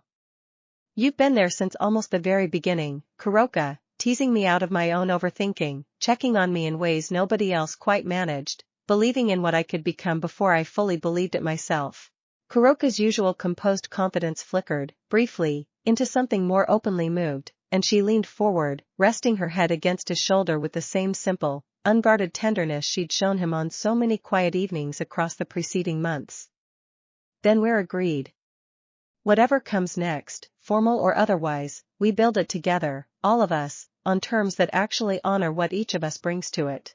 They sat together in comfortable, contented silence for a long while, the sparring hall quiet around them, and Izuku, feeling the full, complicated warmth of everything he had built across his extraordinary months in this strange, beautiful world, allowed himself, finally, to simply exist within that warmth without questioning or doubting it any further. The peace, however, proved shorter-lived than any of them might have hoped. Grafia arrived at the sparring hall's entrance barely an hour later, expression tight with fresh, urgent concern that immediately dispelled the afternoon's gentle warmth. Lord Agars has left his estate, she reported grimly, along with a significant portion of his household guard, and a substantial cache of resources whose destination and purpose remain entirely unaccounted for. Given his recent, very public humiliation, and given everything we've already learned about how patiently ambitious individuals in this world can plan their retaliation, I don't believe this movement is coincidental. Izuku felt the familiar, cold weight of renewed danger settle back across his shoulders, the brief, hard-won peace of the preceding weeks giving way once more to urgent, necessary vigilance. Do we know where he's headed? Not yet, Grafia admitted. But I intend to find out quickly. Whatever Lord Agars is planning, I don't believe we've heard the last of his grievance, however decisively this council ruled against him. Rias, arriving alongside Grafia with Akeno close behind, exchanged a grim, knowing glance with Izuku that needed no further words to convey the shared, unspoken understanding settling between them, that whatever fragile peace they had finally begun to enjoy, the true, final chapter of everything that had unfolded since Izuku's arrival had not yet, quite, finished writing itself. Chapter 43. The investigation into Lord Agar's sudden departure consumed the following days with an urgency that felt, to Izuku, uncomfortably familiar, the Alliance's hard-won peace giving way once more to the same careful, methodical intelligence gathering that had once uncovered the Veil Reborn's hidden funding and, later, Kokobeel's carefully concealed research facility. Farron, whose earlier diligence had proven instrumental in both previous investigations, returned to the effort with renewed focus, cross-referencing Agar's known resources and territorial holdings against every scrap of information the Alliance's various intelligence contacts could gather.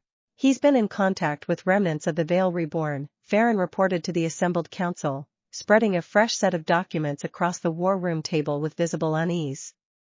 Not the core leadership, which was largely dismantled after Riser's exposure, but scattered loyalists who never fully abandoned the cause.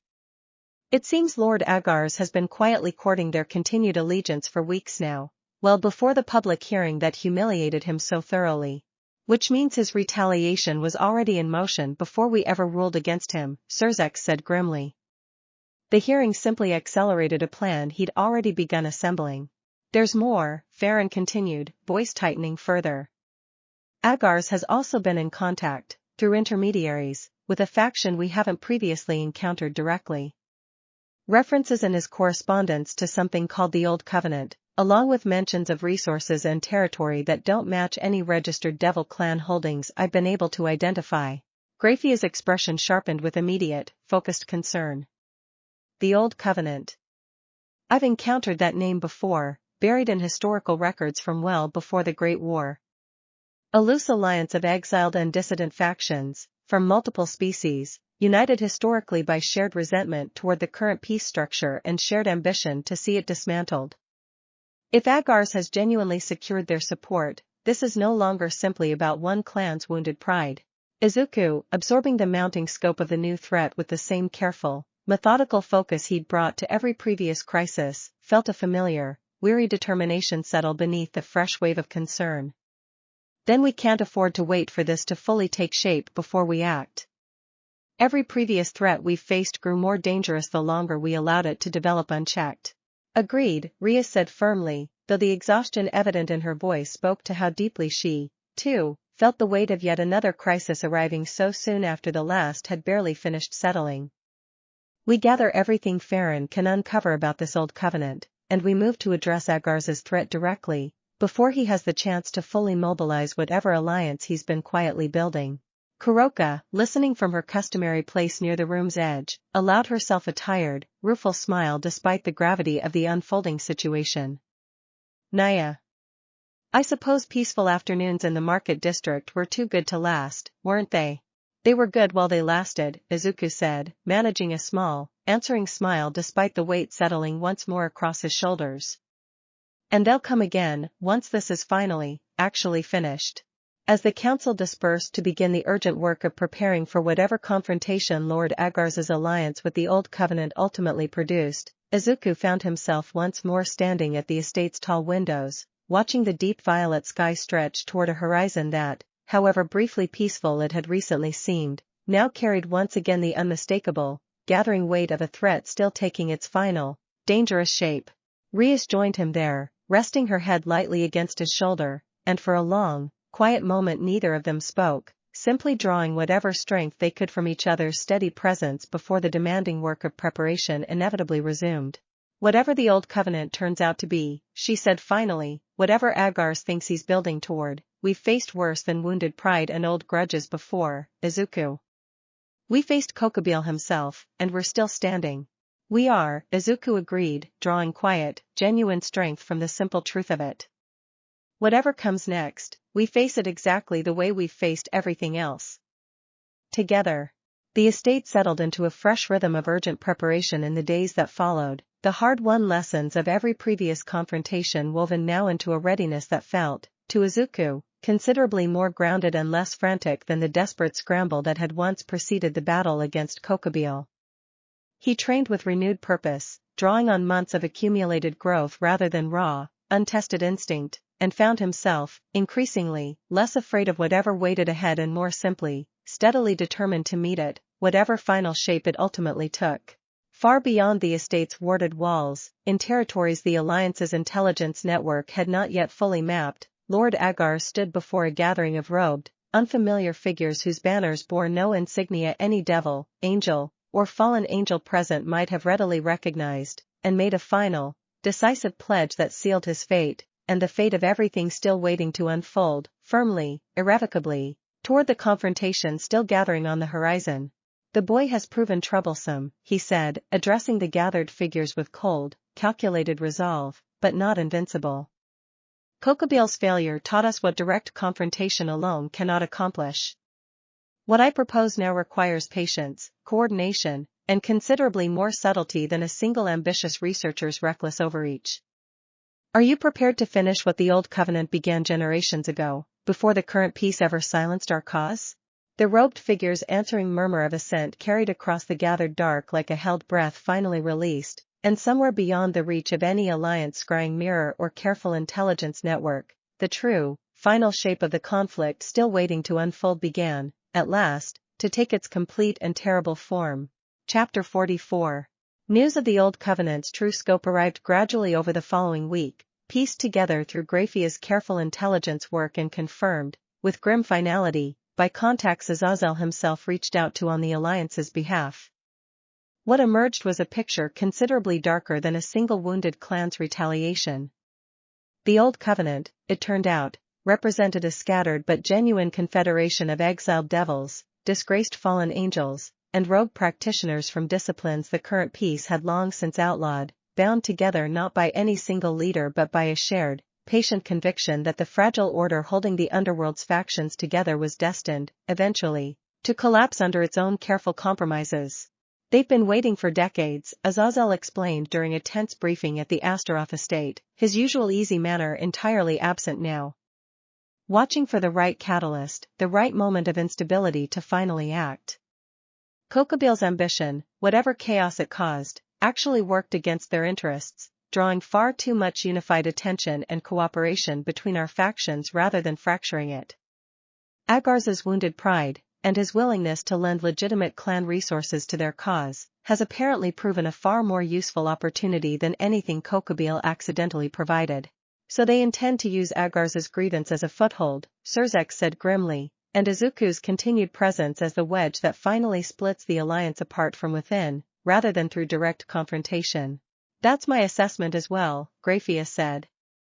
"Which means whatever they're planning likely won't resemble Kokobil's blunt, public provocation at all.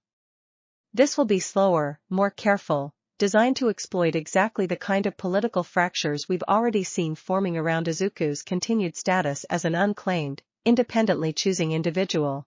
Izuku absorbed the grim assessment with the same steady, determined focus that had carried him through every previous revelation of danger since his arrival.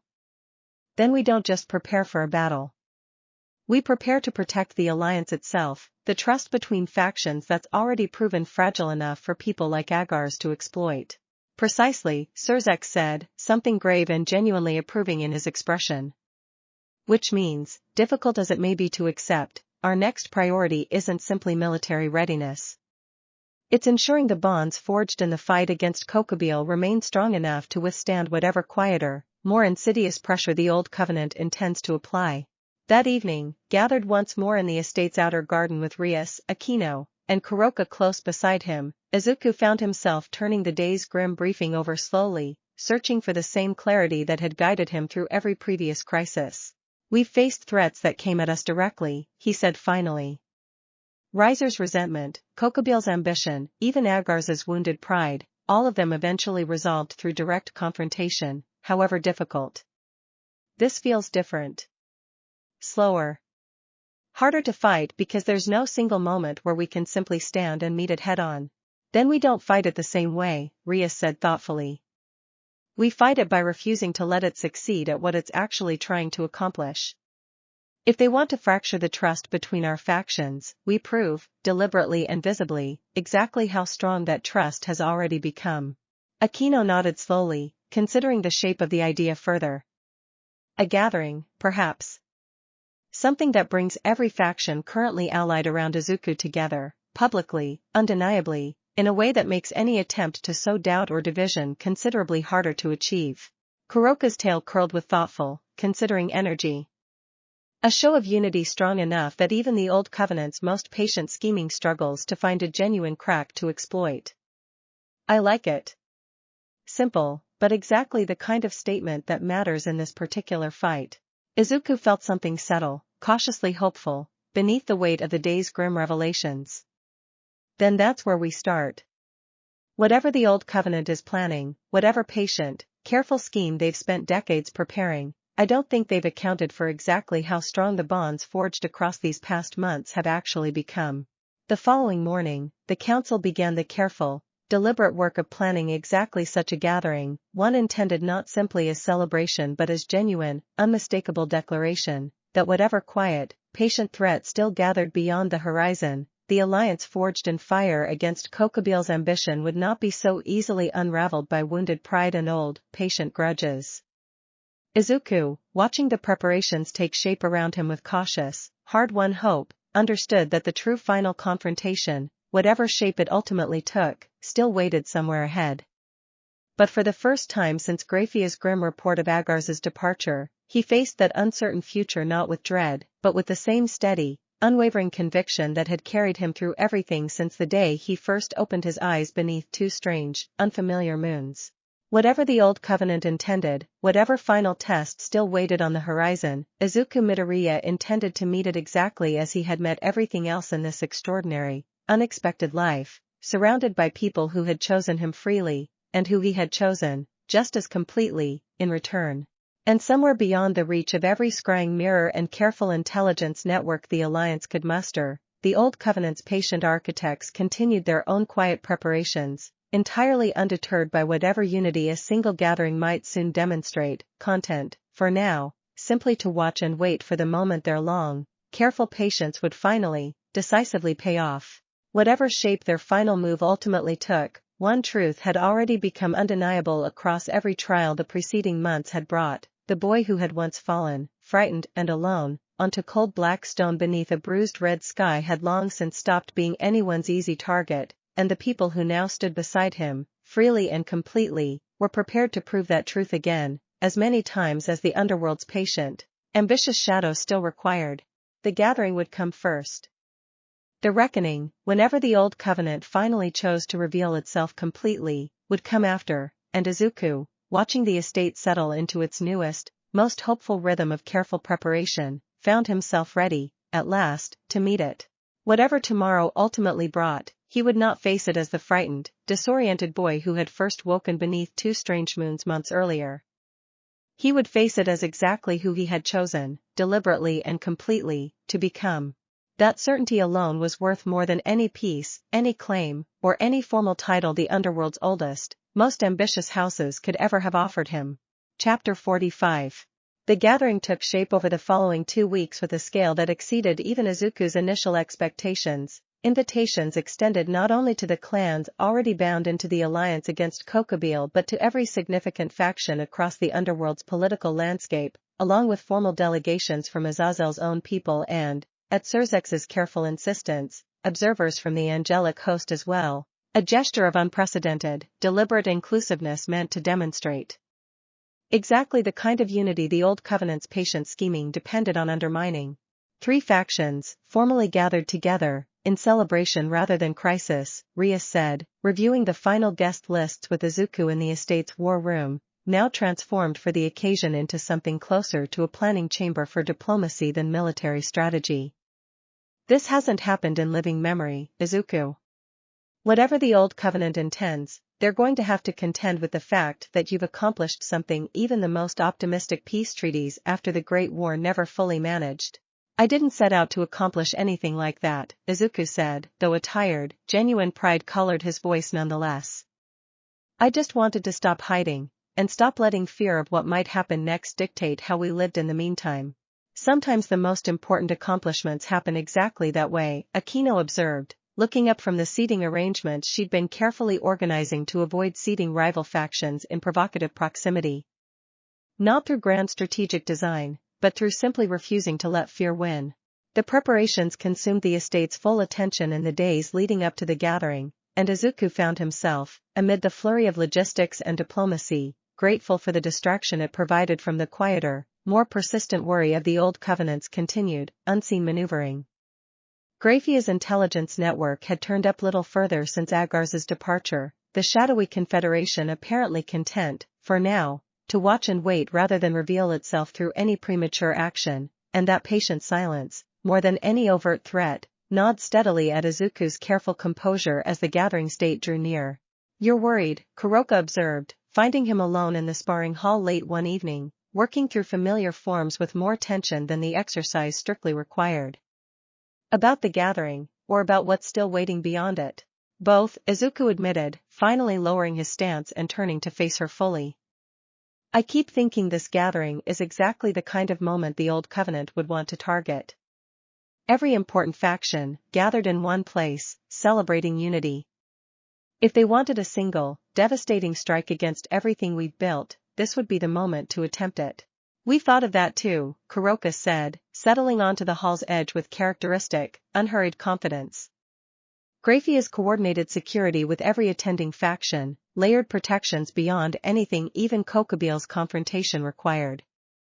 Whatever the old covenant is patient enough to plan, I doubt it's patient enough, or reckless enough, to attempt something so obvious and so heavily defended against.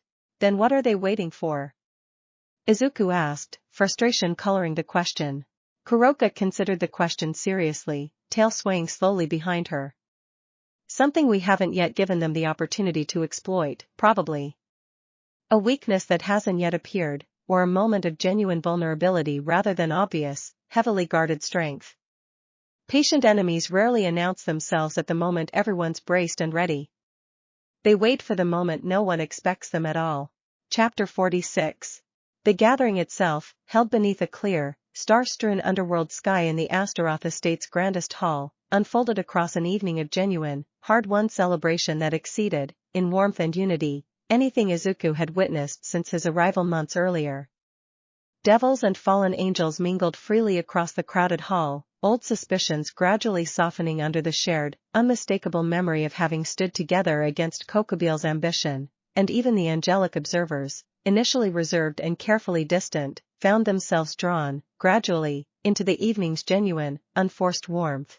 Izuku moved through the gathering at Rias's side, Akeno and Kuroka close behind, greeting representatives from clans and factions he had spent months learning to navigate, and felt, despite the persistent undercurrent of worry Kuroka's earlier words had failed to fully dispel, a genuine, swelling pride at witnessing the tangible proof of everything the preceding months had built. Lord Astaroth, presiding over the gathering with visible, satisfied warmth, raised a formal toast partway through the evening that drew the hall's full, attentive silence. "Months ago," he said, voice carrying easily across the crowded space, "a boy fell into our world by pure accident, carrying power none of us fully understood and facing dangers none of us anticipated. Tonight, that same boy stands among us having forged an alliance this underworld has not witnessed in living memory, an alliance built not through conquest or careful political calculation, but through genuine trust, genuine sacrifice, and genuine care for people beyond one's own immediate faction." He raised his glass higher, gaze finding Izuku across the crowded hall. "To Izuku Midoriya, and to everything this remarkable unity proves is still possible, however deeply old suspicion and old grievance might otherwise divide us." The hall erupted into warm, genuine applause, and Izuku, humbled by the weight of the moment, found himself unable to fully articulate a response beyond a quiet, grateful nod, Rias's hand finding his beneath the gathered attention with familiar, steadying warmth. It was well past midnight, the gathering's formal proceedings finally winding down into quieter, more intimate conversation among the remaining guests, that the first sign of trouble finally arrived, not through any overt attack but through a subtle, unsettling wrongness that Izuku felt, immediately, threading beneath the estate's warded walls like a held breath about to release. "Something's changed," he murmured to Rias, who had been deep in quiet conversation with a Citri representative nearby.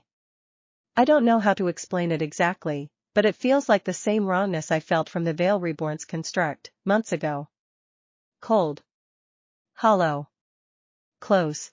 Rias's expression sharpened immediately, old instincts honed by months of accumulated crisis overriding the evening's relaxed warmth in an instant. "Graphia," she called, quiet but urgent, "and the alliance is careful, watchful queen appeared at their side within moments, expression already tightening with alert focus. I feel it too, Graphia said grimly, scanning the crowded hall with sharp, methodical attention. Something's breached the estate's outer wards. Subtly, carefully, in a way that shouldn't have been possible given the security we've layered around this gathering specifically. Chapter 47. The breach revealed itself moments later, not as a direct assault against the gathered crowd but as a sudden, targeted strike aimed with precise, calculated intent toward the estate's deepest archives, where Graphia's accumulated intelligence on the Old Covenant, along with every scrap of evidence gathered across months of investigation, remained carefully stored under what had until this moment been considered the estate's most secure protection.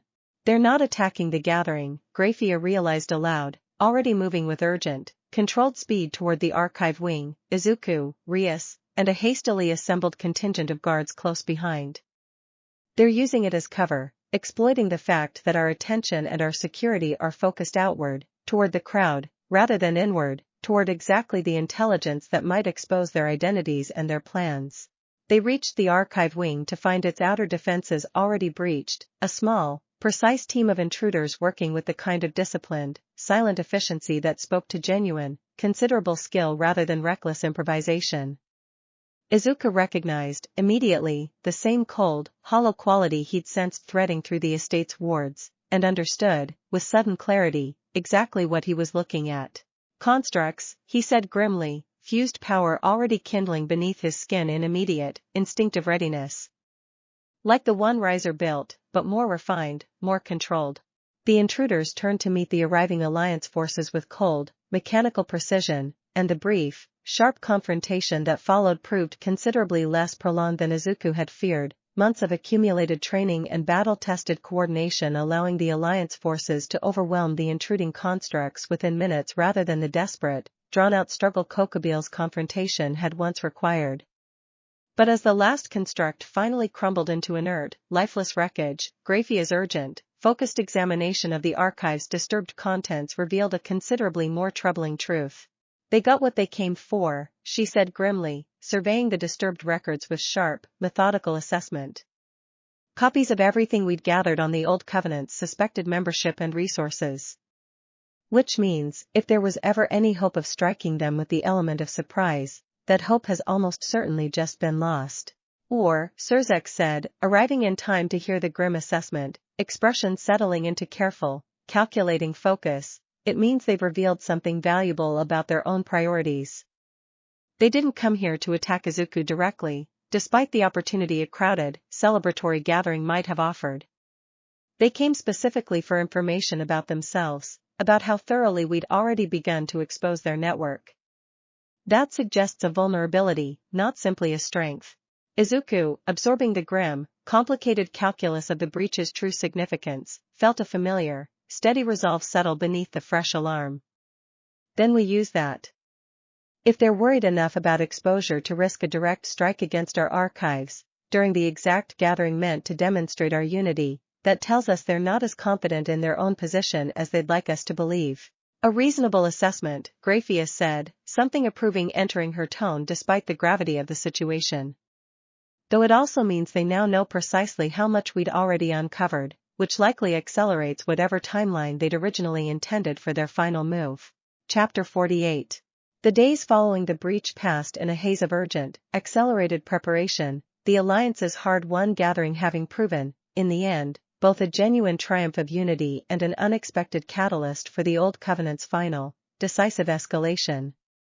Graphia's continued investigation, working now from the assumption that their adversary understood exactly how much exposure they faced, began tracing a pattern across the scattered fragments of intelligence still available, one that pointed, with growing certainty, toward a final target far more significant than anyone had initially anticipated. They're not simply planning another strike against Izuku, or another attempt to destabilize the alliance through political maneuvering, Graphia reported to the full council, voice grave with the weight of her findings. The resources Agar's diverted, combined with whatever the Old Covenant's broader confederation has accumulated across decades of patient preparation, suggest something considerably larger. An attempt, I believe, to open a rupture similar to Kokobil's, but deliberately, at scale, time to coincide with a moment when the Alliance's attention and resources are stretched thinnest. They want to finish what Kokubile started, Rias said grimly, using his own research as a foundation, but with the patience and coordination he lacked. Worse, Surzek said, studying the assembled intelligence with careful, focused attention. If they've had access to Kokubile's research all along, quietly supporting his ambition as one possible avenue toward their own broader goal, they may have learned from his failures. A more stable, more carefully controlled rupture, opened not as public spectacle but as genuine, deliberate strategy, could prove considerably more difficult to close than the one Izuku and the Alliance faced on that plane months ago. Izuku felt the full, staggering weight of the revelation settle across his shoulders, the fragile peace of the preceding weeks giving way, once more, to the familiar, urgent clarity of an approaching, decisive confrontation. Then we need to find them, and stop them, before they finish whatever preparation still stands between them and actually opening it. Agreed, Grafia said. And I believe, based on the pattern of resources and territory Agar's diverted, that I've finally identified their likely location.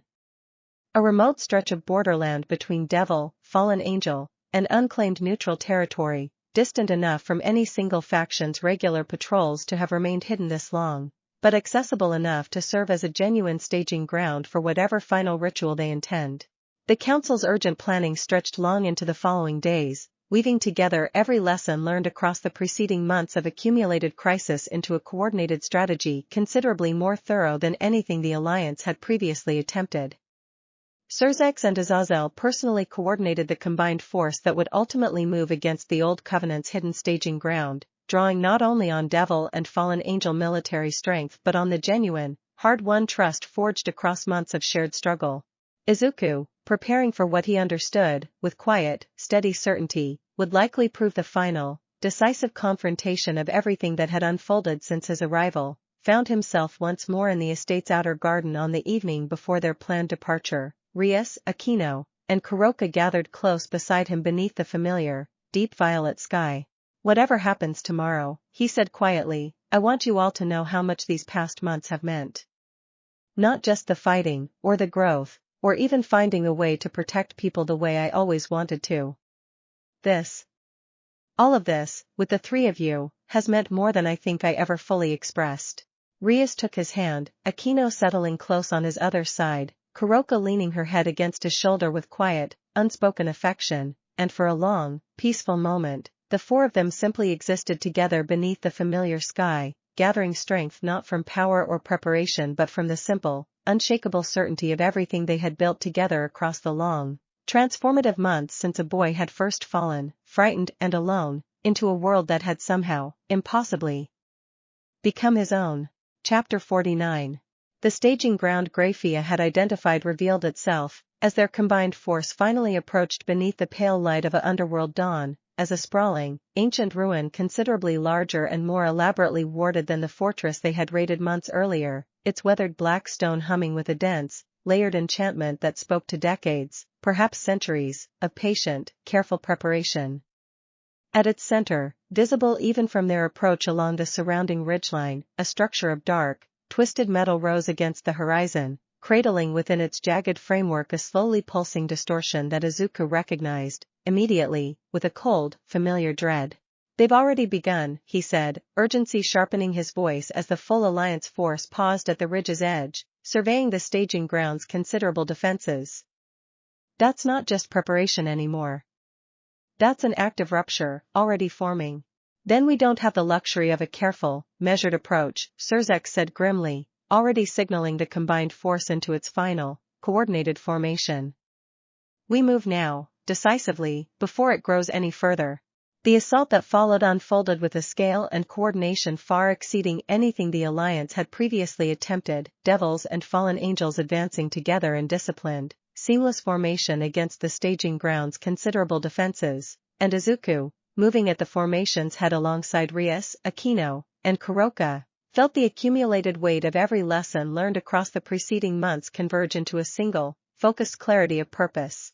The Old Covenant's forces met them with fierce, desperate resistance, a scattered but genuinely dangerous confederation of exiled devils, disgraced fallen angels, and practitioners of disciplines Izuku had never before encountered, their combined power considerable despite lacking the unified command structure a single, coherent faction might have brought to the confrontation. Lord Agars himself emerged from the staging ground's central structure as the battle's chaos mounted, his earlier polished ambition entirely stripped away now, replaced by cold, desperate resolve. "You've come to stop what you don't understand," he called out, voice carrying across the battle's mounting chaos. "The Old Covenant doesn't simply want conquest, boy. We want to prove that the boundaries and the compromises the current peace demands of us were never necessary in the first place, that our peoples were always capable of more than the cautious, careful smallness this alliance insists on calling wisdom. You're funding a ritual that could tear open a wound between entire worlds, indiscriminately, without any control over what comes through," Izuku shot back, fused power blazing bright as he closed the distance toward the staging ground's heart. "That's not proving anything except how far you're willing to let your grievance justify genuine, catastrophic harm." Agars's expression hardened further, and he gestured sharply toward the pulsing rupture behind him, where several robed figures Izuku had not yet clearly seen worked with focused, desperate urgency around its jagged, metal framework. "The ritual is nearly complete. Whatever you and your alliance managed to accomplish here today, you're too late to stop what's already been set irrevocably in motion." Chapter 50. The battle for the staging ground raged with an intensity that tested every reserve of strength and coordination the alliance had accumulated across months of hard-won growth, Rias and Akeno fighting side by side against a cluster of Old Covenant loyalists with the same seamless, practiced coordination that had carried them through every previous confrontation, while Kuroka moved through the chaos with fierce, decisive purpose, cutting a path steadily toward the staging ground's central structure alongside Izuku himself. The robed figures working the ritual's final preparations proved considerably more dangerous than their scattered, desperate defenders, wielding a cold, ancient power that Izuku recognized, with grim clarity, as the same hollow, borrowed quality he'd first encountered in Riser's construct months earlier, refined now into something considerably more sophisticated and considerably more dangerous. "The rupture stabilizing faster than Kokobiel's ever did," Grafia called out, fighting her way toward the staging ground's heart alongside a contingent of her own guard, expression tight with focused, urgent calculation. "Whatever ritual they're completing, it's designed with genuine expertise, considerably beyond anything Kokobiel's reckless ambition ever managed."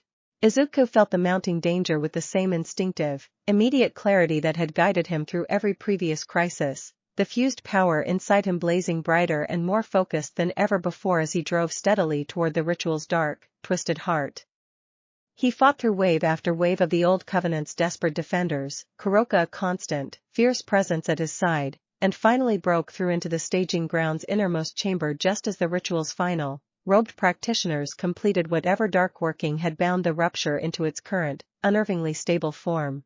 "You're too late," one of the robed figures said, voice carrying a cold, satisfied certainty that sent a fresh chill through Izuku despite the fierce heat of the fused power still blazing around him. "The bridge is stable now, self-sustaining, no longer dependent on any single practitioner's continued effort to maintain it. Whatever you do to us, the rupture will continue widening on its own, indiscriminately, until it swallows this entire staging ground and everything beyond it." Izuku felt the full, staggering weight of the revelation settle across him, the same cold dread that had first gripped him standing before Kokobiel's rupture months earlier returning now with considerably higher stakes. He turned toward Grafia, urgency sharpening every word. "Is that true? Can it actually sustain itself now, without anyone actively maintaining it?" Grafia studied the pulsing rupture with sharp, focused assessment, her expression grim. "I believe so. Which means closing it isn't simply a matter of defeating whoever built it. We need to actively counter whatever stabilizing mechanism they've woven into its structure, and I don't believe conventional devil magic alone is going to be sufficient to accomplish that." Izuku turned back toward the pulsing, self-sustaining rupture, feeling the fused power inside him respond, instinctively, to the rawness radiating from its unstable, ancient heart, and understood, with sudden, clarifying certainty, exactly what the confrontation still demanded of him. "I fell through something like this once already," he said quietly, more to himself than to anyone else in the chamber. "Maybe that means I understand it, on some level, better than anyone else here possibly could." Chapter 51. He approached the rupture slowly, deliberately, the fused power inside him gathering with a focused, careful intensity considerably different from the raw, desperate bursts that had carried him through every previous confrontation.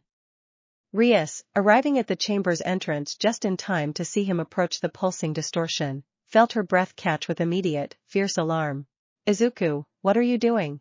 "I think I can close it," he said, not looking away from the rupture's slow, hypnotic pulse. "Not through force, the way we tried with Kokobeel's tear. Through understanding. This power inside me, one for all fused with everything this world added to it, it's built from layers, inheritance stacked on inheritance, each one distinct but woven together into something whole. I think that's exactly what I need to counter whatever's holding this rupture stable.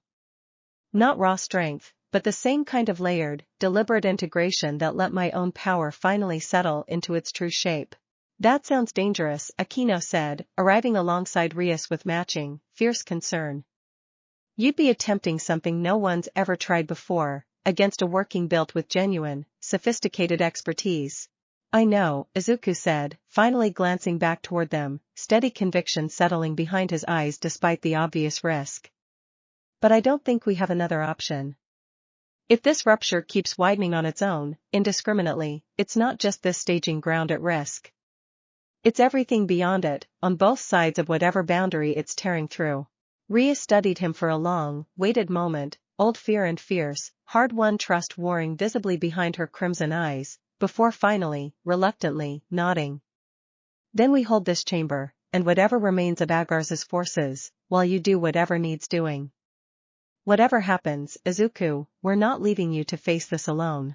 He turned back toward the rupture, drawing the fused power up through the familiar, deepened architecture of everything he had become across the preceding months, and reached toward the pulsing distortion with careful, deliberate focus, green-edged crimson light extending outward in slow, controlled tendrils that wove, gradually, into the rupture's chaotic, self-sustaining structure.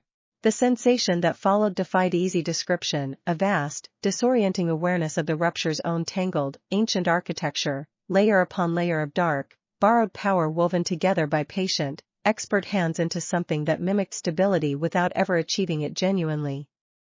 Izuku felt, with growing clarity, exactly where that mimicked stability grew thin, exactly where genuine integration might finally replace the rupture's hollow, borrowed foundation with something real.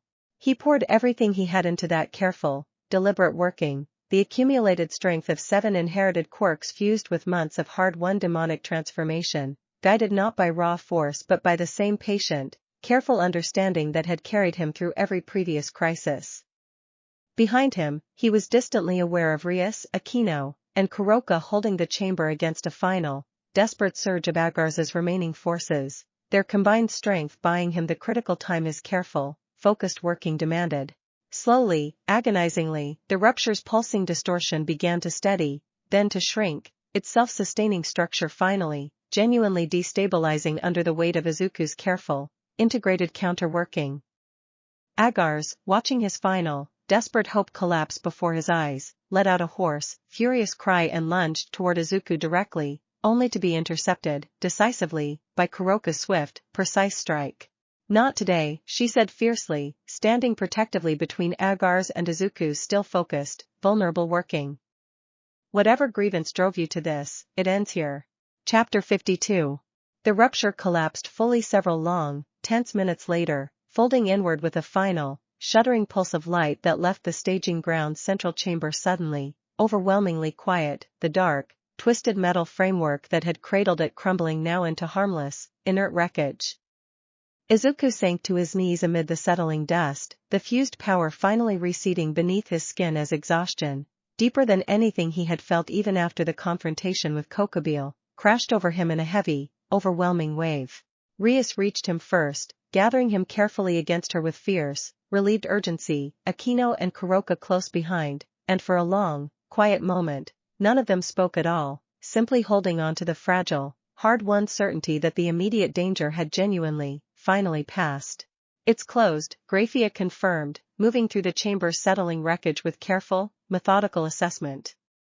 "Completely, this time, not simply collapsed but genuinely unwound from its foundation." I don't believe anyone will be reopening this particular rupture again. Agars, secured now under Surzex's own guard, slumped against the chamber's ruined wall with the hollow, defeated expression of a man watching decades of careful, patient ambition collapse entirely in the span of a single, desperate morning. The remaining Old Covenant loyalists, scattered and leaderless in the wake of their staging ground's collapse, offered little further resistance as the Alliance forces moved to secure the site fully, and by the time the pale underworld sun had climbed fully into the horizon, the confrontation that had gathered, patiently and dangerously, across months of hidden maneuvering had finally, decisively concluded.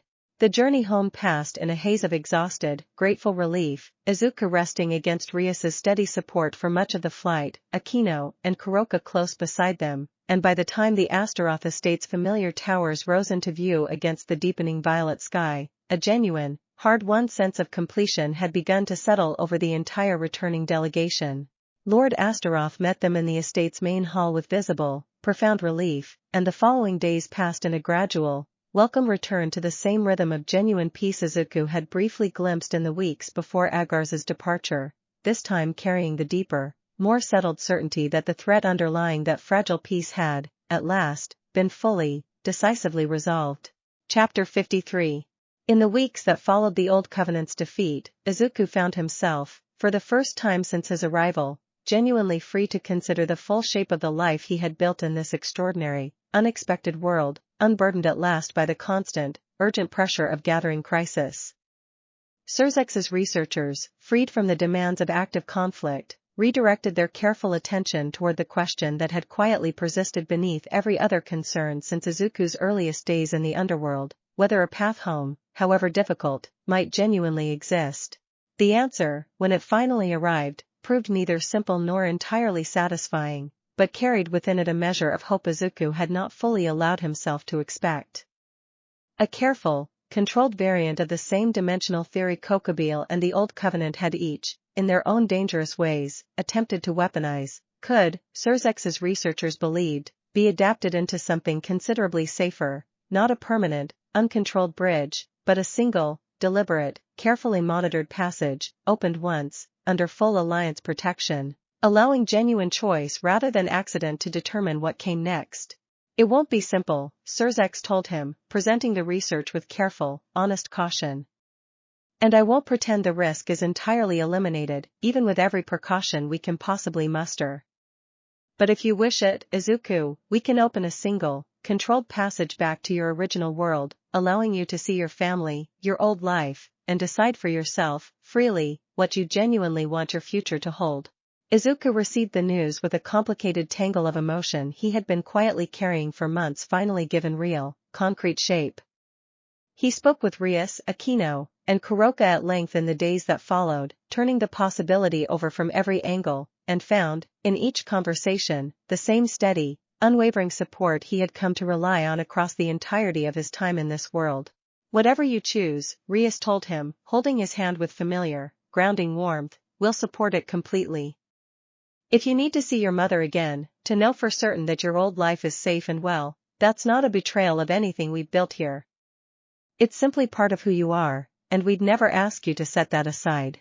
The passage, when Surzex's researchers finally opened it under full Alliance protection 3 weeks later, proved every bit as disorienting as Izuku's original, accidental crossing, though considerably gentler, controlled now by deliberate, careful expertise rather than the Nomu's chaotic, destructive power.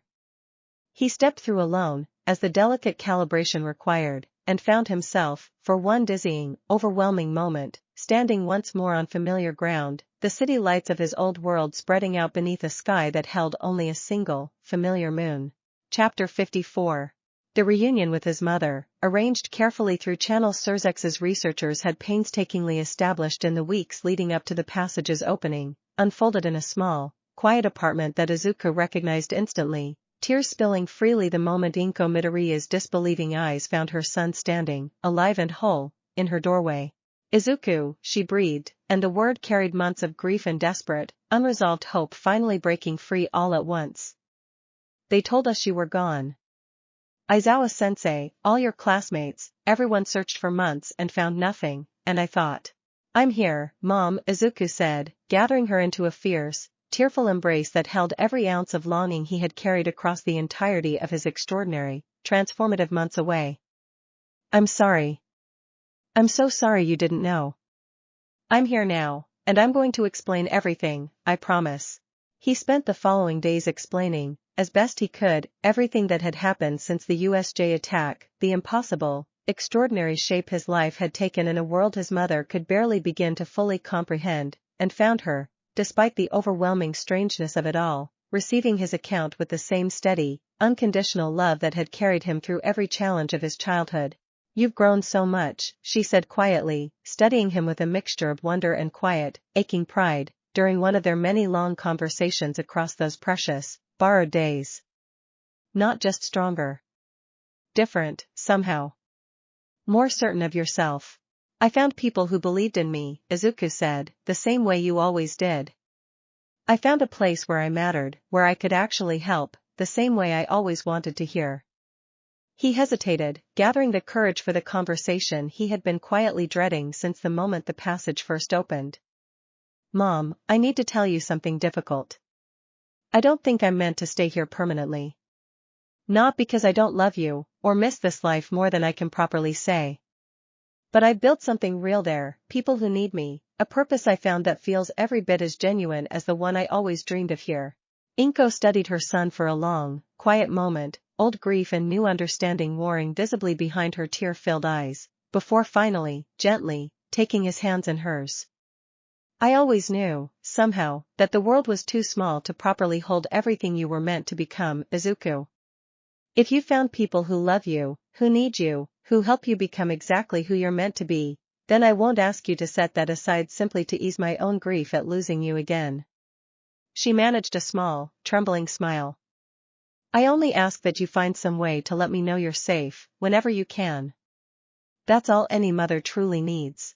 Izuku held her close, grateful beyond words for a love that had always, unfailingly, chosen his happiness over her own comfort, and spent his remaining days in his old world visiting Aizawa, his former classmates, and everyone else who had carried the weight of his disappearance across the preceding months, offering what explanation and closure he genuinely could, before finally, with a heart full of gratitude and quiet, hard-won peace, returning to the passage that would carry him home. Chapter 55. Rias, Akeno, and Kuroka waited for him at the passage's edge when he finally stepped back through, relief and quiet joy visible across all three faces the moment he emerged, whole and steady, into the familiar violet light of the underworld sky. "You came back," Akeno said softly, though the words carried no genuine surprise, only warm, grateful confirmation of something she had never truly doubted. "I told you I would," Izuku said, drawing all three of them into a fierce, grateful embrace. "This is home now. My old world will always matter to me, always be part of who I am. But this is where I've chosen to build my life, deliberately, completely, with all of you." The weeks that followed carried a settled, genuine peace unlike anything Izuku had experienced since his original, accidental arrival, the old covenant's defeat and his own careful, deliberate closure with his old world finally allowing him to fully, completely embrace the future he had spent months quietly building toward. He formalized, at last, the relationship that had grown steadily across every trial and triumph of his extraordinary journey, choosing Rias, Akeno, and Kuroka not through any devil system of pieces or claims, but through genuine, freely given commitment that the entire alliance, gathered once more in joyful celebration, witnessed with unreserved, heartfelt warmth. Lord Astaroth, presiding over the celebration with visible, profound satisfaction, offered a final, formal toast that carried the full weight of everything the preceding months had built. "To Izuku Midoriya," he said, voice carrying warm and steady across the gathered crowd, "who fell into our world as a frightened stranger and remained to become something this underworld will remember for generations, proof that genuine unity, genuine choice, and genuine love remain more powerful than any ambition built on conquest or fear." Izuku, standing at the celebration's heart with Rias, Akeno, and Kuroka gathered close beside him, felt the full, complicated, beautiful weight of everything his extraordinary journey had built settle finally, completely, into something he no longer needed to question or doubt. He had fallen through a tear in his own world, frightened and alone, and found, against every reasonable expectation, a life worth every hardship it had demanded, a family chosen freely, a purpose earned through genuine sacrifice, and a home built not through accident, but through the deliberate, steady choice to keep showing up, again and again, for the people who mattered most. Beneath the deep violet underworld sky, surrounded by everyone who had chosen him as freely and as completely as he had chosen them in return, Izuku Midoriya finally, fully understood that his extraordinary story had never truly been about the power he carried, or the battles he had won. It had always, simply, been about who he chose to become, and who he chose to stand beside along the way. Chapter 56. In the months that followed the celebration, the changes Izuku's presence had set in motion across the underworld continued to ripple outward in ways he had never fully anticipated when he first insisted, in that very first chaotic council meeting, on having a genuine voice in his own fate. The formal hearing that had once nearly reduced him to a contested asset became, gradually, a frequently cited precedent, and Graphia, drawing on months of careful legal consideration, began quietly working with sympathetic clan heads to reform certain aspects of the ancient evil peace system itself, introducing safeguards intended to ensure that future reincarnations required genuine, informed consent rather than simple clan advantage. "You've become something of a legal case study," Surzex told him one afternoon, a note of genuine amusement coloring the observation, cited in at least 3 separate proposals currently working their way through various clan councils.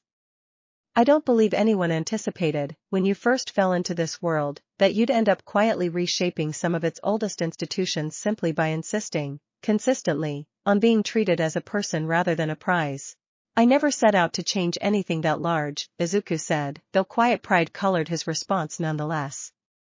"I just wanted the choices that mattered most in my own life to actually be mine. Sometimes that's exactly how the most meaningful change happens," Surzex said.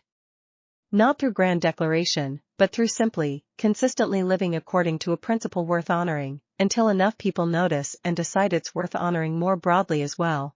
Hana, whose rescue from the Gregory facility had marked one of the earlier, more harrowing chapters of Izuku's journey, remained a quiet, steady presence at the Astaroth estate throughout these months, gradually recovering from the trauma of her captivity under the estate's careful, patient support. Izuku made a point of visiting her regularly, and found, in their growing friendship, a particular kind of comfort neither of them had initially expected, 2 displaced strangers from the same distant world, slowly building new lives together in a place neither had ever imagined calling home. "I've decided to stay too," Hana told him one quiet afternoon, the 2 of them walking together through the estate's now familiar gardens. "Surzex offered to help me find a way back, the same way he helped you. But I don't think there's much left for me there anymore, not after everything. And here, even after everything that happened at that facility, I've found people who actually care what happens to me, for the first time in longer than I can properly remember." "I understand that completely," Izuku said gently. "Whatever you decide, you don't have to make that choice alone. You have people here who'll support you either way." Hana's answering smile carried the first genuine, unguarded warmth Izuku had seen from her since her rescue. "I know. That's exactly why I've decided to stay." Chapter 57. Kuroka's own history, largely unspoken across the many months of their growing relationship, finally emerged one quiet evening as the 2 of them sat together in the estate's outer garden, the same familiar spot where so many of their most honest, unguarded conversations had first taken shape. Izuku had never pressed her for details she seemed reluctant to share, understanding instinctively that trust, in matters this personal, needed to be freely offered rather than extracted, and when she finally began speaking, unprompted, he simply listened with the same patient, careful attention she had so often offered him. "I wasn't always astray by simple circumstance," she said quietly, tail still and unusually subdued against the garden's evening stillness. "My sister and I served a clan once, loyally, before a corrupt clan had forced us into an impossible position that cost my sister everything and left me running for years afterward, unable to trust any formal clan structure again. That's part of why I've never wanted a peace, why I've spent so long deliberately staying outside the careful hierarchies Devil Society insists on organizing itself around." Izuku absorbed her words with quiet, careful attention, understanding, finally, the deeper roots of the fierce, protective independence that had defined her character since their very first meeting. Is that why you understood, so immediately, why I refused every peerage offer? Why you supported that stance so fiercely, even before the rest of the council fully came around to respecting it? Partly, Kuroka admitted, leaning into him with quiet, genuine trust. But mostly I recognized something in you, from that very first council meeting, that reminded me of what my sister and I once believed Devil Society could actually become, before it disappointed us so thoroughly. You proved it was still possible, Izuku. Genuine relationship, genuine choice, genuine care, existing within this world without needing to be twisted into ownership or hierarchy to survive. I'm sorry about your sister, Izuku said softly, drawing her closer. Is there anything I can do, now, to help make that right, even after everything that's happened? Kuroka considered the question seriously, something thoughtful and quietly hopeful entering her expression. Maybe, someday. I've heard rumors, over the years, about where she might have ended up after everything fell apart. I've never had the resources or the standing to properly follow those rumors before. But now, with everything you've helped build here, the alliance, the reforms Grafey has been quietly working toward, maybe that's finally changed. Then let's find her, Izuku said firmly. Whatever it takes, however long the search requires. You've stood beside me through everything since almost the very beginning, Kuroka. I want to stand beside you the same way, for whatever you need most. Kuroka's eyes glistened with quiet, grateful emotion, and she pressed close against him, the garden's familiar stillness wrapping warmly around them both. I love you, Izuku. I don't think I've said that plainly before, not in so many words.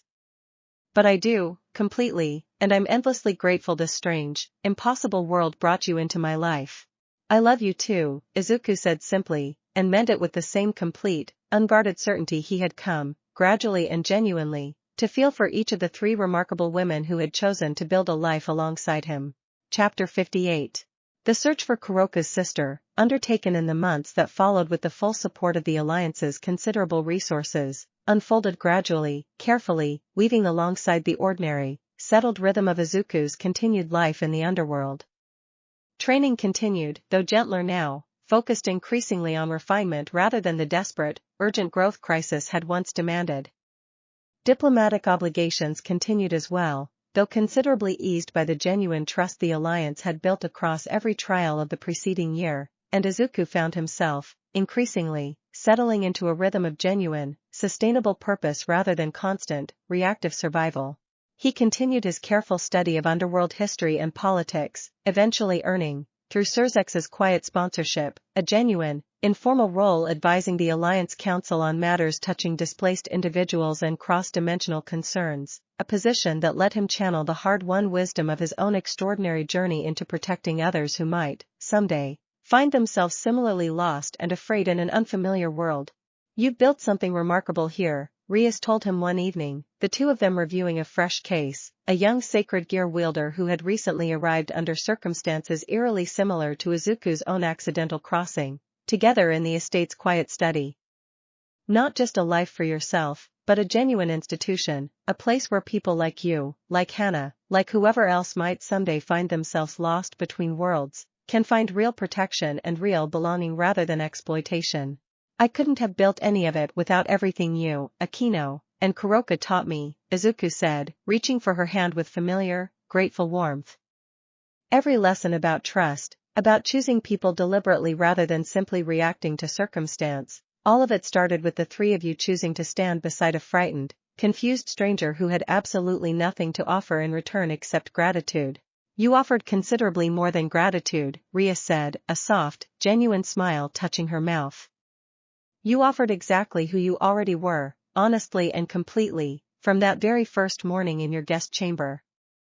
That's always been more than enough, Izuku. It always will be. As the months stretched gradually into a full year since his original, accidental arrival, Izuku found himself, on the anniversary of that first terrifying morning beneath a bruised red sky and two strange moons, standing once more in the same ruined courtyard where he had first opened his eyes in this extraordinary world. Rias, Akeno, and Kuroka gathered beside him in quiet, reflective commemoration.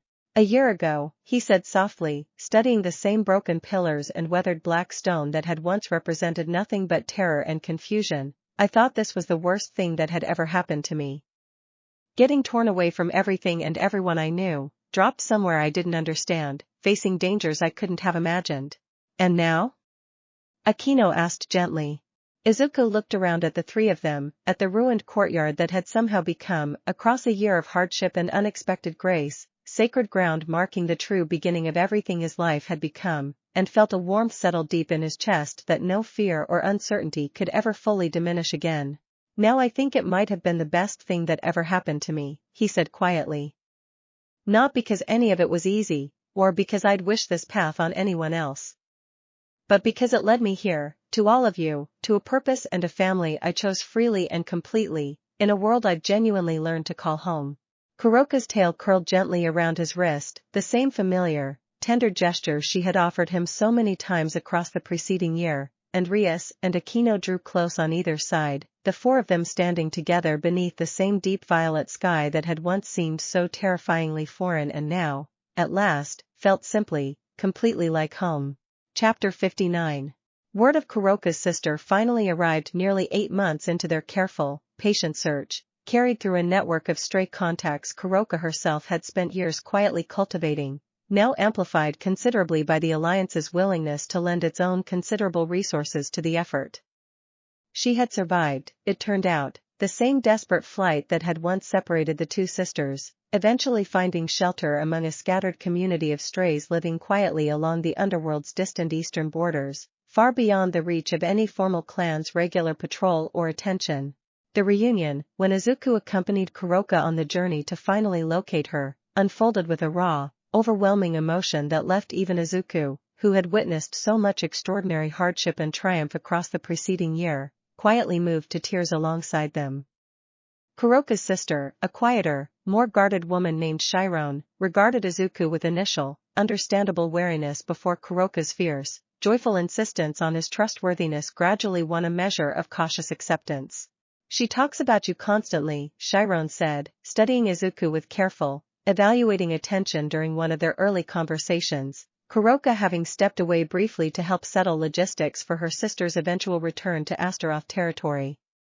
I confess I expected someone more imposing, given everything I've heard about the anomaly who forged peace between 3 factions and closed a rupture that would have swallowed half the borderlands.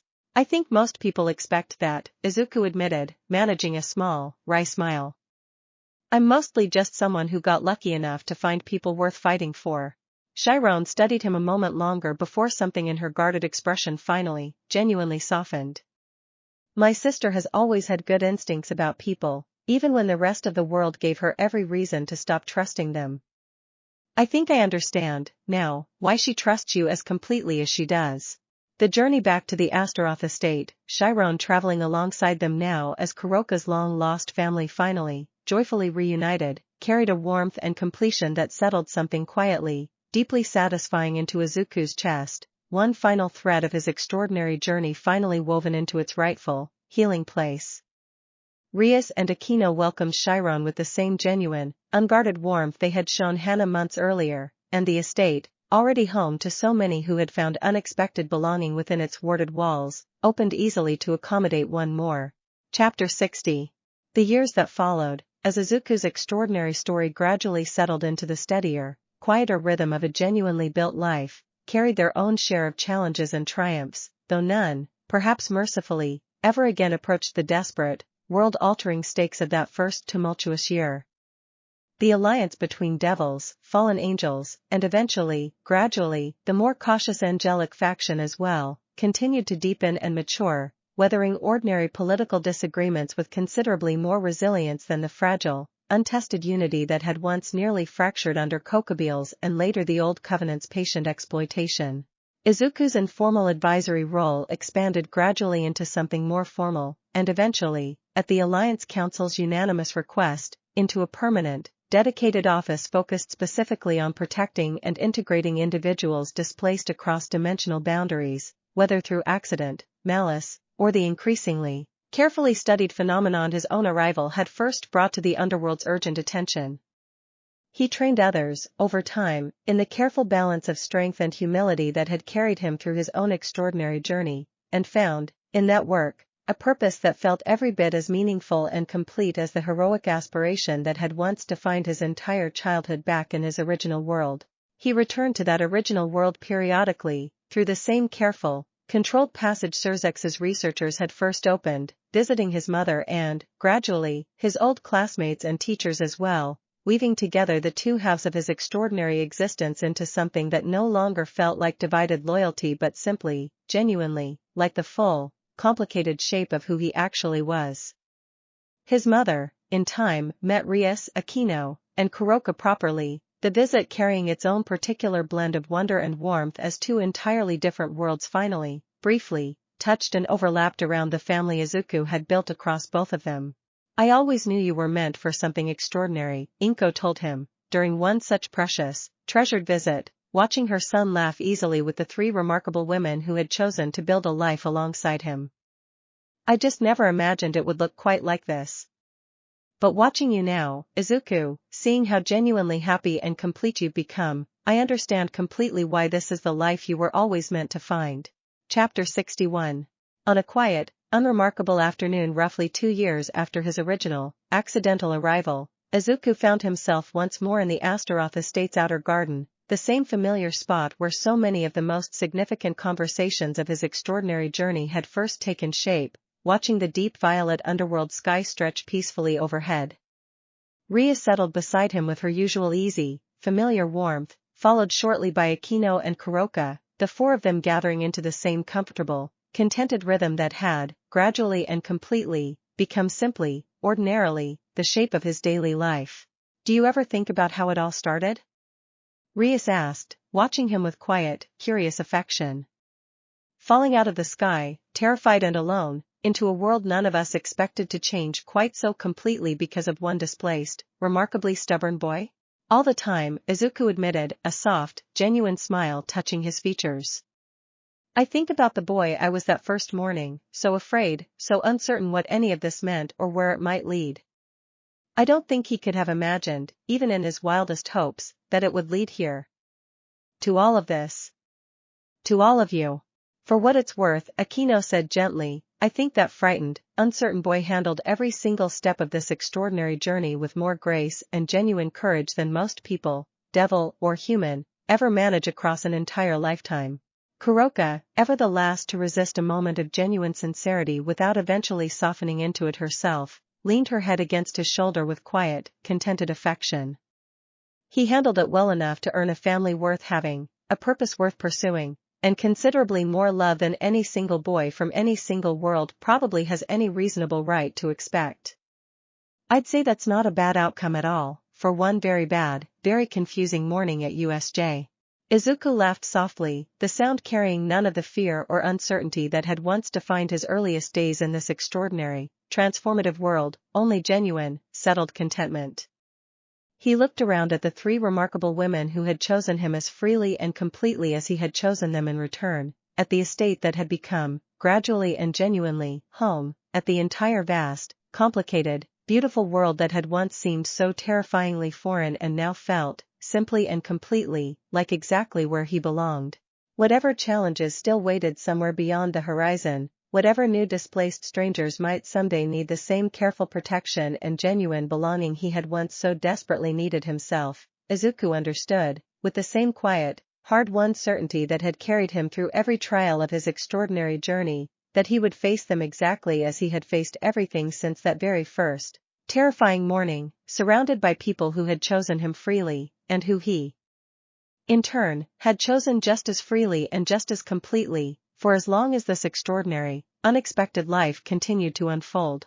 The deep violet sky stretched on above them, peaceful and familiar, holding within it every promise of whatever remarkable chapters still waited to be written, and Izuku Midoriya, once a frightened stranger fallen through a tear between worlds, now simply, completely, exactly where he belonged, allowed himself, at last, to rest fully within the extraordinary, hard-won piece of a life built entirely, deliberately, on love.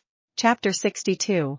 Word reached the estate, some months later, of a fresh disturbance near the underworld's far northern border, a faint, unstable tremor in the fabric between worlds that Graphia's careful monitoring systems, refined considerably since the days of Kokobil's reckless ambition, flagged as worth investigating rather than ignoring. Izuku, now leading the Alliance's dedicated office for exactly this kind of concern, gathered his findings carefully before bringing them before the council, old instincts sharpened rather than dulled by the intervening years of hard-won peace. Nothing conclusive yet, he reported, spreading the initial readings across the familiar war room table where so many of his extraordinary journey's pivotal decisions had first taken shape. But the signature bears some resemblance to the kind of dimensional stress we saw before Kokobeel's rupture first began forming. I'd like to investigate personally, with a small, careful team, before this grows into anything more serious. Surzek studied the readings with the same grave, measured attention he had brought to every crisis since Izuku's original arrival, though something steadier, more confident now colored his response, the accumulated trust of years replacing the cautious uncertainty of that very first tumultuous council. Take whoever you need. I have every confidence, given everything you've built and everyone you've trained since Kokobeel's defeat, that whatever this proves to be, you and your team are more than equal to meeting it. Rias, Akeno, and Kuroka, gathered as always at his side, exchanged the same familiar, determined glance that had carried them through every previous confrontation, and Izuku felt, beneath the fresh uncertainty of this new, unresolved concern, the same steady, unshakable confidence that had grown, gradually and completely, from every trial of the preceding years. Together, then, Rias said simply, and it was not a question. Always, Izuku answered, and meant it with the same complete, unwavering certainty that had defined every choice of his extraordinary, unexpected life since the day he first opened his eyes beneath a bruised red sky and two strange, unfamiliar moons. Whatever waited at the Underworld's distant northern border, whatever new chapter still remained to be written in the remarkable, ongoing story of a boy who had fallen through a tear between worlds and found, against every reasonable expectation, an entire life worth building, Izuku Midoriya understood, with quiet, hard-won certainty, that he would meet it exactly as he had met everything before it, surrounded by the family he had chosen, and who had chosen him in return, ready, together, for whatever remarkable adventure still waited beyond the horizon.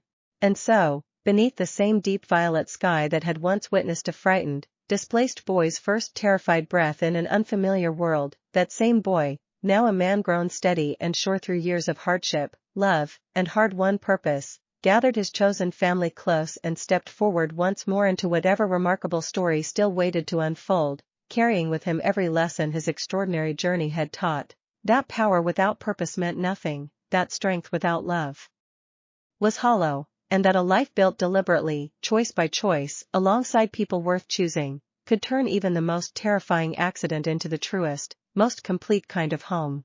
The story of Izuku Midoriya, the boy who fell through a tear between worlds and rose to conquer not a throne, but the deeper, harder-won victory of genuine belonging, would continue, as every truly great story does, exactly where every meaningful chapter had always begun, with people who chose, freely and completely, to stand beside one another, no matter what the horizon still held in store.